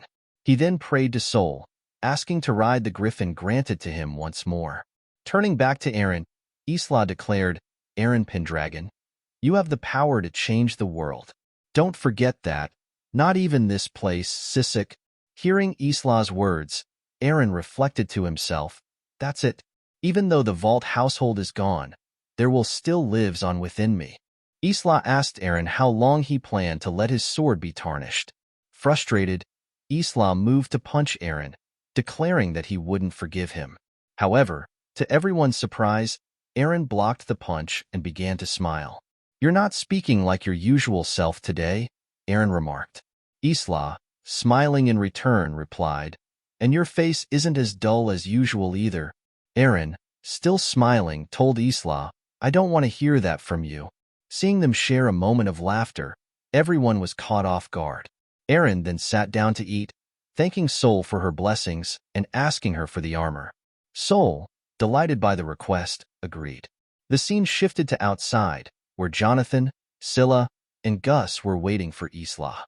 Gus turned to Jonathan and said he was planning to quit, noting that Eren probably felt the same. After all, Gus added, "There's nothing to gain from siding with Tylene." Jonathan agreed, pointing out that Ruv had made the lord of the territory his enemy. Just then, Eren appeared, clad in black armor. The trio was stunned at the sight of him. Jonathan, surprised, thought to himself that the aura around Eren seemed far nobler than before. Scylla blushed as she looked at Eren, while Gus, recalling his past as a bandit, reflected that he had seen countless high-quality items, but he had never encountered armor of such extraordinary craftsmanship. Gus couldn't help but wonder if Eren was truly a mercenary. Eren then instructed the group to prepare the horses, saying it was time to head to the Tylene estate. Stunned, Jonathan asked if Eren truly intended to ally with Tylene. Scylla interjected, reminding him that Tylene had made an enemy of the territory lord. Gus added that even if they joined forces with Tylene, there would be nothing to gain. Eren calmly replied that it would be troublesome if Ruv Tylene were to die right now.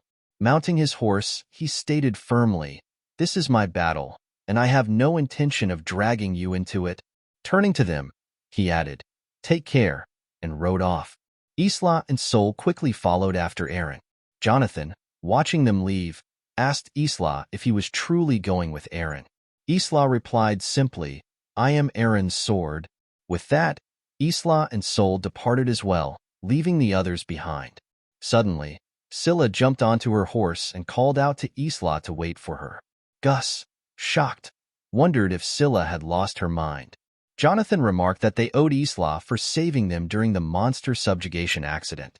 Without hesitation, Jonathan mounted his horse, adding, "I have a feeling that if we part ways with Eren and the others now, we'll definitely regret it." He then rode off. Left behind, Gus felt a wave of frustration. After a brief pause, he too jumped onto his horse and rushed after them. Meanwhile, Eren had reached the Rove estate, only to find that the battle had already begun. He clenched his fists in frustration at the sight. Isla turned to Eren and asked how he viewed the situation. Eren replied, "It's not like the Breshas to declare war so suddenly. Tylene's soldiers also seem disorganized, which suggests a high likelihood that someone is meddling in this conflict. It feels as though someone wants to eliminate Tylene." In his mind, Eren speculated further. Could it be the same person behind the assassination attempt on Prince Shaun? Segunda? Or perhaps someone even higher in rank? As Isla prepared for action, Eren warned him not to recklessly kill the soldiers, as they were ultimately just following orders from their lord. Isla smiled upon hearing this and replied, "Of course." As the trio neared Rove's palace, they were shocked to see it surrounded by soldiers. Isla asked, "Are we too late?" Eren responded, "No, the soldiers are still attacking. Besides, the Tylene I know isn't the type to harm himself out of pride. Rove may still be alive." Eren then suggested that the three of them split up and search for him. At that moment, Jonathan, Scylla, and Gus appeared from behind, calling out to Eren and urging him to wait. Upon seeing them, Eren remarked, "Our numbers just increased." As expected of a Valva's knight, Isla really earned Jonathan, Scylla, and Gus's trust quickly. Isla couldn't help but smile as they charged together toward the palace. Count Brescia laughed, declaring that he was protecting his daughter, Sophia, who thanked her father in return. Inside the palace, 3 soldiers attempted to strike at Eren, but he swiftly and effortlessly took them down. Eren quickly rushed forward, thinking to himself that he had no time to deal with these idiots and needed to find Tylene as soon as possible. Meanwhile, Isla was also knocking down soldiers, though he was careful not to harm them too severely. At that moment, Fillmore appeared from behind and remarked that Isla wasn't killing the soldiers. He added that Isla was being too gentle to be a Valva's knight. Isla recognized Fillmore as the knight commander, but sensed something different about him. Without hesitation, Isla unsheathed his sword and inquired about Fillmore's true identity. Elsewhere, Sol was busy defeating the monsters as well. Meanwhile, Jonathan, Scylla, and Gus were also engaged in combat with the monsters they encountered. Scylla, shocked, wondered how monsters had managed to infiltrate the estate. Jonathan told Scylla to forget about the monsters and focus on finding Rove Tylene as quickly as possible. Meanwhile, Eren noticed the magic circle on the wolf monster's head and wondered about the sudden attack from the Breshas. As expected, someone was orchestrating this from behind the scenes. At that moment, Valt stepped forward and commented that Eren was quite strong for a mercenary. He added that the Balti demons had not caused any damage to Eren. Upon hearing the voice, Eren instantly recognized it as Balti's. Looking up, he saw Balti approaching. Balti declared that he would have to deal with Eren himself for the sake of their grand plan. Angered, Eren prepared to face Balti. The scene shifts to the battle between Isla and Fillmore. Fillmore strikes at Isla, but Isla successfully blocks the blow and pins him down. However, Fillmore swings his sword again, nearly hitting Isla. Isla barely manages to dodge the strike and attempts a counter, but the blow lacks power. Seeing an opening, Fillmore lunges, thinking he has Isla, but to his surprise, Isla dodges the strike as well. Without wasting any time, Isla charges at Fillmore head-on, striking with his sword. Fillmore blocks the attack, but Isla quickly spots another opening and strikes from multiple directions, ultimately knocking Fillmore down. Isla thought he had defeated Fillmore, but to his surprise, Fillmore swiftly strikes Isla's arm with his sword. Isla quickly retreats, feeling the injury. To his astonishment, he watches as Fillmore recovers quickly. Fillmore smirks and tells Isla, "As I thought, even an experienced cavalier of Valva's isn't used to facing opponents like this." Isla is stunned, unable to believe what he is witnessing. Fillmore tells Isla that he has surpassed humanity for the sake of a grand plan and the mighty god. He has embraced this immortal body to strike down his enemies. Isla, on the other hand, wonders what grand plan Fillmore is referring to. Fillmore further explains that common people, including Isla, do not need to know. Hearing this, Isla retorts that Fillmore is no longer human, but merely a puppet. Enraged, Fillmore and Isla charge toward each other. Meanwhile, the scene shifts to Eren and Balti clashing swords.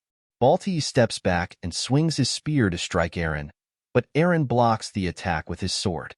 Balti inquires how Eren knows his name, asking if they've met before or if Balti is simply that famous. Eren replies that he doesn't need to answer Balti, as he will defeat him right here and now. Just as Eren prepares to land a clean strike, Balti unexpectedly dodges, leaving Eren briefly open. Seeing the opening, Balti wastes no time and strikes at Eren with his spear. To Balti's surprise, Eren manages to block the strike with his sword using just one hand. Balti is taken aback, noticing that Eren's dragon aura now surrounds him, but this time, the aura is red instead of blue. With a smirk on his face, Eren strikes at Balti, landing a powerful blow that sends him crashing to the ground. Balti is stunned by Eren's red dragon aura, finding the situation unexpectedly interesting. He then declares that he, Balti, will defeat Eren right now. Excited by the challenge, Balti looks forward to facing such a powerful opponent. Eren wastes no time and charges at Balti. However, before he can reach him, Balti whistles, and the wolves block Eren's path, attacking him. Frustrated, Eren unleashes his aura and takes down the wolves. But as he turns his attention back to Balti, he sees that Balti is attempting to escape. Without hesitation, Eren uses his aura sword and strikes towards Balti, determined to prevent his escape. Filled with rage, Eren vows to take down Balti right here and now. A few more wolves position themselves beside Balti, facing Eren. Balti, with a smile, remarks that things are going well, encouraging Eren to get angrier. The scene then shifts to Jonathan, Scylla, and Gus, who are running from the monsters. Scylla looks back and comments that it seems Eren has managed to hold off the wolves. Jonathan responds that it's fortunate those wolves aren't following them anymore. This is convenient, as now they can focus on finding Tylene while they have the opportunity. Jonathan spots Ruv Tylene and hears the soldiers declaring that Tylene is a traitor, and that, following the orders of the great Lord Count Brescia, they will now take him down. Ruv tells the soldiers that these accusations are completely unfounded. That foolish Brescia is out of his mind, Ruv mutters, inquiring how the soldiers could believe such an idiot's words. The soldier replies that the matter was reported by Fillmore, the fiercest knight commander of Sisek, and that there's no way Fillmore would make a mistake in his judgment. As the soldier is about to strike Ruv, Jonathan intervenes, blocking the strike with his sword. Wasting no time, Gus and Scylla come from behind, quickly taking care of the other two soldiers. Jonathan also takes down the soldier who attacked him with a single strike. Seeing this, Ruv becomes enraged and demands to know where they had been, and where the other 3 mercenaries who were with them are. Frustrated, Gus tells Ruv to stop talking nonsense, explaining that they didn't come to save him out of desire. Scylla, equally angered, warns Ruv to stop being a nuisance, or she'll teach him a lesson. Jonathan, however, tells Scylla and Gus that there's no time for joking around, as more soldiers are approaching. Seeing them, Scylla comments on the large force, and Jonathan orders everyone to run. The scene shifts to Eren, who is still facing the wolves. As one of the wolves manages to pin him down, Balti begins to laugh and remarks that Eren seems intent on continuing to fight the monsters, as Balti is starting to feel lonely. In response, Eren delivers a single punch, knocking the wolf off him. As the other wolf attempts to strike, seeing an opening, Eren swiftly swings his sword infused with dragon mana, instantly taking them down. Balti, watching this, comments on the impressive power, noting that it is to be expected from one who bears the dragon aura. He admits that he can't tell which one is the true monster. Smiling, Balti muses that this isn't a battle, but a hunt. He wants Eren to grow enraged until he exhausts himself. With a grin, Balti declares that hunting a dragon is truly enjoyable. The scene shifts to Isla, who is struggling against Fillmore. Despite Fillmore's ability to heal instantly, Isla manages to block a strike, though barely, using his sword. Fillmore, filled with confidence, praises Isla for enduring this much with just one arm but states that he will defeat him. Unfortunately, this seems to be the end for Isla. At that moment, soldiers approach Fillmore, announcing that they will support him. Seeing the soldiers, Fillmore tells Isla that if they join the battle, Isla will have no chance of winning. Isla grows frustrated at the sight of the soldiers. Fillmore continues, giving Isla two options: either run and be hunted as a deserter, or stay and be defeated. Fillmore pushes Isla with his sword, but Isla barely manages to withstand the force.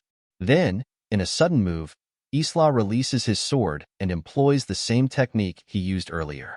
He drops to the ground and flips Fillmore upside down, causing Fillmore to crash into the fence. Shocked, the soldiers shout and rush toward Fillmore. Isla, observing this, remarks that it seems Fillmore is truly respected by his soldiers. Fillmore, undeterred, states that Isla is right. He can't go up against that many soldiers. As for Fillmore himself, there's no way something like this can kill him. Isla picks up his sword and declares that the fight is over.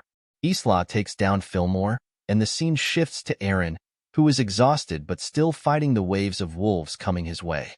Seeing this, Valt thinks that rage creates strength, but that strength dulls the blade. In the end, it will exhaust Eren. While the dragon aura Eren is using with his sword is certainly powerful, it lacks accuracy. Valt's army of zombie wolves is the worst matchup for Eren, and this strategy will eventually deplete his stamina. Once Eren is worn out, Valt will take him down with a single strike. Valt tells Eren to do his best, though he believes everything Eren does will be futile.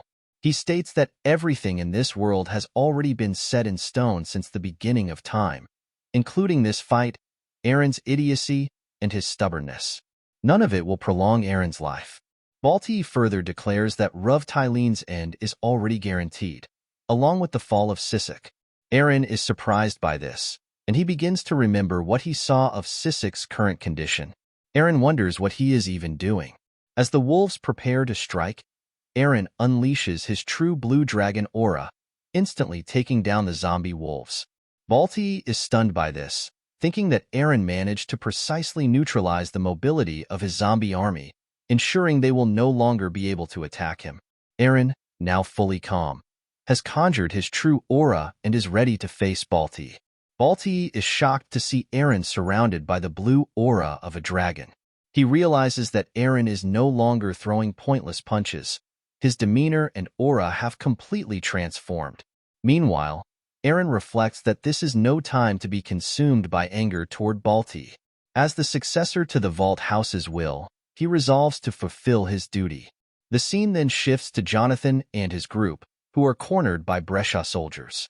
With no choice but to face their enemies, the Brescia soldiers smirk and declare that there is no way the mercenaries can escape now.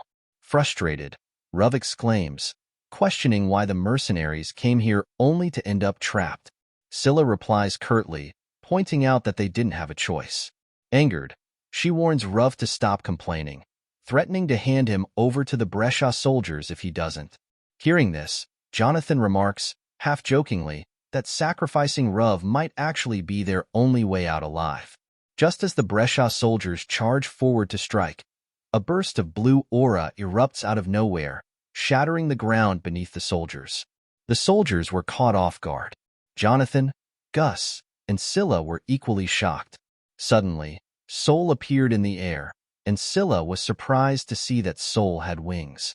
The sight left both the Brescia soldiers and Jonathan's group stunned. Without hesitation, Sol rushed toward Jonathan and the others, grabbing all four of them effortlessly and flying away from the soldiers and the mansion. The Brescia soldiers were bewildered, unable to comprehend what had just happened or who the winged woman was. Ruv was stunned to see Sol carrying four grown adults with just her fingers. Scylla, noticing his reaction, sarcastically remarked that this was what surprised him. The scene then shifts to the interior of the mansion, where the soldiers have reached Isla. Fillmore commended the soldiers, praising them for their efforts and stating that this was the level of excellence he expected from the Sissic order of chivalry. He then commanded the Brescia soldiers to take down Isla immediately. However, the soldiers froze in shock, stunned to see that Captain Fillmore was able to speak. One of the soldiers hesitantly remarked that this wasn't their commander. It was an imposter. Another soldier added that Fillmore was the one who had spoken to Count Brescia earlier. As a result of Count Brescia's actions, Rovtylene was attacked. One of the soldiers remarked that perhaps they had been deceived. Wasting no time, the soldiers charged at Fillmore to take him down, while Isla quietly slipped away unnoticed. The scene then shifts to Sol and the others. Jonathan observes the Brescia soldiers gathered outside Rov's castle and notices something unusual. The soldiers have stopped attacking. Meanwhile, Sol is worried about how Eren is faring in his battle. Inside the castle, Eren continues to face Balti. Eren tells Balti that it seems reinforcements will no longer arrive, and it's time to finish things. Hearing this, Balti realizes that Eren's wounds have already healed. He wonders if Eren possesses the same immortal body as the zombies. However, Balti soon concludes that this power is more akin to that of the Orc Lord. Balti then demands to know how Eren knows his name and what his true identity is. In response, Eren reveals that he is Raven Valt. Releasing his dragon aura, Eren unveils his true identity as the contractor of the White Dragon, Eren Pendragon. Balti is stunned by this revelation. Frustrated and desperate, he charges forward and strikes at Eren blindly. However, Eren, now fully composed, easily defeats Balti with a single, decisive strike. Eren is stunned to see that Balti is still alive. Balti smirks and states that Eren Pendragon is truly remarkable. However, he reveals that what Eren has been fighting is nothing more than a mere puppet. Frustrated by this revelation, Eren clenches his fists in anger. Balti then inquires how Eren acquired his seemingly immortal body and how he knows Balti's name. With a mocking tone, Balti continues, calling Eren the boy from the Pendragon household, once ridiculed for being a coward. He then adds that Eren has become a serious nuisance to their plans. Balti vows to hunt Eren down relentlessly, swearing on the name of the Empire Demon Unit Commander, Mad Dog Tovan Balti. It is then revealed that this version of Balti was merely a clone. Upon seeing this, Eren states that nothing has truly changed, as this is only the beginning. With resolve, he declares his intention to start with Rovtylene. The scene shifts to a grand palace, where the real Balti becomes aware of what happened to his clone. Overcome with rage, he is stunned to discover that he has somehow received the wounds inflicted on his duplicate. The wounds inflicted on the clone somehow reached Balti's real body. Stunned, Balti mutters that he must report this to that person immediately. The scene shifts back to Rovtylene's palace, where Eren now stands face to face with Rov. Eren remarks that, in the past, their roles were reversed. Annoyed, Rov snaps at Eren to stop talking nonsense. However, Eren, angered, points his sword directly at Rov's face and declares that 3 years ago, Rov sent a letter to the Valt household. Rovtylene is visibly shocked by this revelation. Eren continues, stating that the letter Rov sent was intended to orchestrate the assassination of Prince Shaun. He reveals that the letter was laced with poison. Stunned, Rov struggles to understand how Eren could possibly know about this. Fuming with rage, Eren releases his dragon aura, which shocks Jonathan, Gus, and Scylla. Jonathan, in particular, is taken aback, thinking to himself that this aura is something only fierce warriors who have survived countless battles possess. However, it is Jonathan's first time witnessing an aura of such immense magnitude. Eren then accuses Rov of conspiring to brand the Valt household as traitors. Overwhelmed and terrified, Rovtylene is left speechless. With a serious expression, Eren demands that Rov answer his questions. Trembling, Rov admits, yes, and explains that the Valt household opposed the policy he was pushing. However, he quickly adds that he didn't know the poison would end up being used on the Crown Prince. Rov, overwhelmed by the sheer intensity of Eren's aura, which defies common sense, begins to shake with fear. Eren presses further, demanding to know who ordered Ruv to carry out such a heinous act. Ruv hesitates before revealing that it was an orc. Eren is visibly surprised by this revelation. Ruv continues, explaining that the orc was a hybrid, a cross between an orc and a human, and a fearsome pirate boss. That orc delivered the poison letter to Ruv, ordering him to eliminate the Count's guests. Ruv admits he was wary of the orc, but claims he couldn't resist the command. He finally divulges the orc's name, Tolio Orangus. Hearing this, Eren is stunned, realizing that the Orangus dukedom is involved. Tolio Orangus, the absolute ruler of the Southern Territory and head of the Orangus dukedom, was known as the Sea Dragon King. It becomes clear that this fearsome pirate, whom Eren encountered at Segunda's residence, is connected to everything. Jonathan, surprised, wonders what Eren and Ruv are talking about. At that moment, Isla approaches Eren, who informs him that they have likely identified the mastermind behind the incident. Meanwhile, Count Brescia, seething with anger, demands answers about what happened to his daughter. He realizes that when Eren defeated Balti's clone, those who were under Balti's spell were freed as well. Frustrated, Count Brescia blames Ruv Tylene and orders his soldiers to kill him. However, not a single soldier obeys his command. Confused and frustrated, Gus questions what Count Brescia is talking about. Eren calmly explains to Count Brescia that Captain Fillmore had been manipulated by someone, and it's possible that his daughter, Sophia, had also been under the same influence. Eren further elaborates that both Sophia and Fillmore must have exhibited unusual behavior, which led Count Brescia to start this meaningless war because he was deceived. Eren calls Count Brescia an incompetent fool, then challenges him by saying that if he believes Eren is lying, he should ask his soldiers why they have stopped attacking. Angered and frustrated, Brescia orders his soldiers to capture Eren and his group, but none of them move. Confused, Brescia demands to know why his soldiers aren't following his orders. At that moment, Eren speaks again, pointing out that Count Brescia's decision to start this meaningless war has led to the loss of countless villagers and soldiers, all while Brescia refuses to face the truth. Frustrated, Brescia yells at Eren to stop talking, proclaiming that no one knows better than himself. Hearing this, Isla's anger flares. In an instant, he unsheaths his sword and points it directly at Count Brescia. Filled with rage, Isla commands Brescia to shut up, declaring that he no longer has the right to speak. The Count, now terrified, remains silent. Eren then calls for Sol. Sol spreads her wings, beginning to reveal her true form. Everyone, stunned and confused, struggles to comprehend what is happening. Jonathan, Gus, and Scylla are left stunned as a majestic blue dragon appears before them. Everyone knows that this dragon possesses the power to destroy an entire city single-handedly, the mightiest living creature in existence, leaving Count Brescia utterly speechless as he realizes that Eren Pendragon stands before him. Sol lets out a powerful roar, and the sheer force of it sends Count Brescia flying in the opposite direction.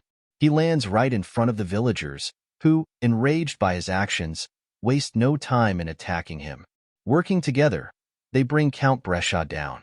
The scene then shifts to Isla, who turns to Eren and says, "It's finally over." Eren nods and replies, "Yes, and with this, we've managed to save Sisek, at least a little." The story transitions to a lively restaurant where Jonathan, Gus, and Scylla are seated together. Jonathan remarks that he never expected Raven to be Eren Pendragon, though he had always suspected Raven wasn't just an ordinary person. Scylla chimes in, commenting that Eren is both handsome and a strong young master. Gus, unimpressed, retorts that if Scylla wants to leave for Pendragon, she should just go. He reminds her that they are mercenaries who don't work under anyone. Gus then adds that it's unlikely they'll ever meet Eren again. Jonathan and Scylla grow visibly disheartened by this. At that very moment, the restaurant door swings open, and Eren walks in with Isla and Sol by his side. Spotting Gus, Jonathan, and Scylla, Eren smiles and says, "I knew the three of you would be here." Shocked, Jonathan asks, "Didn't you go to the Sisek noble's reception party?" Eren replies that he did, but he became bored from hearing all the flattery, so he decided to come here to meet with Jonathan and the others. Eren also mentions that he has a favor to ask Jonathan. The scene shifts a few moments later, where Eren is seen leaving the restaurant. Isla asks if the matter regarding the favor has been settled. Eren replies, "Yes, it's done." He continues, explaining that Isla was the one who made him fight again. Everything that happened was because of Isla. Ever since Eren woke up from his coma, he felt no reason to live and couldn't understand who he was. But after being struck by Isla, he finally understood. He is nobody else but himself. As Eren Pendragon, the ruler of the Pendragon dukedom, he swore to accomplish what he was meant to. Isla smiles upon hearing this and walks over to Eren. He tells him that if he ever strays from his path again, Isla will simply beat him back onto it. With a grin, Isla adds, "That's because I am your sword." Eren smiles as well, hearing this. The scene shifts to the next day, where all the villagers have gathered to see off Eren Pendragon and his forces. Thanks to Eren, Sisek was able to achieve peace. As Eren and his forces make their way forward, Scylla, feeling happy, shouts that she is the sole woman of the Pendragon cavalry, the Valkyrie of the battlefield. Seeing this, Jonathan tells Scylla to calm down, remarking that she's acting a bit too much. Eren, however, tells Jonathan that he doesn't mind, as it has made things livelier. He admits that he is usually stuck between two silent people, and it can get rather boring. Upon hearing this, both Isla and Sol remain silent. Eren also expresses his gratitude to Jonathan for accepting his offer to work under him. Jonathan replies that it's nothing, as this is everything he had wished for. On the contrary, Jonathan thanks Eren, saying that without Eren's help, capturing Ruv Tylene would have been impossible. Eren tells Jonathan that he and his comrades are strong enough on their own, and, more importantly, they've crossed the border of life and death together. The Valva's knights have also taken a liking to Jonathan and his comrades. Hearing this, Jonathan is left speechless. However, he then remarks that he never expected Gus, who despises nobles, to join as well. Gus replies that it's because he has ties with the stupid Jonathan and Scylla. Moreover, when Eren lowered his head and asked them to join him, Gus felt that Eren was different from the other trash nobles out there. That's what Gus thought. Meanwhile, an old man sees Eren and realizes he has encountered him before. The old man reflects that Eren looks just like Grey Valt, and moved by the memory, he begins to cry. Back with Eren, he tells his subordinates, "Let's go back to the Pendragon territory." The scene shifts to Orange's territory, where Duke Oranges remarks that even after his son was defeated, and now Balti has also failed, Balti acknowledges this and states that he will accept whatever punishment is deemed necessary. However, Duke Oranges reassures him, saying it's fine. To deal with such a strong opponent, they will need a proper fighter.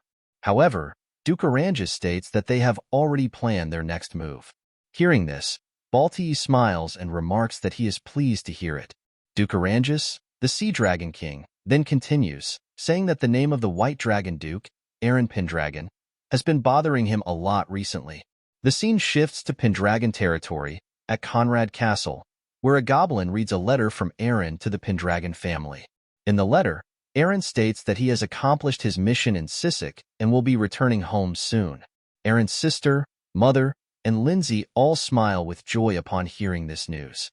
The scene then shifts to the Pendragon training ground, where Killian faces off against 3 mercenaries.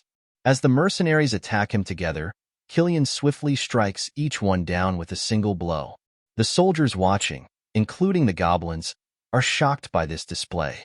One of the mercenaries comments that Killian has become stronger than before. Killian responds confidently, saying, "Of course, I've become stronger. After all, I was the one who took down all those pirate orcs at the Battle of Silval Coast." He then adds that it seems the mercenaries have finally recognized his true strength after serving under young Master Eren for so many years.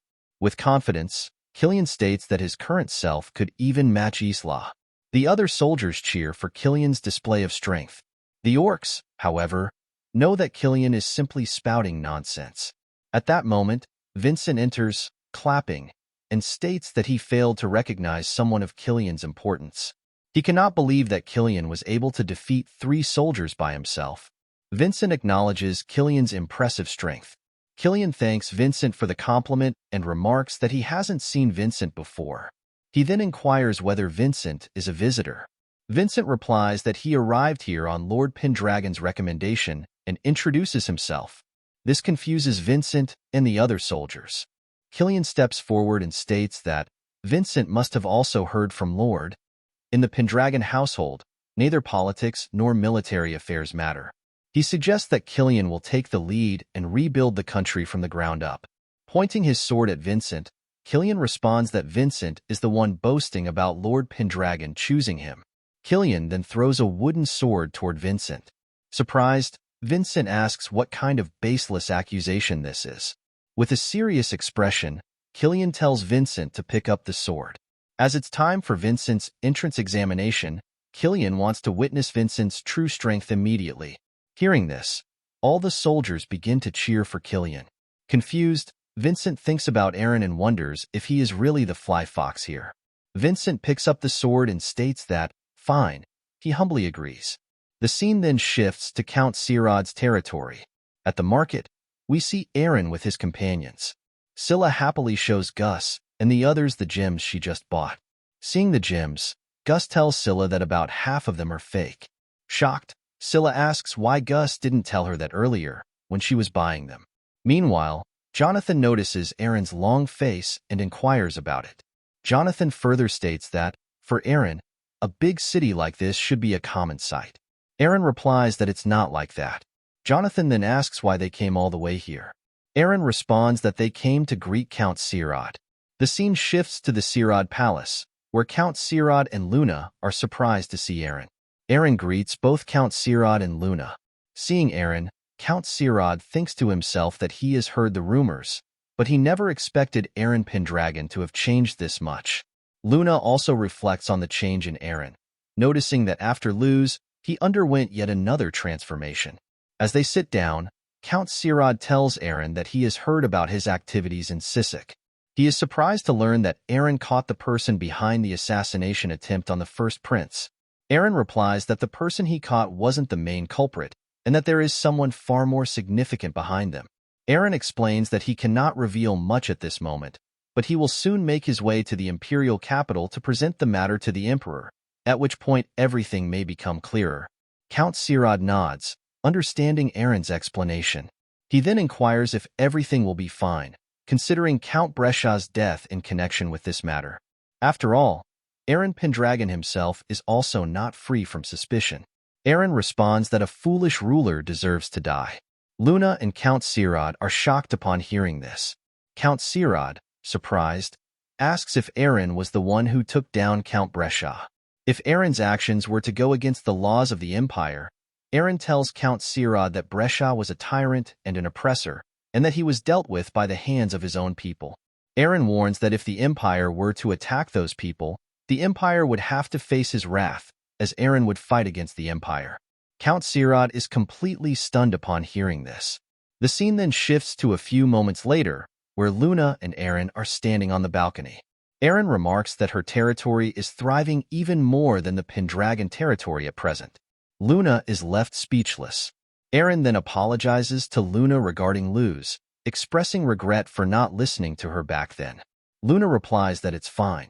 Eren tells Luna that, at that time, he didn't understand his life or what it meant, or even why he was alive. But now, Eren is certain that he will live as Eren Pendragon. As a Pendragon, he vows that his territory will be one where the people live plentiful, happy lives. This is the resolve Eren found in Sisek, and his answer. Luna listens attentively to Eren, and Eren continues, addressing what Luna had said. Luna responds that she understands, and now is the time for Eren to become infatuated with a woman. Then, Luna suggests that she could become Eren's secretary. Eren is surprised to hear this. Luna further explains that if she studies, she will be able to support Eren from the side. Eren, still surprised, tells Luna that's not what he meant, but Luna clarifies that Eren's words startled her. She, too, wants to live her own life. Not one where she waits for a prince, but one where she can stand on her own strength. Luna assures Eren that he doesn't need to look back, as it doesn't matter since today is not the day. Eren is left speechless by her words. The scene then shifts to the Pendragon territory, where Eren has returned home. His sister greets him joyfully, and Eren is reunited with his wife, Lindsay. Meanwhile, Eren's mother reflects to herself that Eren's aura has changed once again. As Eren looks at his mother, Eren's mother is startled, but Eren walks up to her and hugs her, saying that he is back. Upon hearing this, Eren's mother begins to cry and welcomes her son home. Later, Eren heads to the Pendragon training grounds, where he meets the Pendragon soldiers. Killian informs Eren that, during his absence, he led and protected the Pendragon forces flawlessly. Killian also mentions that lively new recruits have joined their ranks. He tells Eren that, as the Lord Eren Pendragon said, Vincent may be overconfident, but his skills are impressive, though not quite as good as Killian's. Isla, hearing this, is surprised. Killian continues, saying that his duel with Vincent was a great fight, but Vincent surrendered midway, which highlights the difference between those who train their stamina and those who do not. Vincent, modestly, claims that he is just a mere civilian, so there is no way he would be a match for the captain. As Vincent speaks, Isla prepares for action, recognizing Vincent's true identity. Seeing this, Eren can't help but smile. The scene shifts to a room where Eren comments that Vincent is truly a sly old fox, as he deliberately hid his true strength until the very end. In response, Vincent remarks that isn't Eren the actual sly fox, since Vincent knew all along that Eren wanted to test him. Hearing this, Eren can't help but smile. Vincent explains that if a newcomer of dubious and unknown origins had defeated the Knight Captain, the other squads would certainly have reacted. To avoid damaging the captain's reputation, Vincent purposely concealed his abilities just enough to surprise Killian. He further adds that Eren really has an impressive Knight squad. Eren then asks Vincent if he likes the Pendragons. Vincent replies that it would depend on Eren. Surprised, Eren listens as Vincent shares that there is a special flavor in the beer made in Pendragon, though for him, it's not quite enough. Vincent then inquires, "Why do you think that is?" At this, Eren realizes that the test of the Twilight Tower Master, Vincent Ron, has begun. Eren then replies, asking if Vincent is inquiring about what is missing in this territory. Vincent responds, asking what Eren thinks, comparing the beer here to the one he drank in Luz, and the differences between them. In his mind, Eren feels as though Vincent could strike him down with his sword at any moment. This question makes Eren feel as though he's crossing swords with Vincent, and that a single mistake would cost him dearly, meaning he would lose Vincent as one of his allies. Eren begins to reflect on what Vincent said, the difference between the beer made in Pendragon and the beer produced in Luz, which symbolizes the distinction between Pendragon and Luz. Eren wonders what exactly is missing here. Finally, Eren tells Vincent that above all, it's the people. The difference lies in the population. Vincent is impressed by Eren's answer. Eren continues, explaining that despite Pendragon's vast territory, its population is far too small. The land could easily accommodate more than 100,000 people, yet the current population is only around 30,000. Due to Luz having a port, the influx of people entering the city is substantial, in stark contrast to Pendragon. The difference is like night and day. Eren further explains that without a large influx of people, there will be neither technological advancement nor an increase in fighting power. As a result, the taste of the beer won't change, since the number of people in a territory is also considered a measure of its strength, a quality that Pendragon currently lacks. Upon hearing this, Vincent tells Eren that a place's local culture is indeed crucial. In simple terms, the strength of a territory is measured by the amount of products it can distribute. Eren sighs, and Vincent continues that, according to his investigation, Pendragon territory has been making rapid progress under Eren's leadership. Immigration is also gradually increasing. However, many of these immigrants are living in poverty. Eren responds that first, he must support them in order to develop the territory. Vincent inquires how Eren plans to do this. Eren replies that by creating fertile land and granting people the right to make use of it, he aims to help lift them out of poverty. This way, Pendragon can naturally grant citizenship to those immigrants while simultaneously increasing the food supply within the territory. It's a win-win strategy. Vincent is speechless for a moment, and then Eren continues, explaining that there is a problem with this approach. Vincent asks Eren to elaborate. Eren explains that the issue is safety. If thousands of people come to Pendragon to utilize the land, the number of villages will increase exponentially. However, Pendragon doesn't have enough soldiers to protect all those people from bandits and monsters. Vincent suggests that Eren could send the griffins. Eren responds that, no matter how domesticated the griffins are, they are still beasts. If Eren truly wants to make these immigrants citizens of Pendragon, the territory must provide them with people they can trust, such as knights and mercenaries. Without this, the immigrants will not feel like they are being treated as citizens but rather as serfs. Vincent is stunned by this, and Eren continues, explaining that these immigrants came to Pendragon to escape poverty, dreaming of the wealth that awaits them. If Eren were to treat those immigrants as serfs, the influx of people coming here with their ambitions and dreams would stop. Eren further states that he has seen Sisek and other places where nobles believe that suppressing people with force is the right way. However, if Eren were to adopt such a method, Pendragon territory would not prosper, the people would eventually grow weary, and in the end, the Lord would be overthrown by his own people. The real Lord, Eren explains, is the people living in that territory. Hearing this, Vincent is stunned. He tells Eren that after meeting him again, it feels like Eren has changed. However, Vincent adds that no matter how good Eren's intentions may be, without a clear plan of action, all of it would be in vain. In response, Eren states that Vincent may be being too harsh. Vincent replies that if Eren were an ordinary person, he would simply flatter him to gain favor. However, Vincent intends to be serious with Eren. With a smile, Vincent states that he wants to drink even more of Pendragon's delicious beer. Hearing this, Eren smiles and replies that he is eager to hear Vincent's thoughts. Vincent then tells Eren that he already has a solution for the immigrants' poverty, as well as a plan to increase the influx of people into the territory. This solution, he says, is contained in what Eren just mentioned. The scene shifts outside, where Isla is seen riding atop griffins, transporting wood for the ongoing construction. As they land, orcs and centaurs take over, carrying the wood to the designated sites where it is needed. The workers begin their tasks, hammering and assembling the materials to bring the vision to life. The villagers, watching in astonishment, can hardly believe that their once shabby York village is being transformed into a flourishing city. The scene then shifts to Eren and Vincent, where Eren repeats Vincent's cryptic statement that the answer lies in what Eren had said earlier. Vincent informs Eren that Pendragon is planning a large-scale construction operation. Eren appears surprised upon hearing this revelation. Vincent further explains that Pendragon intends to provide jobs to impoverished immigrants. Instead of distributing land to each individual, it would be more efficient to entrust them with the construction effort. Since it is a massive undertaking, thousands of workers will be required, making it logical to gather everyone in one place. Hearing this, Eren becomes excited and points out that if Pendragon follows this plan, the number of soldiers required to protect the workers will also decrease significantly. Vincent continues, explaining that due to the large-scale nature of the project, people will attract more people, ultimately leading to the formation of a city of freedom. A city open to everyone regardless of citizenship, race, or species. If executed properly, the population will grow exponentially.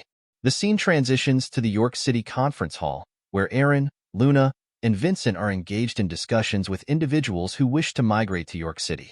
One of the attendees mentions that his homeland has a nearby forest with an abundance of high-quality wood. He requests that Eren prioritize him for the city's expansion efforts. Observing this, Eren reflects on Vincent's words, how people naturally call for more people. The scene shifts back to Vincent, who explains to Eren that as the population increases, the demand for new businesses will also rise. This, he emphasizes, will be a crucial factor moving forward. With merchants gathering in York City, Eren will have the opportunity to forge contracts with them. Returning to the present, Eren addresses the assembled merchants, expressing his deep appreciation for their efforts in coming to York City. He then declares that York City is a free city, where discrimination based on race, species, or nationality does not exist. However, he states that if merchants wish to conduct business in York, they must adhere to one fundamental rule. At this moment, Luna presents the Pendragon coins to the gathered merchants. Eren announces that these coins will serve as the official currency within the city. A wave of shock spreads among the merchants. The scene then transitions to a private discussion between Eren and Vincent, where Eren is visibly astonished when Vincent proposes the creation of a new independent currency. Vincent acknowledges that the Empire will not welcome this move. However, he argues that if Pendragon acts now, it is entirely feasible. Vincent elaborates, stating that due to Eren's involvement in the battle at Luz, he has earned the gratitude of Imperial Prince Ian. Additionally, Eren successfully apprehended the mastermind behind the assassination attempt on the first prince in Sisek, none other than the Sea Dragon King. Given the impending conflict with the Oranges household, Pendragon's strength is indispensable to the Empire. Eren, momentarily speechless, absorbs this information. Vincent further explains that given these circumstances, the Empire has no choice but to comply with Pendragon's decisions. If Pendragon ensures that this currency is exchangeable with the Empire's currency, its influence will grow even further. To achieve his ambitions within the Empire, Eren will need greater strength. Eren acknowledges the validity of Vincent's argument but raises a concern. No matter how many mines exist within the territory, they will not be sufficient to mint all the necessary gold coins. Hearing this, Vincent bursts into laughter. He reassures Eren that there is no need to worry about that. The scene shifts outside, where merchants are examining the Pendragon coins, wondering if it is truly safe to use them. Some note that these coins contain only about 70% of the gold found in the Empire's currency and are also considerably smaller. They speculate that once construction is completed, such a low-quality currency will inevitably disappear. At that moment, an elderly man steps forward, confidently stating that the currency that will disappear is, in fact, the Empire's, not Pendragon's. The merchants are taken aback upon recognizing the man, Toast Giovanni, the president of the Empire's fourth-largest merchant group. Toast Giovanni explains that because Pendragon's currency is smaller and easier to carry, its practicality outweighs its gold content. Despite containing less gold than the Empire's coins, the two currencies hold the same nominal value. This means that while they are worth the same amount, one is significantly more convenient to use. He then poses a question to the merchants. Given the choice, which currency would they keep and which would they spend? The merchants are left in stunned silence. The scene shifts back to Vincent, who remarks on an old saying in the business world. A rabbit that moves in the market is better than an elephant that sleeps in a vault. He explains that the value of currency is determined by its circulation. If Pendragon successfully positions the Empire's currency as an asset rather than an everyday medium of exchange, it will eventually become akin to gold nuggets, valuable but stagnant.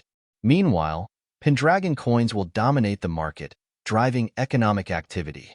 Luna then interjects, summarizing Vincent's point. So essentially, the lower quality currency will drive out the higher quality one. Vincent nods in agreement, adding that the same concept could theoretically apply even with paper currency. Intrigued, Eren questions whether this is truly possible. Vincent admits that it remains a hypothesis but suggests that in the distant future, long after they are gone, people may find actual proof of this principle. Hearing this, Eren feels a surge of excitement and motivation. Despite his prior knowledge of the future, he is impressed by Vincent's foresight. He marvels at how Vincent is able to predict events so far ahead. Acknowledging that Vincent is indeed a formidable strategist, the scene shifts outside, where Toast Giovanni stands silently, staring at a Pendragon coin in his hand. He contemplates the mastermind behind the creation of this currency. Whoever devised this plan must be an exceptionally capable individual.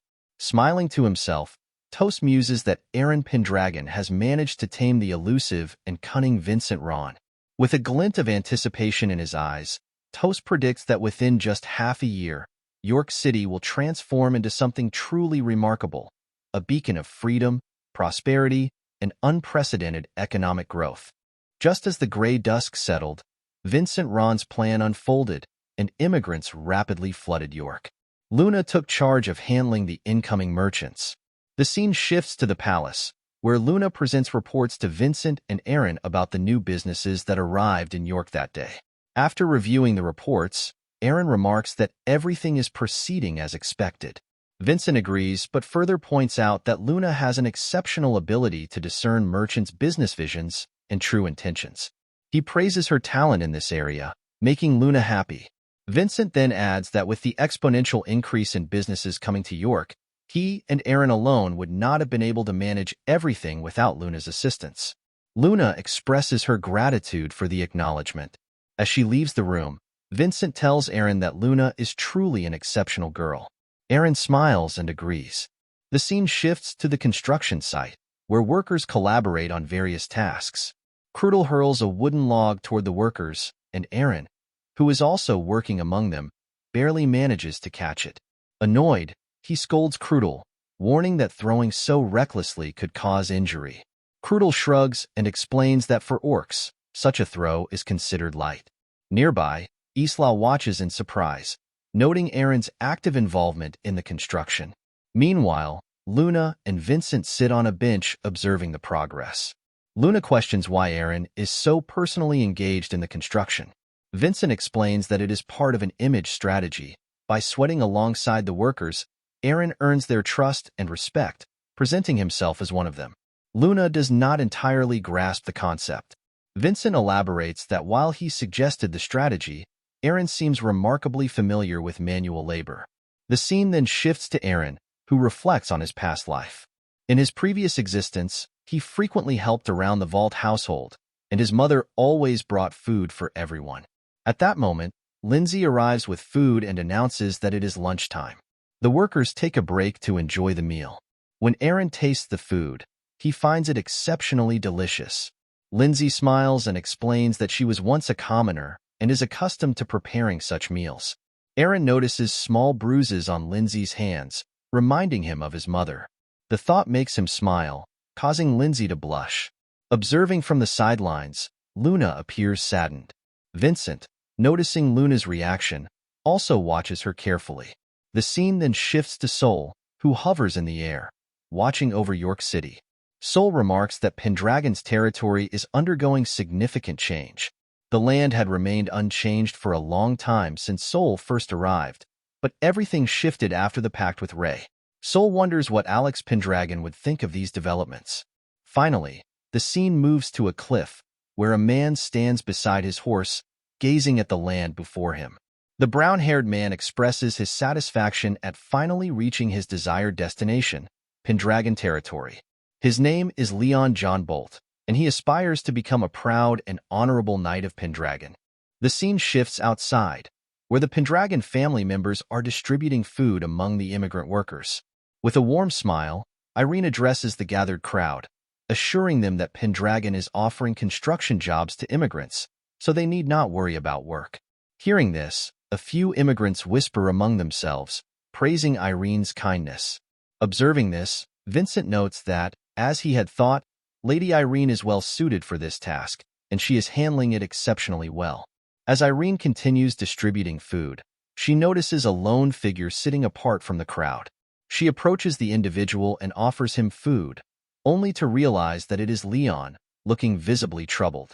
Seeing his worried expression, Irene reassures him, repeating that Pendragon will provide jobs. However, she then notices the finely crafted sword at his side and his well-kept attire, leading her to wonder if he is truly an immigrant. At that moment, a monster suddenly appears, shocking both Irene and Leon. As the creature lunges at Irene, Leon instinctively steps in front of her, attempting to shield her from the attack. However, he fails to block the strike and is knocked to the ground. The monster then turns its attention to Irene, preparing to attack. Just as it strikes, Vincent intervenes, swiftly taking down the beast and saving Irene.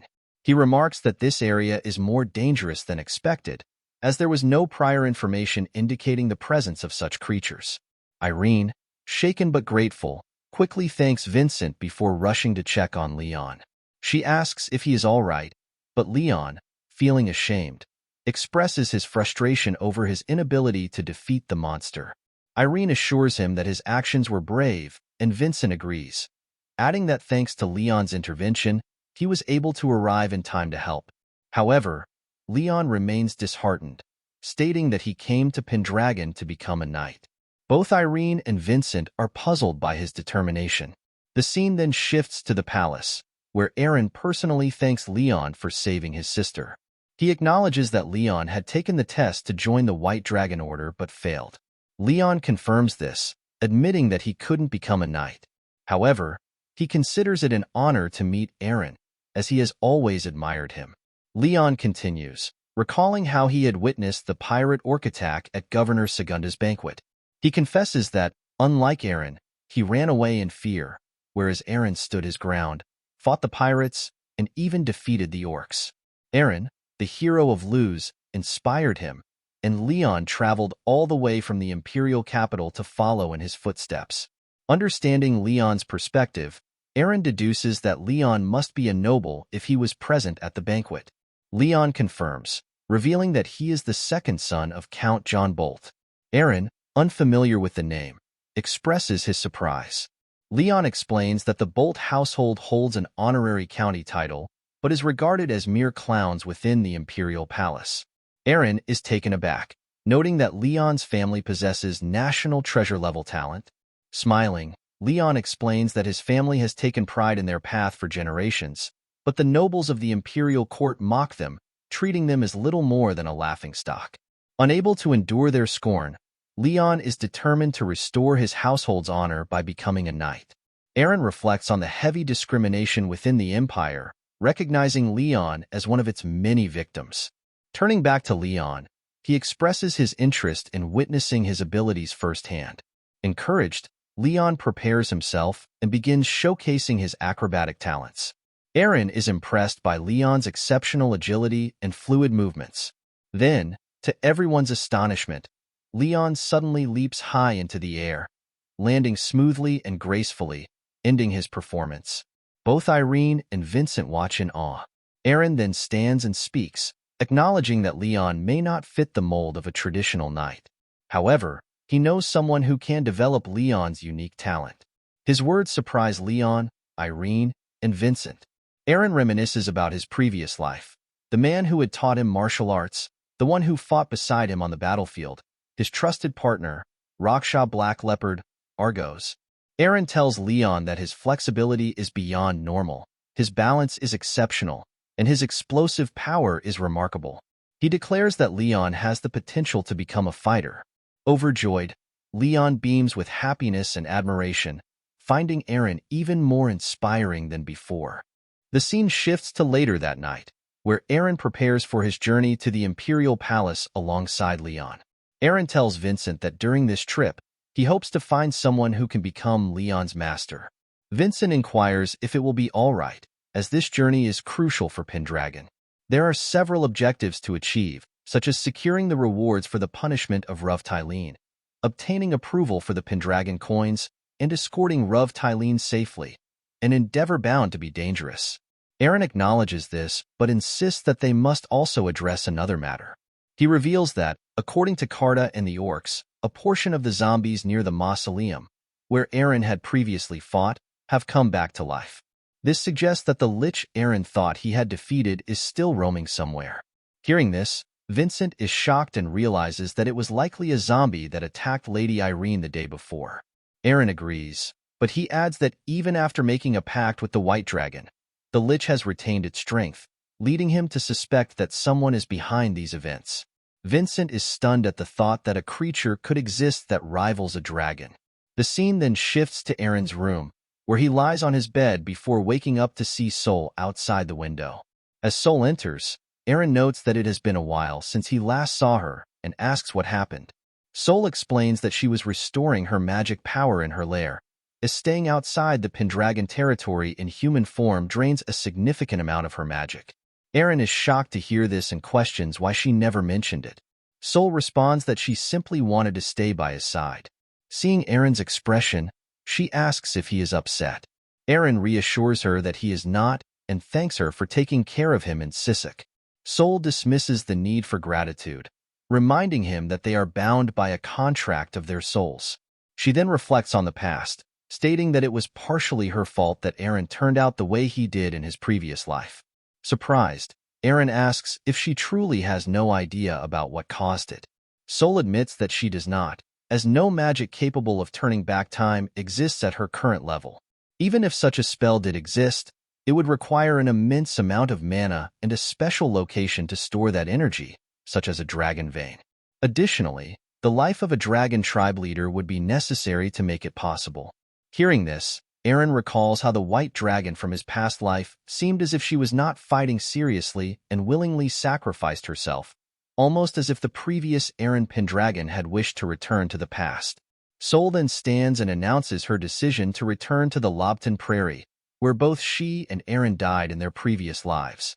The next day, a carriage departs, and Luna watches it leave from her window, sadness evident on her face. Inside the carriage are Eren, Lindsay, Irene, and Leon.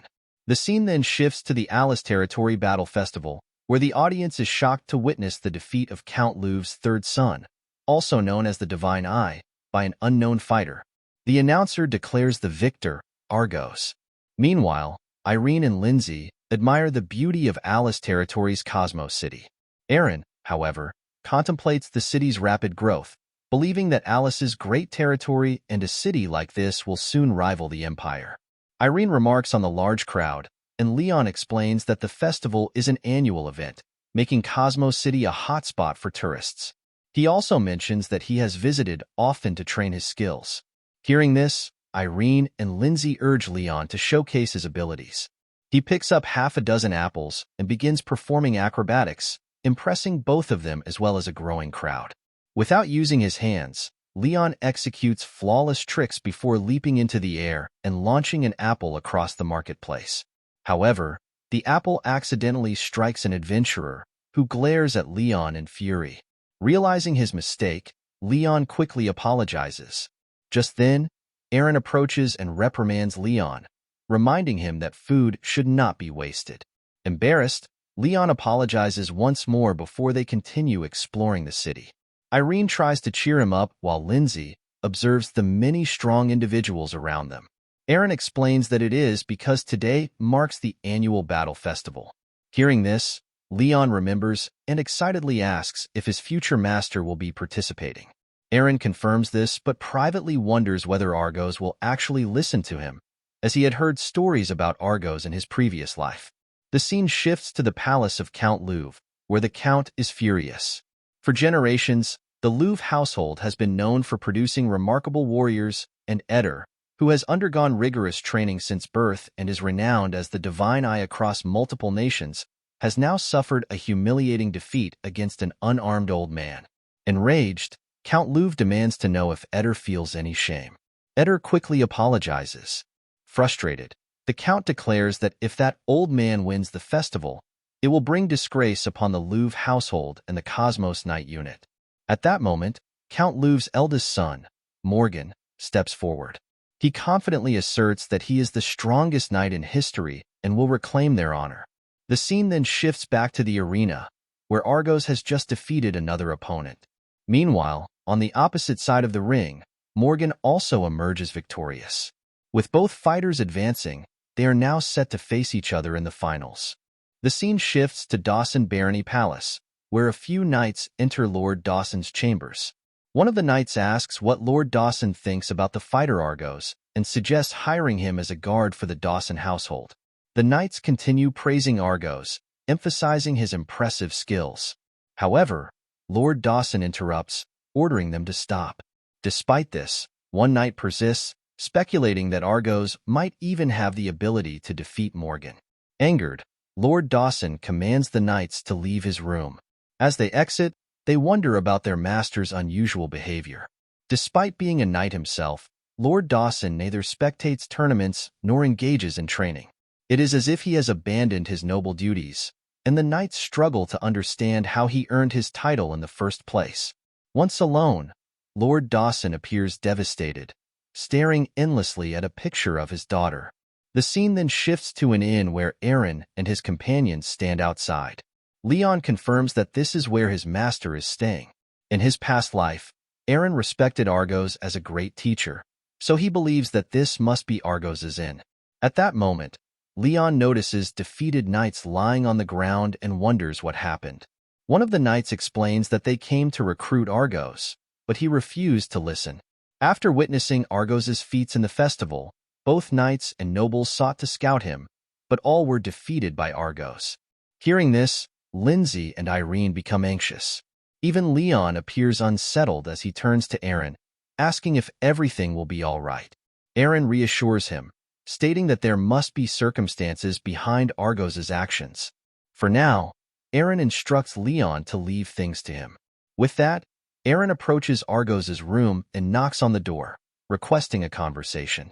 Argos opens it and warns Eren to leave unless he wants a black eye. Unfazed, Eren remains standing. He then mentions that he knows about the incident involving Jor and Raja. At the mention of these names, Argos's expression darkens with fury. Without hesitation, he swings at Eren. Barely managing to dodge, Eren realizes just how fast Argos is. Wasting no time, Argos launches a kick, but as Eren raises his arm to block, Argos skillfully manipulates his movement and strikes again with his left leg. Eren evades the attack just in time. Smiling to himself, he marvels at the technique he once admired so much. He anticipates that Argos will now use his third move, Kickaxe. As expected, Argos executes the technique, but Eren swiftly dodges and counters with a punch to Argos's face. Surprised that Eren managed to land a strike, Argos quickly regains his composure. Eren follows up with a kick, but Argos blocks it with his arm. However, Eren mimics Argos's own technique to shift his opponent's arm aside before delivering another kick. Argos barely manages to evade it and quickly steps back. Shocked, he questions whether Eren is copying his techniques and how he knows them. Eren remains silent, offering only a knowing smile. Argos demands to know Eren's true identity and how he knows about his daughters. He accuses Eren of being an ally of the despicable Morgan Louv. However, Eren calmly explains that he has come to change Argos's fate. He urges Argos to listen to him, stating that they must work together to take down Morgan Louv. The scene then shifts to a different location, where Morgan himself is seen standing over two unconscious women. Filled with arrogance, he remarks that women are naturally drawn to him, and thanks to his status as a noble, any rumors surrounding his actions are easily silenced. With the Count's authority covering up his crimes, he believes that the world is in his hands. Smirking, he declares that in 2 days, the old mercenary who dared to defy the Louv household will also be eliminated by his hand. Back in Argos's room, the conversation between him and Eren continues. Argos scoffs at Eren's claims, questioning why he should believe anything he says when they are complete strangers.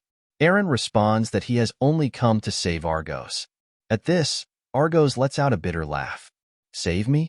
That's nice to hear," he says. "But will it bring my daughters back?" Anger flickers in his eyes as he speaks of the nobles who believe they are above the law. They commit the most heinous acts, yet the world does nothing to punish them. As his rage intensifies, his aura begins to exude an overwhelming force. Gritting his teeth, Argos declares that if the world refuses to enact justice, then he will. Eren tells Argos that what he is saying is true, but if he continues to seek revenge in this way, then Argos won't be able to punish Morgan. Instead, he will be branded as a criminal and sent to the demon unit. If that happens, Argos will be forced to drink muddied water and crawl on countless battlefields, fighting in endless, meaningless wars. In the end, he will have nothing left to hope for but death. Hearing this, Argos remains silent. After a moment, he speaks, noting that from the way Eren is talking, it sounds as if he has already seen the future. Argos then comments on Eren's backhand counter earlier, pointing out that his timing and reaction speed were flawless. He asks again if Eren knows his techniques and, once more, demands to know Eren's identity. Eren replies that he cannot reveal that information, but assures Argos that he is not lying. He emphasizes that this is his greatest sincerity towards Argos and asks him to trust him. Argos falls silent, deep in thought. After a moment, he tells Eren to speak and explain what he means. The scene shifts to the next day at the arena, where the crowd is cheering as Argos and Morgan face each other. The announcer declares that Alice's strongest knight, Morgan Louv, will be fighting the tournament's dark horse, Argos, an unknown contender with a clean record. The Knights of Lord Dawson are surprised at the intensity of the crowd's cheers, and even their master, Lord Dawson himself, has come to watch. In the audience, Eren and his companions observe the match. Seeing Argos, Leon asks if this is the same Argos they know, as he appears unusually calm. Lindsay then asks Eren if he was able to speak with Argos properly. Eren nods and adds that he has also laid some groundwork. The trio is confused, but Eren simply tells Leon to pay close attention to the match. Meanwhile, Count Louv is seated in the arena, watching the match. He notes that the audience is cheering for Argos, unaware that Eder and Morgan's skills are on a completely different level. He confidently states that Morgan will soon demonstrate the vast difference between nobles and peasants. Back in the arena, Morgan confronts Argos, remarking that Argos had defeated his younger brother quite brutally the previous day. Argos remains silent. Morgan then releases his aura and declares that Argos will die today. His aura begins to spread around him, shocking Leon, Lindsay, and Irene. Eren thinks to himself that aura is something possessed only by a select few. Brimming with confidence, Morgan proclaims that the festival will end with Argos' demise, and that Argos should not blame him, as it is simply the law. Finally, Argos speaks, stating that he is glad to hear those words, because it is Morgan who will die today. Argos adds that he will take Morgan down with peace of mind. Enraged, Morgan charges at Argos with his sword. However, Argos effortlessly dodges the attack and counters with an aura-infused punch to Morgan's ribs. The audience, unable to grasp what just happened, watches in confusion as both fighters suddenly stop moving. Meanwhile, Eren, understanding the situation, smiles to himself. In the arena, Argos tells Morgan to keep his promise. A moment later, Morgan collapses to the ground, having been defeated by a single strike from Argos. The audience is left in complete shock and disbelief at what they have just witnessed. Then the announcer declares that the eldest son of the Louv household has been defeated and killed in combat. Shocked, Leon, Irene, and Lindsay struggle to comprehend what just happened, as Argos seemingly struck Morgan's armor. Eren explains that it was a penetrating strike, affecting Morgan's internal organs.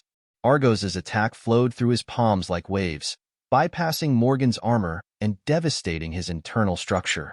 Leon, astonished, questions if such a technique is truly possible. Eren responds that it is a skill passed down to the holy fighters of the Tarami's temple, a sacred form of combat. Hearing this, Leon finds it incredibly impressive and thrilling. Eren reflects to himself that the technique Argos just used is something even he cannot replicate. As expected, Argos is indeed the strongest fighter.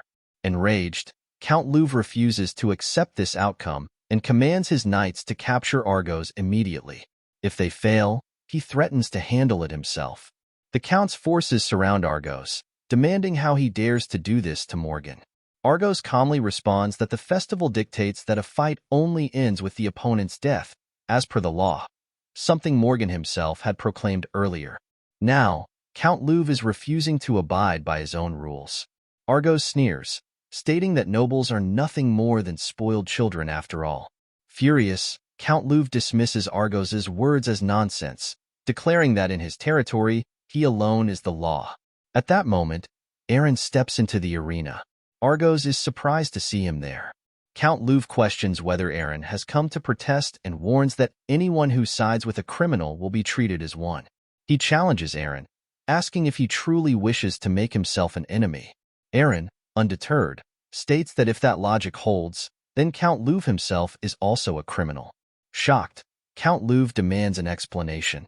Eren accuses him of ignoring his son's wicked deeds, bending his own laws, and punishing those who have acted righteously. He declares that such a man is unfit to govern this territory. Furious, Count Louv scoffs at Eren's accusations, demanding to know what nonsense he is spouting. At that moment, Eren releases his white dragon aura. A wave of fear spreads through the audience, and Count Louv is left speechless at the overwhelming presence before him. The spectators gasp in astonishment, unable to believe what they are witnessing. Eren then reveals his true identity. He is the contractor of the White Dragon, Eren Pendragon. The crowd erupts in disbelief. They struggle to comprehend that Eren Pendragon, one of the 5 great dukes of the Empire, is standing before them. Even Argos is stunned. Meanwhile, Count Louv dismisses Eren's status, stating that he is merely borrowing the dragon's power to intimidate him. Infuriated, he challenges Eren to bring his entire army, vowing that Alice remains one of the most formidable forces in the Empire.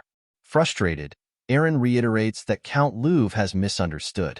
He is the criminal here. He then withdraws his dragon aura and turns to the audience, commanding them to listen carefully.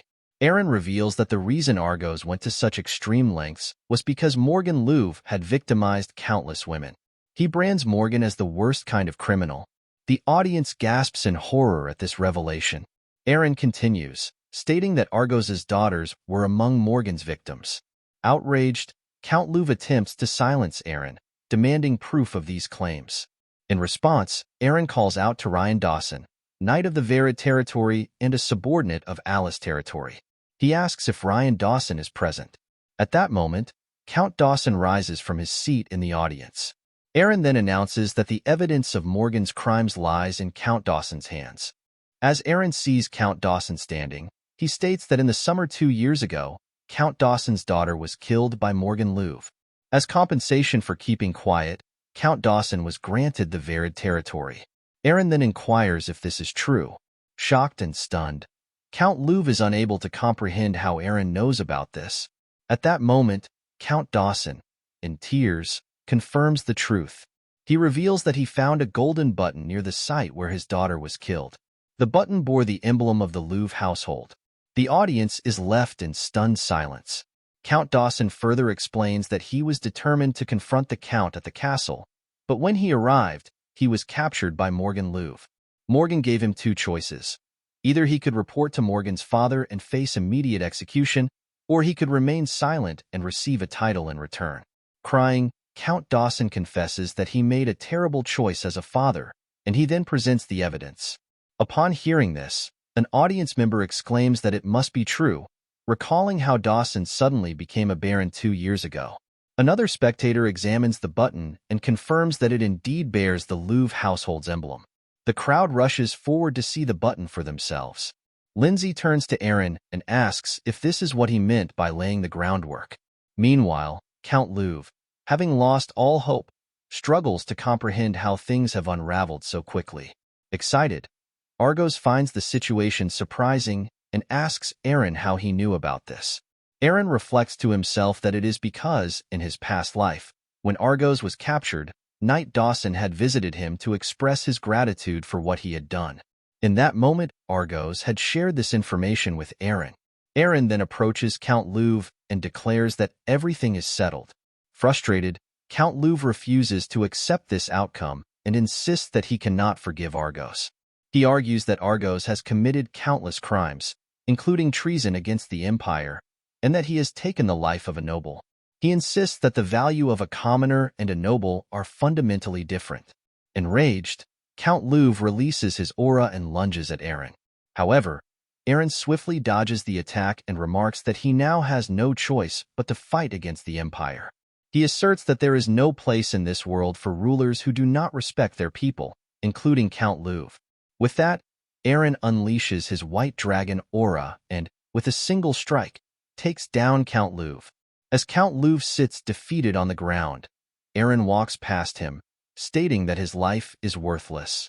At that moment, Argos approaches Eren and compliments him on his speech. Eren turns to Argos and tells him that he is the kind of person the world truly needs. Hearing this, Argos admits that he does not know if Eren is truly a noble or not. However, since Eren has become his benefactor, he has no choice but to listen to him.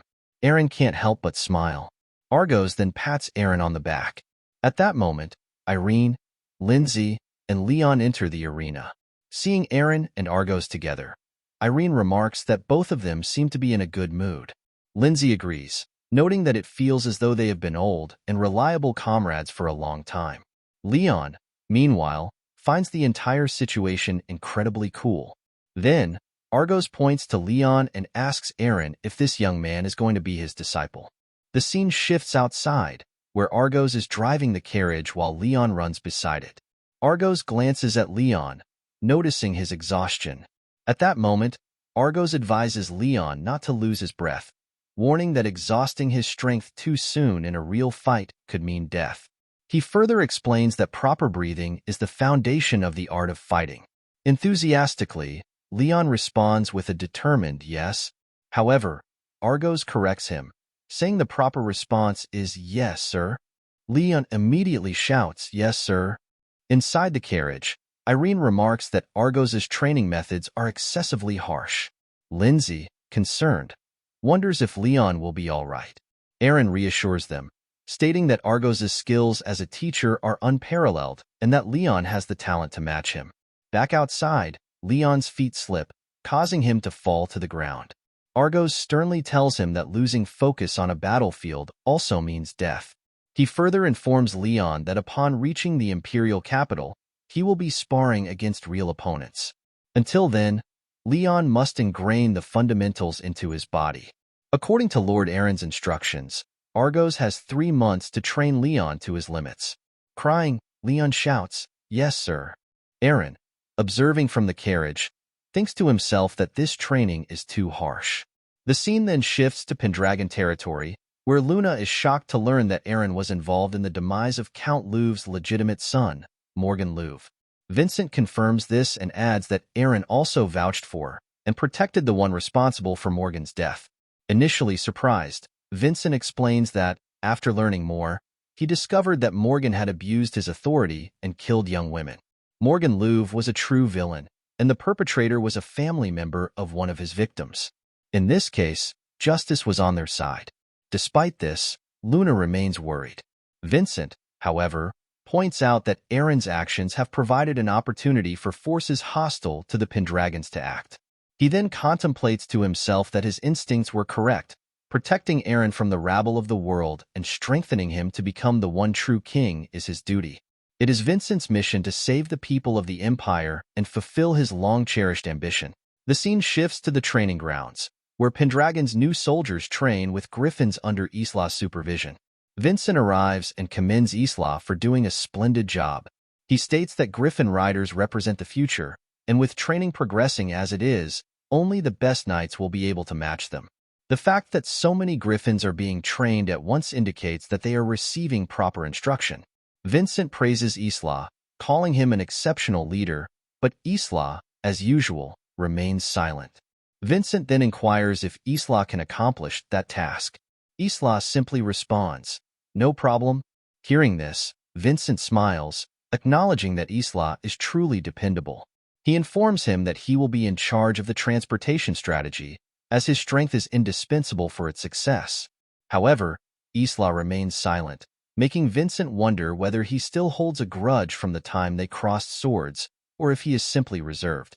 As Vincent continues to observe him, Isla remains quiet, gently petting a griffin beside him. Breaking the silence, Isla suddenly asks Vincent if he knows where Sol has gone.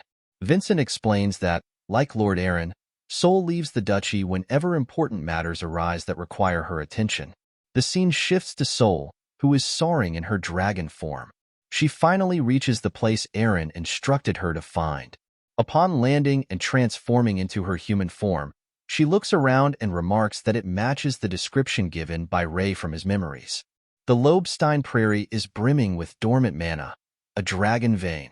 If Sol establishes her new lair here, she could harness immense power. At that moment, a black dragon appears before her.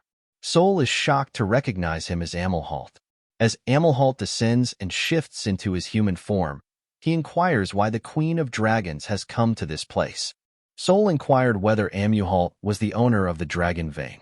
Amuhalt responded that he was not its owner. He had merely stumbled upon it a few years ago by chance and had chosen not to inform Sol.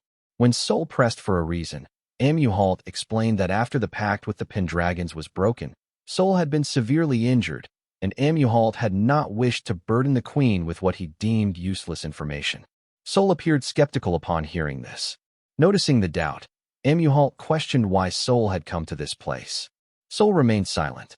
Amuhalt then elaborated that since he had discovered this site, there had been only 2 instances when the mana here had surged uncontrollably. The first had occurred in the spring, and the second was when the queen fulfilled the oath with the Pendragons. He further revealed that Eren Pendragon not only possessed the aura of a dragon, but also harbored the aura of the demon god within his body.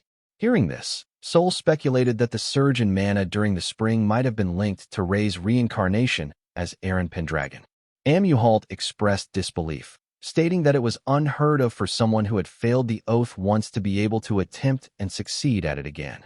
Furthermore, he noted that the mana had once again become turbulent when the queen appeared here without his knowledge. Amuhalt then insinuated that Sol might have some knowledge about this occurrence. Sol, however, declined to provide an answer, stating that she could not do so at this time. Amuhalt observed Sol for a moment before taking flight.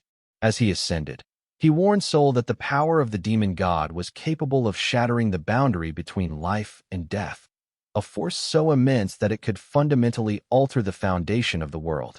He emphasized that it was the duty of dragons to carefully observe Pendragon's movements. Sol acknowledged this, but, with a serious expression, reminded Amuhalt that Eren was someone she had chosen as her sole contractor, and that the Black Sage, Amuhalt, should not forget that. As Amuhalt departed, Sol found herself unable to shake her growing concern for Eren. The scene then shifted to Eren's carriage, where villagers were astonished to see a person keeping pace with the horses. It was Leon. As Leon reached out to pet one of the horses, Argos suddenly hurled 3 nuts at him. However, Leon swiftly dodged them with ease. Smiling, he turned to Argos and remarked that such tricks would no longer work on him. Witnessing this, Irene was impressed by Leon's agility and skill. Meanwhile, Eren noticed that the number of people around them was steadily increasing, a clear sign that they were approaching the capital. Leon excitedly shouted, announcing that he could see the gate leading to the Imperial Castle, the Wall of Glory. Eren, Lindsay, and Irene were captivated by the sight of the grand Imperial city. In his mind, Eren reflected on the towering castle walls that stretched for 5 miles in front of the great river, though in reality, they extended for 10 miles. He noted the gate connecting to the lower city and observed the countless people moving in and out of the area. Even though this was only the outer castle wall, he speculated that the population here alone could rival that of the entire Pendragon territory. As always, Argos remained indifferent, stating that he disliked crowded places. Leon reassured his master not to worry, pointing out that the gate they were about to pass through was the first gate. Irene, however, was surprised to find the entrance so empty. As the carriage approached, a guard halted them for inspection. The guard loudly proclaimed that the first gate was exclusively reserved for nobles ranked count or higher, as it was a royal road. He instructed them to proceed through another gate instead. Not wishing to engage in unnecessary conversation, Argos simply called for Eren to handle the situation. As Eren stepped out of the carriage, the soldiers were momentarily stunned into silence. Before they could react, a loud noise erupted from the other side of the gate. Shocked, Eren and Argos instinctively covered their ears, barely able to comprehend the sheer volume of the sound. Inside the carriage, Leon explained that trumpets were sounded whenever a direct descendant of the royal family or a duke of the empire entered. At that moment, the first gate swung open, revealing a grand carriage emerging from within. From the carriage stepped Prince Ian. With a smirk, he greeted Eren, commenting that the White Dragon Duke remained as energetic as ever. Eren retorted that Prince Ian was as boisterous as always. Following Ian, Princess Ingrid emerged, blushing as she greeted Eren. She noted that this was their first meeting within the Imperial Castle. Eren remained silent, offering no response. Soon after, Irene and Lindsay exited the carriage to greet Ian and Ingrid. Irene, in particular, expressed her honor at meeting them. Upon seeing Irene, Ian's face lit up with excitement. He eagerly approached her and, in an overly familiar manner, remarked that she had grown even more beautiful since the last time he had seen her. Meanwhile, Ingrid, standing beside Eren, found herself feeling self-conscious. As for Eren, he could only think about how chaotic this city was turning out to be. Observing the scene, Argos dryly noted that they were being ignored. Leon agreed. The scene then transitioned to the interior of the palace, where Eren and Irene sat together with Ian and Ingrid. Prince Ian addressed Eren, noting that he had recently become the talk of the moment. In response, Eren observed that Ian looked quite exhausted. Irritated, Ian shot back that it was Eren's fault. Wherever Eren went, he seemed to cause nothing but trouble. Eren caused trouble in Sissik and Alice, prompting Ian to remark that Eren had no idea how worried Ian's lovely sister, Ingrid, had been. Hearing this, Ingrid couldn't help but blush. Eren responded that, as a duke, he had simply done what was necessary. This surprised both Ian and Ingrid. Princess Ingrid then mentioned the culprit Eren had apprehended in Sisek. Eren confirmed that it was Love Tyrene and stated that one of his subordinates would bring Love Tyrene later. Hearing this, Prince Ian inquired about the possibility of Love Tyrene being attacked on the way. Eren reassured Ian, stating that his subordinates were more than capable of handling any threats. Ian pointed out that Eren currently had many enemies, including the Count Luv Alliance and Governor Segunda, whose influence extended throughout the Empire. However, Ian revealed that for the upcoming award-granting ceremony, the Lindegor and Oranges households, two of the Empire's 5 great dukes, would be attending. Eren was shocked to hear this. Ian further mentioned that the Bear Duke and the Sea Dragon King, who almost never visited the imperial capital, would also be present. Ian wondered what could be drawing them to the event. Eren then asked Ian for a favor. He wanted Ian to gather the strongest knights of the Empire. The scene then shifted to Argos and Leon. Leon was ecstatic as he had just managed to crack a nut using only one hand. Seeing this, Lindsay was pleased. Argos then called Leon closer and instructed him to break 3 nuts at once. Leon, confused, responded, "Yes, sir." Argos gave him 10 days to accomplish this task.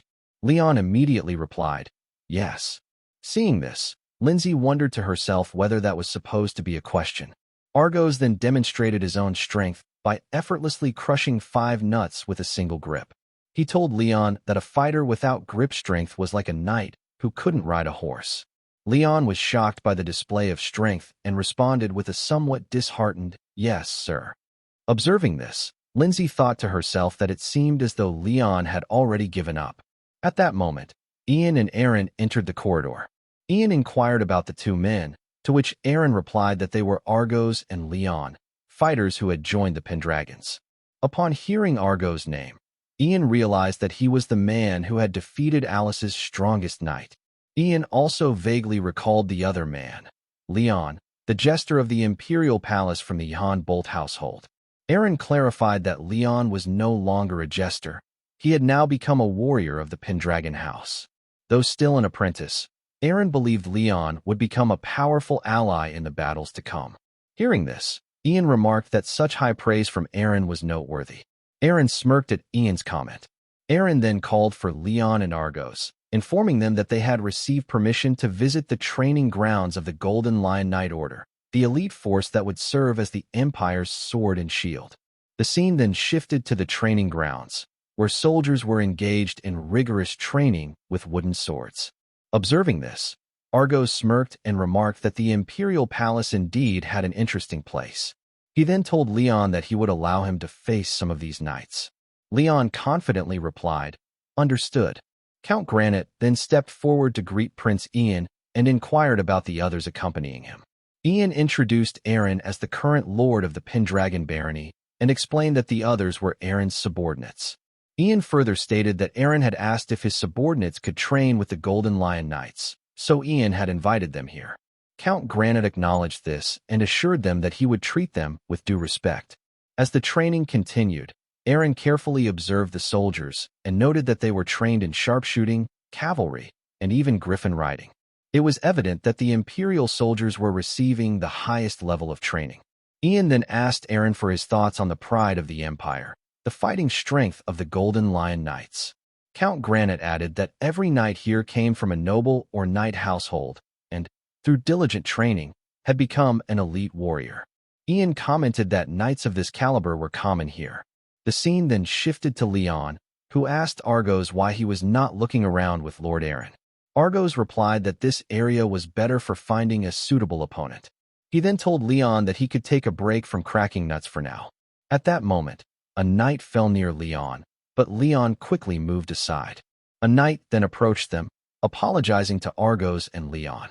He explained that whenever he trained newcomers, his hand tended to slip a little.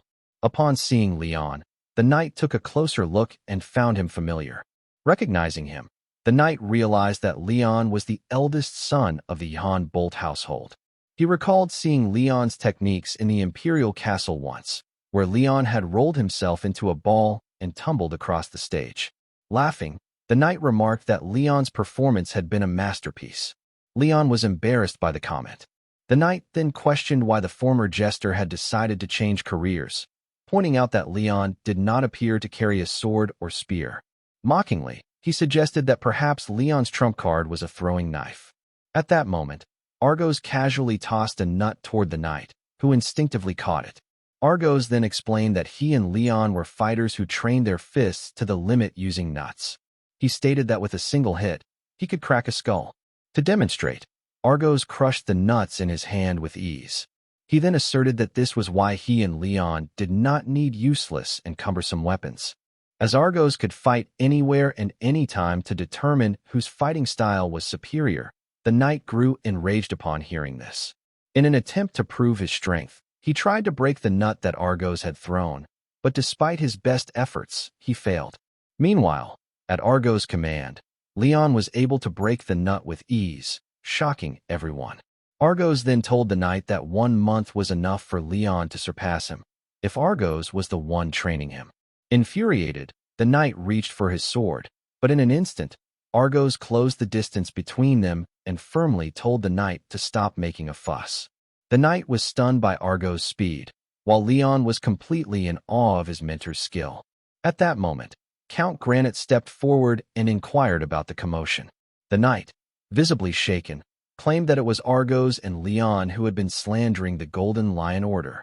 Argos, unfazed, retorted that the knight himself was an embarrassment and a disgrace to the order. Enraged, the knight prepared to fight Argos, but Count Granite intervened, stating that the situation would go no further.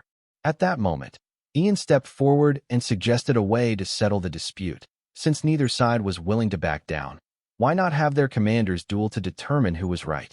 Everyone was surprised by Ian's suggestion. Count Granite wondered what Prince Ian was planning, while Eren smirked, realizing that Ian had orchestrated this from the very beginning. Seeing this unfold, Argos remarked that it seemed they were not the only ones eager for a challenge. With that, Count Granite and Eren faced each other.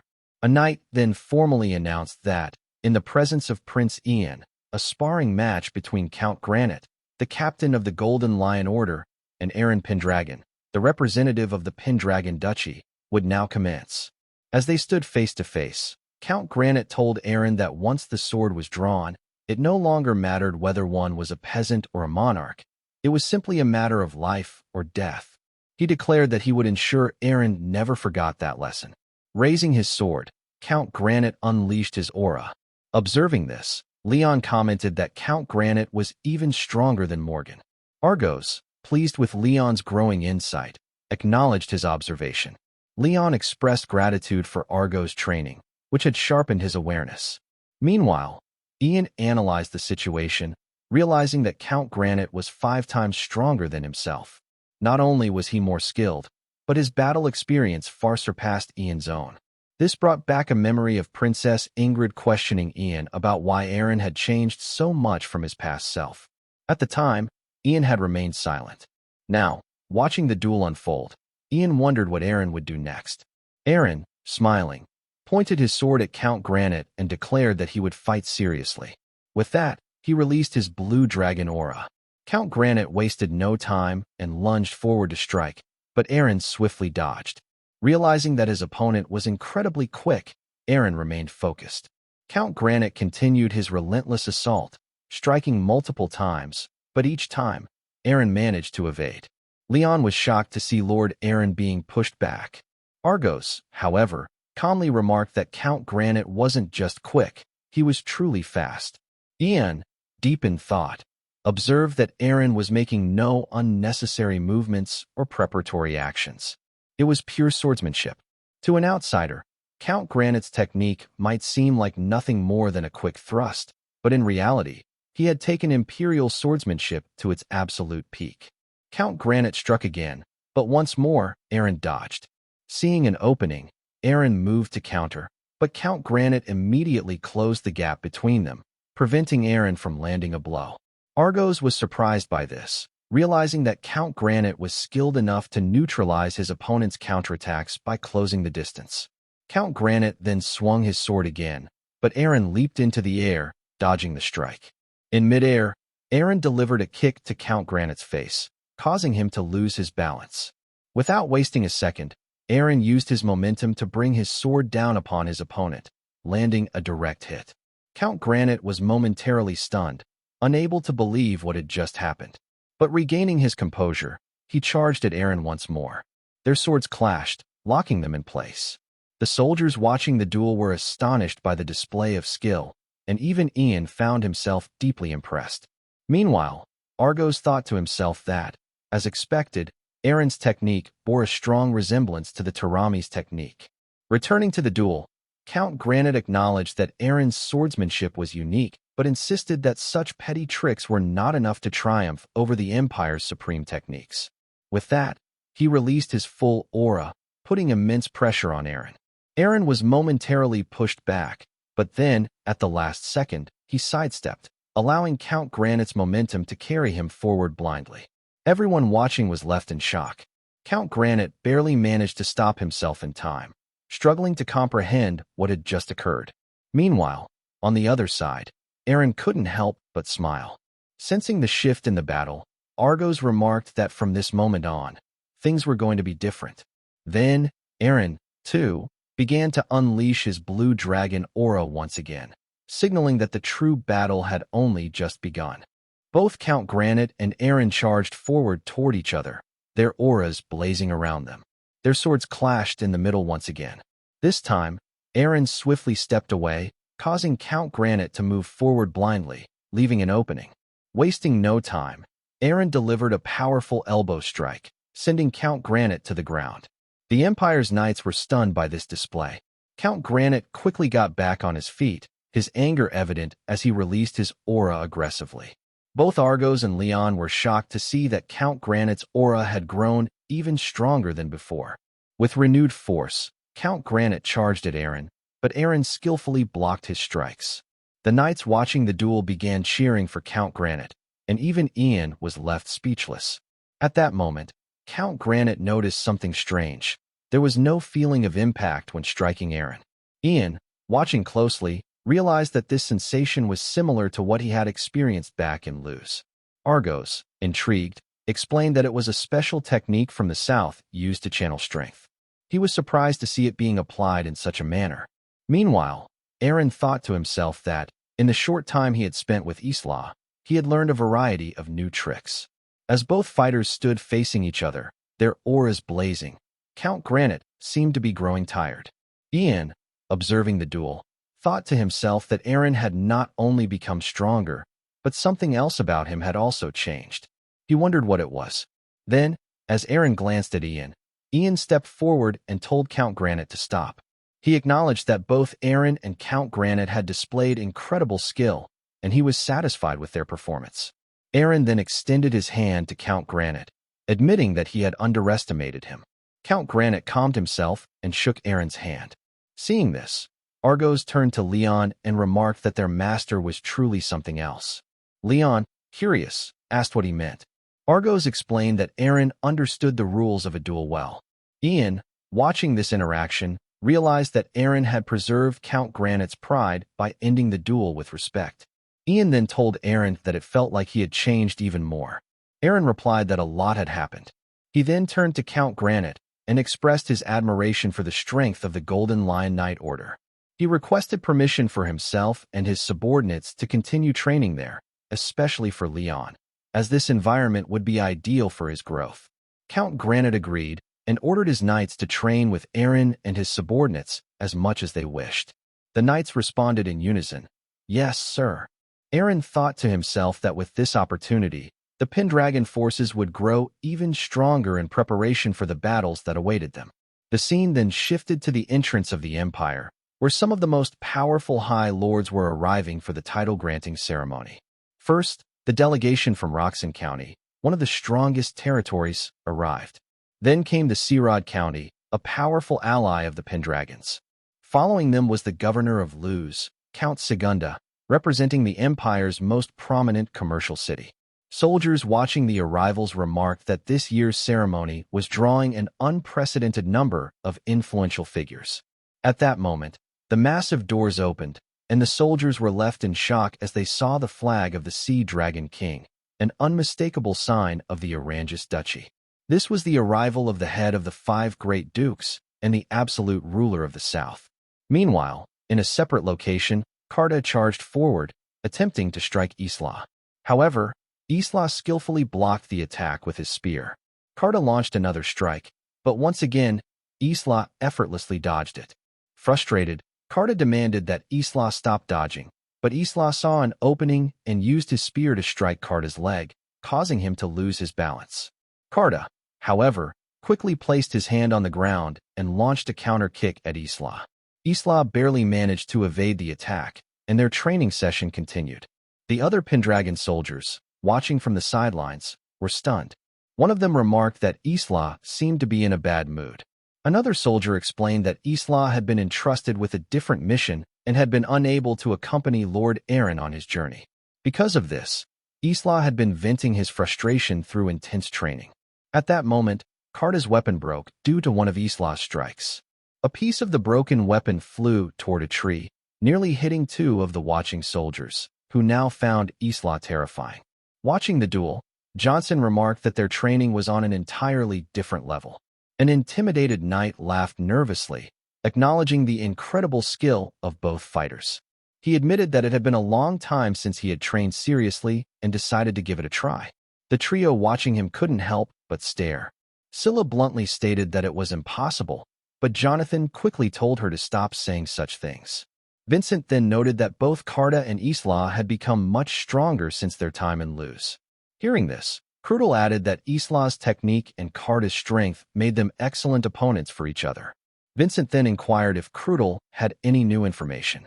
Krudel responded that a magician had infiltrated the Pendragon territory. Both Luna and Vincent were shocked to hear this. Krudel elaborated, explaining that the last time a magician had broken through the barrier, he had prepared a 2-layered trap this time, which allowed him to detect the intruder earlier. Vincent asked if this magician was the same one who had brainwashed the centaurs. Krudel replied that he wasn't sure. Vincent then recalled the lich that had appeared near the mausoleum, as well as the large number of undead that had emerged in Sisek. He began to wonder if there was a connection between these incidents, the mastermind behind the assassination attempt on the Crown Prince, and the Oranges Duchy. Vincent stated aloud that there was no way to predict what would happen next. He thought to himself that there were still 10 days left until the title-granting ceremony. Lua, growing worried about Eren, remained deep in thought. The scene then shifted to the Empire, where Irene excitedly asked Leon and Argos for their opinion on her dress. She explained that it was her mother's dress, passed down to her, and that it was a ceremonial gown. Leon complimented her, stating that it suited her well, while Argos remarked that today was the day of Eren's grand ceremony. Irene then eagerly called for Lindsay to come out as well. However, Lindsay hesitated, stating that she felt embarrassed. Irene reassured her, saying that the dress suited her perfectly. As Lindsay stepped forward, both Leon and Argos were taken aback by how stunning she looked. Lindsay still felt shy, but Irene was thrilled to attend the ceremony with her. Outside, Eren took a deep breath and stated that the long-awaited day had finally arrived. Ian agreed, and Eren added that the mastermind behind the assassination attempt on the Crown Prince would soon be revealed in front of Love Tyrene and the Emperor himself. Ian reminded Eren that he had said before, Eren had far too many enemies. He warned that Governor Segunda had likely schemed extensively for this day, urging Eren to be prepared. Eren nodded, acknowledging the warning. As they made their way to the ceremony, Eren noticed Lindsay looking uncomfortable. He asked if she was feeling uneasy about her clothes. Lindsay admitted that was part of it, but she also felt out of place. Coming from a farming household, with rough hands and no noble lineage, she did not feel worthy of standing beside Lord Eren. Hearing this, Eren told Lindsay that he understood her feelings. As they proceeded forward, noblewomen in the crowd whispered amongst themselves, commenting that Eren was even more handsome than they had heard. One of them inquired whether Ingrid was accompanying them, to which Ingrid replied that she was not. Another noblewoman told her friend to stop mentioning Ingrid, reminding her that Ingrid had already been rejected once. They laughed together. These noblewomen were three sisters, Leah, Sylvia, and Elena. As the ceremony began, Count Sirad approached Eren and asked about his daughter, Luna. Eren responded that Luna was doing very well, managing Pendragon's internal administration with great skill and earning high praise. Count Sirad was pleased to hear this. After he left, Irene remarked that it seemed Count Sirad was still trying to arrange a marriage between his daughter Luna and Eren. Both Eren and Lindsay were caught off guard by the comment. Irene cheerfully added that Luna was beautiful and intelligent, and as a baron, it was customary for Eren to take multiple wives. However, Eren did not seem pleased by the suggestion. At that moment, the three sisters came forward, each of them fending off marriage proposals from other noblemen. Leon recognized them and remarked that they were the imperial princesses. Irene was surprised to learn that they were Princess Ingrid's sisters. As Argos pointed out that the three were heading straight for them, the trio greeted Eren with enthusiasm. Eren finally realized that the three princesses had set their sights on him. Lindsay, feeling overwhelmed, instinctively took a step back. The sisters began showering Eren with compliments, making him visibly uncomfortable. They then turned their attention to Lindsay, noting that she had once been a maid at Pendragon. They mockingly questioned which noble house she came from, pushing Lindsay to the verge of tears. Seeing this, Irene, Leon, and Argos were visibly angered. At that moment, Eren stepped in and stated that Lindsay's father was a farmer. The three sisters burst into laughter, sarcastically praising Eren's graciousness. Leah and Elena then remarked that Lindsay was not a suitable partner for Eren, emphasizing that an ideal match required someone of noble birth and refinement. Eren, unfazed, calmly responded that, by their standards, the three of them had never cultivated fields, wielded swords to fight monsters, sewn clothes for their family and followers, or even cooked for them. The sisters were stunned into silence. Eren continued, questioning why they acted so proudly when they had accomplished nothing themselves. Frustrated and humiliated, the sisters fumed. Eren, on the other hand, turned to Lindsay and stated that she had done all of those things, supported him through everything, and would continue to do so. Hearing this, Lindsay's eyes welled with tears, but she smiled, touched by his words. Eren then turned away, stating that he found it difficult to associate with people whose values differed so greatly from his own. Taking Lindsay's hand, he gently said, "Let's go." Lindsay, still emotional, nodded and replied, "Yes." Irene beamed with happiness at the scene, while Leon was genuinely impressed by Eren's words and actions.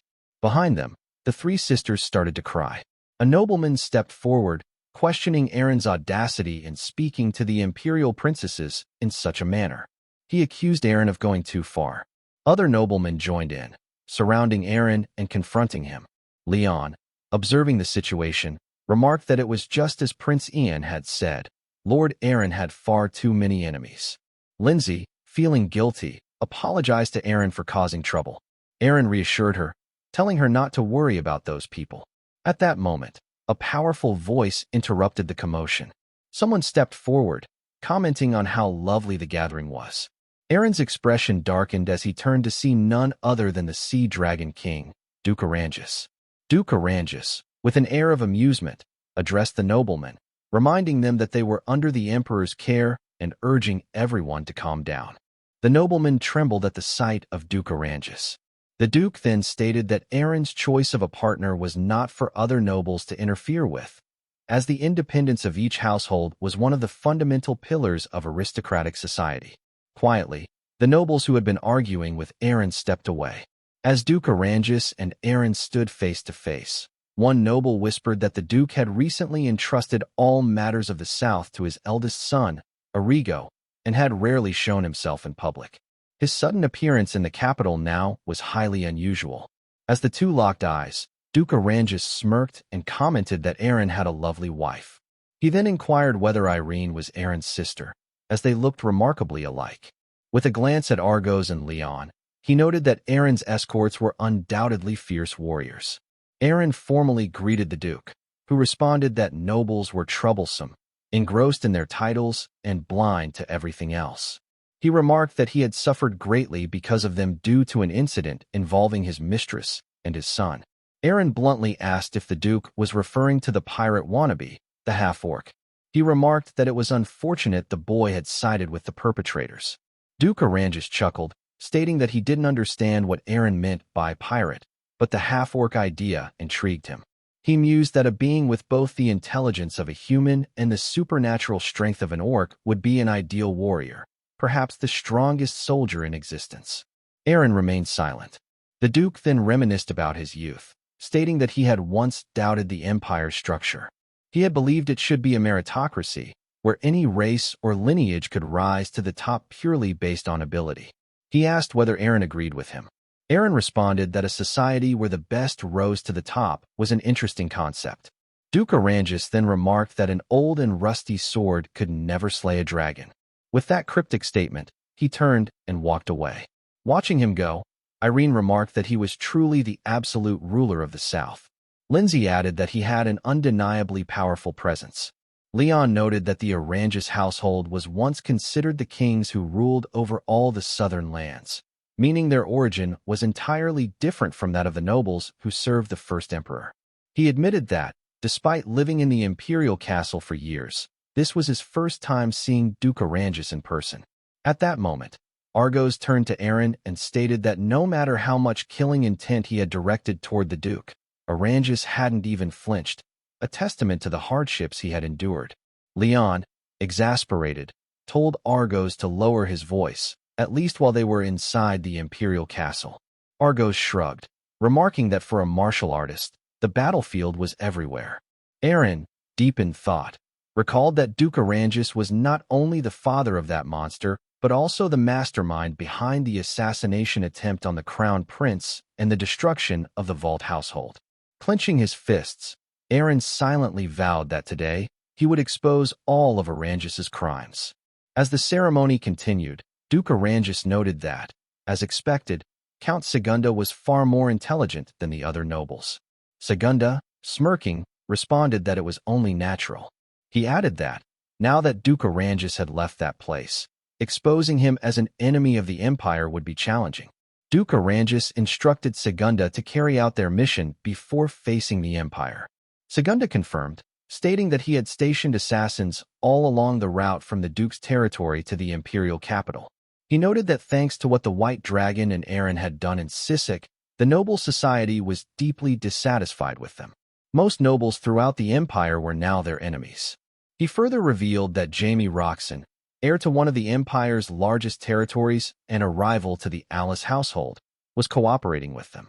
Even the Bear Duke of the Lindegor household, one of the Empire's 5 great dukes, seemed to be on their side. Hearing this, Duke Oranges smirked and praised Segunda's extensive connections.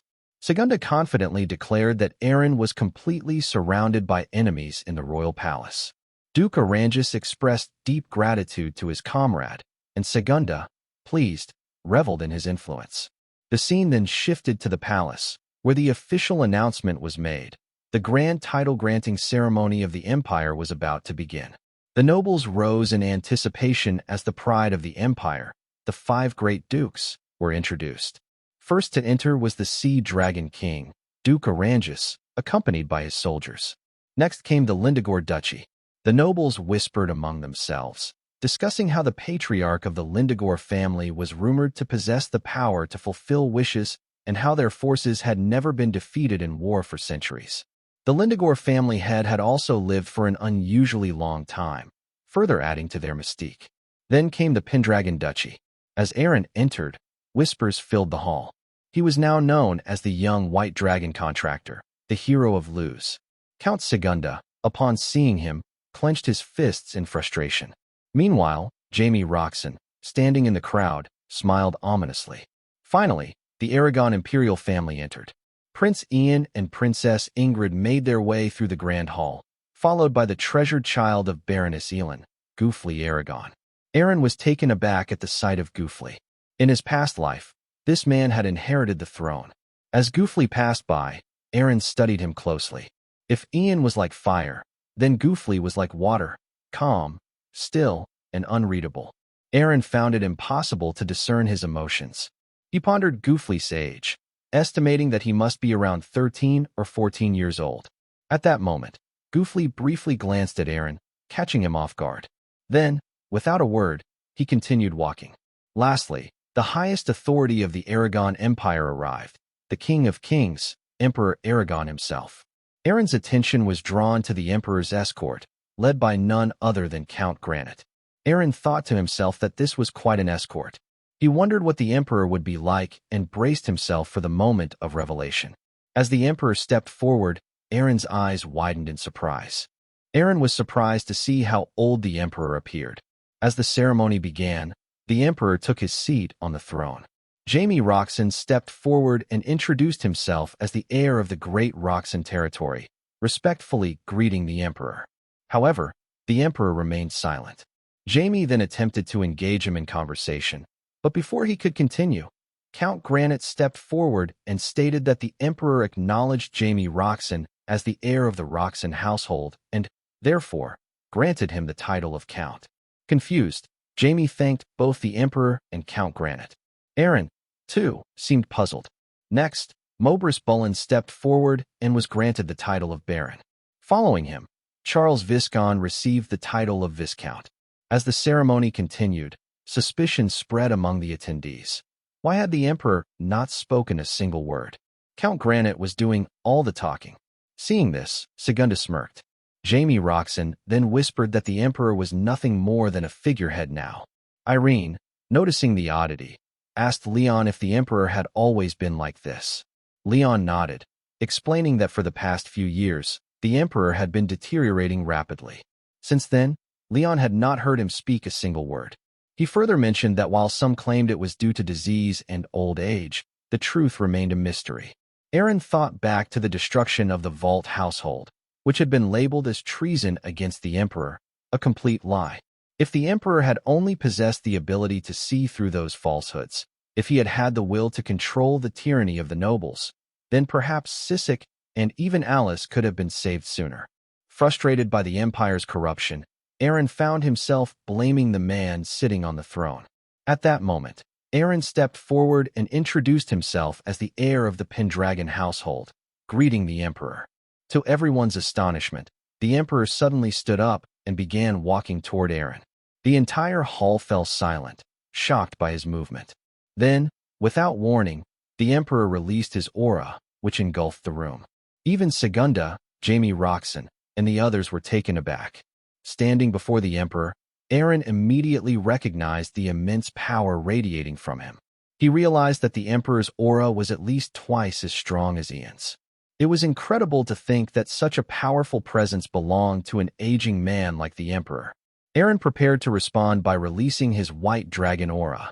However, just before doing so, he caught sight of the Emperor's eyes and suddenly recalled Isla's words, "Do not simply clash with your opponent. Be in harmony without collapsing." Eren had once questioned Isla's meaning, and he had explained that he needed to synchronize with his opponent and yield to the flow rather than resist it. Returning to the present, Eren decided to merge his aura with the Emperor's rather than oppose it. A hush fell over the hall as everyone watched in shock. The Emperor and Eren stood facing each other, their auras blending seamlessly. After a moment, their energies receded, returning to normal. Duke Arangis, observing from the sidelines, was visibly surprised. Then, with a smile, the Emperor finally spoke. "I have been waiting for someone like you." Both Count Granite and Eren were stunned. The Emperor then returned to his throne. Count Granite turned to the assembly and announced, "The Emperor acknowledges Eren Pendragon as the heir of the Pendragon household and, therefore, grants him the title of Duke." A wave of shock rippled through the room. Eren himself was left speechless. Count Surad, in particular, was astonished by the sheer power of the Emperor's aura despite his advanced age. Watching from afar, Duke Arangis smirked and muttered, "A lion is still a lion." Count Granite glanced at Eren, thinking back to what had just transpired.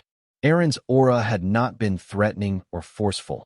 Instead, he had yielded to the flow and assimilated with it. That was not something just anyone could do. Ian, still in disbelief, tried to process what had happened. Meanwhile, Duke Arangis realized that Eren Pendragon was someone he would have to be wary of. Governor Segunda, however, was visibly frustrated by this unexpected turn of events. As Eren returned to his family, The ceremony continued. The hall transformed into a grand ballroom as the nobles paired off to dance. Ingrid approached Eren and asked if he would dance with her. Eren nodded, replying, "Of course." Watching this unfold, the three imperial princesses grew visibly frustrated. As Eren and Ingrid danced, Ingrid thought to herself that, as she had suspected, silence was more valuable than gold. Elsewhere, Ian danced with Irene, while Leon mingled comfortably with other nobles. Sitting at the side, Argos observed Leon's interactions and remarked to Lindsay that Leon was far more popular than he had expected. Lindsay, watching the ballroom, then turned to Argos and asked if he would dance with her, as she was growing uncomfortable with all the nobles staring at her. Without hesitation, Argos took Lindsay's hand and led her toward Eren. With a smirk, he called out to Eren and declared, "It's time for you to dance with your lady next." Shocked and flustered, Lindsay immediately protested, saying it was unnecessary. Eren did not have to leave Lady Ingrid just to dance with her. However, Argos reassured her, saying, "You are Eren's wife, so you have no reason to feel embarrassed." Gathering her courage, Lindsay turned to Eren and asked if he would dance with her. Eren gently took her hand and replied, "It would be an honor." As the two danced together, warmth spread through the hall. Smiles appeared on the faces of those watching, pleased to see them together. At that moment, Jaime Roxon stepped forward toward the Emperor. Standing tall, he declared, "As someone who is now recognized as an official lord of a great territory." Jaime Roxon, having received the title of Count from the Emperor, stepped forward and stated that he had something urgent to report to His Majesty. Count Granite acknowledged this and granted Jaime permission to speak. Jaime then addressed the assembly, stating that several great lords who had long served the Empire as its swords and shields were now facing dire circumstances due to a certain individual, the Pendragon Duchy. All eyes turned toward Eren. Jaime continued, accusing Eren Pendragon of involvement in the deaths of Count Brescia and Count Louv's eldest son, Morgan. He claimed that Morgan's death had occurred during the battle festival and that, despite Eren's so-called terrible crimes, only the Emperor had the authority to judge and punish him. Jaime insisted that this was an issue that threatened the very foundation of the Empire's aristocracy and accused Eren of unjustified abuse of power. Raising his voice, he called upon the nobles to agree with him, and the majority voiced their support. Jaime further stated that besides himself and the Louvre County, 6 other High Lords stood in favor of punishing Eren. Not only Count Segunda, but also the Sea Dragon King, Duke Orangus, were among them, all demanding that justice be served. Ian and the others were stunned by this revelation. Jaime then knelt before the Emperor, urging him to bestow judgment. Following his lead, the other nobles echoed the request. Observing the situation, Ian thought to himself that the Louvre household had not only secured the backing of half the High Lords, but they had also gained the support of the Orangus Duchy itself. Given that his father had no real authority, the Emperor would not be able to intervene. If they succeeded in shifting the power dynamic here, they would overturn the balance of the Empire entirely. Ian's expression darkened as he considered that Jaime and his allies might be using this opportunity to push Goofly onto the throne. Meanwhile, Duke Orangus smirked, remarking, "Now what will Eren do?" At that moment, Governor Segunda stepped forward, declaring that this was a disgrace to the Empire. However, Eren suddenly started laughing. Taken aback, Segunda demanded to know what was so amusing. With a confident smile, Eren stated that it was obvious Governor Segunda was the true traitor. He further claimed that he had proof to support this accusation. Hearing this, Segunda's thoughts raced. He was certain that Love Tylene was not coming, as he had stationed assassins along every route leading to the Imperial City. Just then, a soldier rushed in, reporting to Count Granite about intruders. Count Granite was shocked by the news. The soldier continued, stating that the intruders had broken through from the Griffins. Suddenly, a squad of Griffins charged toward the palace, shattering the windows with a carriage in tow. The entire assembly watched in astonishment, especially Governor Segunda. As the carriage landed inside the hall, disbelief spread among the nobles. The idea that a carriage could be flown in by Griffins was beyond comprehension. The Empire's soldiers rushed to attack the intruders, but a towering figure emerged, Carta. He blocked a soldier's strike effortlessly. The nobles gasped, seeing that he was an orc. With a single push, Karta sent the soldier flying. However, before the soldier could crash to the ground, Duke Lindegor intervened, saving him. Duke Arangis narrowed his eyes as he analyzed the orc. He noted that this one was larger and far stronger than a typical orc. Meanwhile, more soldiers charged forward to subdue the intruders. From the carriage, Isla stepped out, swiftly taking down 3 elite royal guards with ease. Count Granite, witnessing this, was shocked. These were the best of the best, the Empire's elite guards, and yet they had been defeated so effortlessly. Duke Arangis studied Isla and quickly recognized him. His features, his technique, it all pointed to him being a Valva's knight.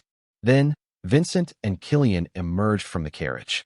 Governor Segunda's eyes widened in shock at the sight of Vincent. He recalled how Vincent had vanished without a trace and could not comprehend why he was now standing beside Eren Pendragon. Killian stepped forward and, with a respectful bow, apologized for their abrupt entrance. He then introduced himself and the others as Knights of the Pendragon Duchy, part of the White Dragon Squad. He stated that they had come on a mission of great importance, one that concerned the fate of the entire empire. Confusion spread through the hall as the nobles struggled to understand what was unfolding. Eren then stepped forward and explained that his squad had taken the aerial route to evade assassins. However, what truly surprised him was Vincent's presence. Eren smirked and remarked that Vincent must have wanted to make a grand entrance. Vincent, still catching his breath, explained that they had been intercepted by a Griffin unit and hadn't even had the chance to explain themselves. He added that missing this night's events would have been too dangerous, and that he and the others had done everything to ensure Eren's safety. Hearing this, Eren fell silent for a moment. At that moment, Argo stepped forward and casually remarked that he felt they would all get along well. Leon, watching Isla, commented that he looked incredibly cool. Meanwhile, Killian turned to Eren and asked who these new arrivals were. Eren introduced Argos and Leon as skilled fighters who had recently joined Pendragon. He stated that they were preparing for a battle against those who sought to establish their rule within the Empire. As he spoke, his gaze locked onto Duke Arangis. The tension in the hall thickened as Eren and Duke Arangis stood face to face, each backed by their respective subordinates. Angered, Count Segunda snapped, demanding to know why everyone was idly chatting. He accused the Pendragons of barbaric actions and inciting a riot in front of the Emperor himself. Still smiling, Eren turned to him and calmly asked, "Why is Governor Segunda in such a hurry?" With a sharp gaze, he continued, "I will say this one last time. The only traitor here is Governor Segunda." At that moment, Karta stepped forward, bringing someone behind him. He presented the figure before the assembly. It was none other than Ruv Tylene. Gasps filled the hall as Governor Segunda's face paled. He was utterly shocked to see Ruv Tylene standing there.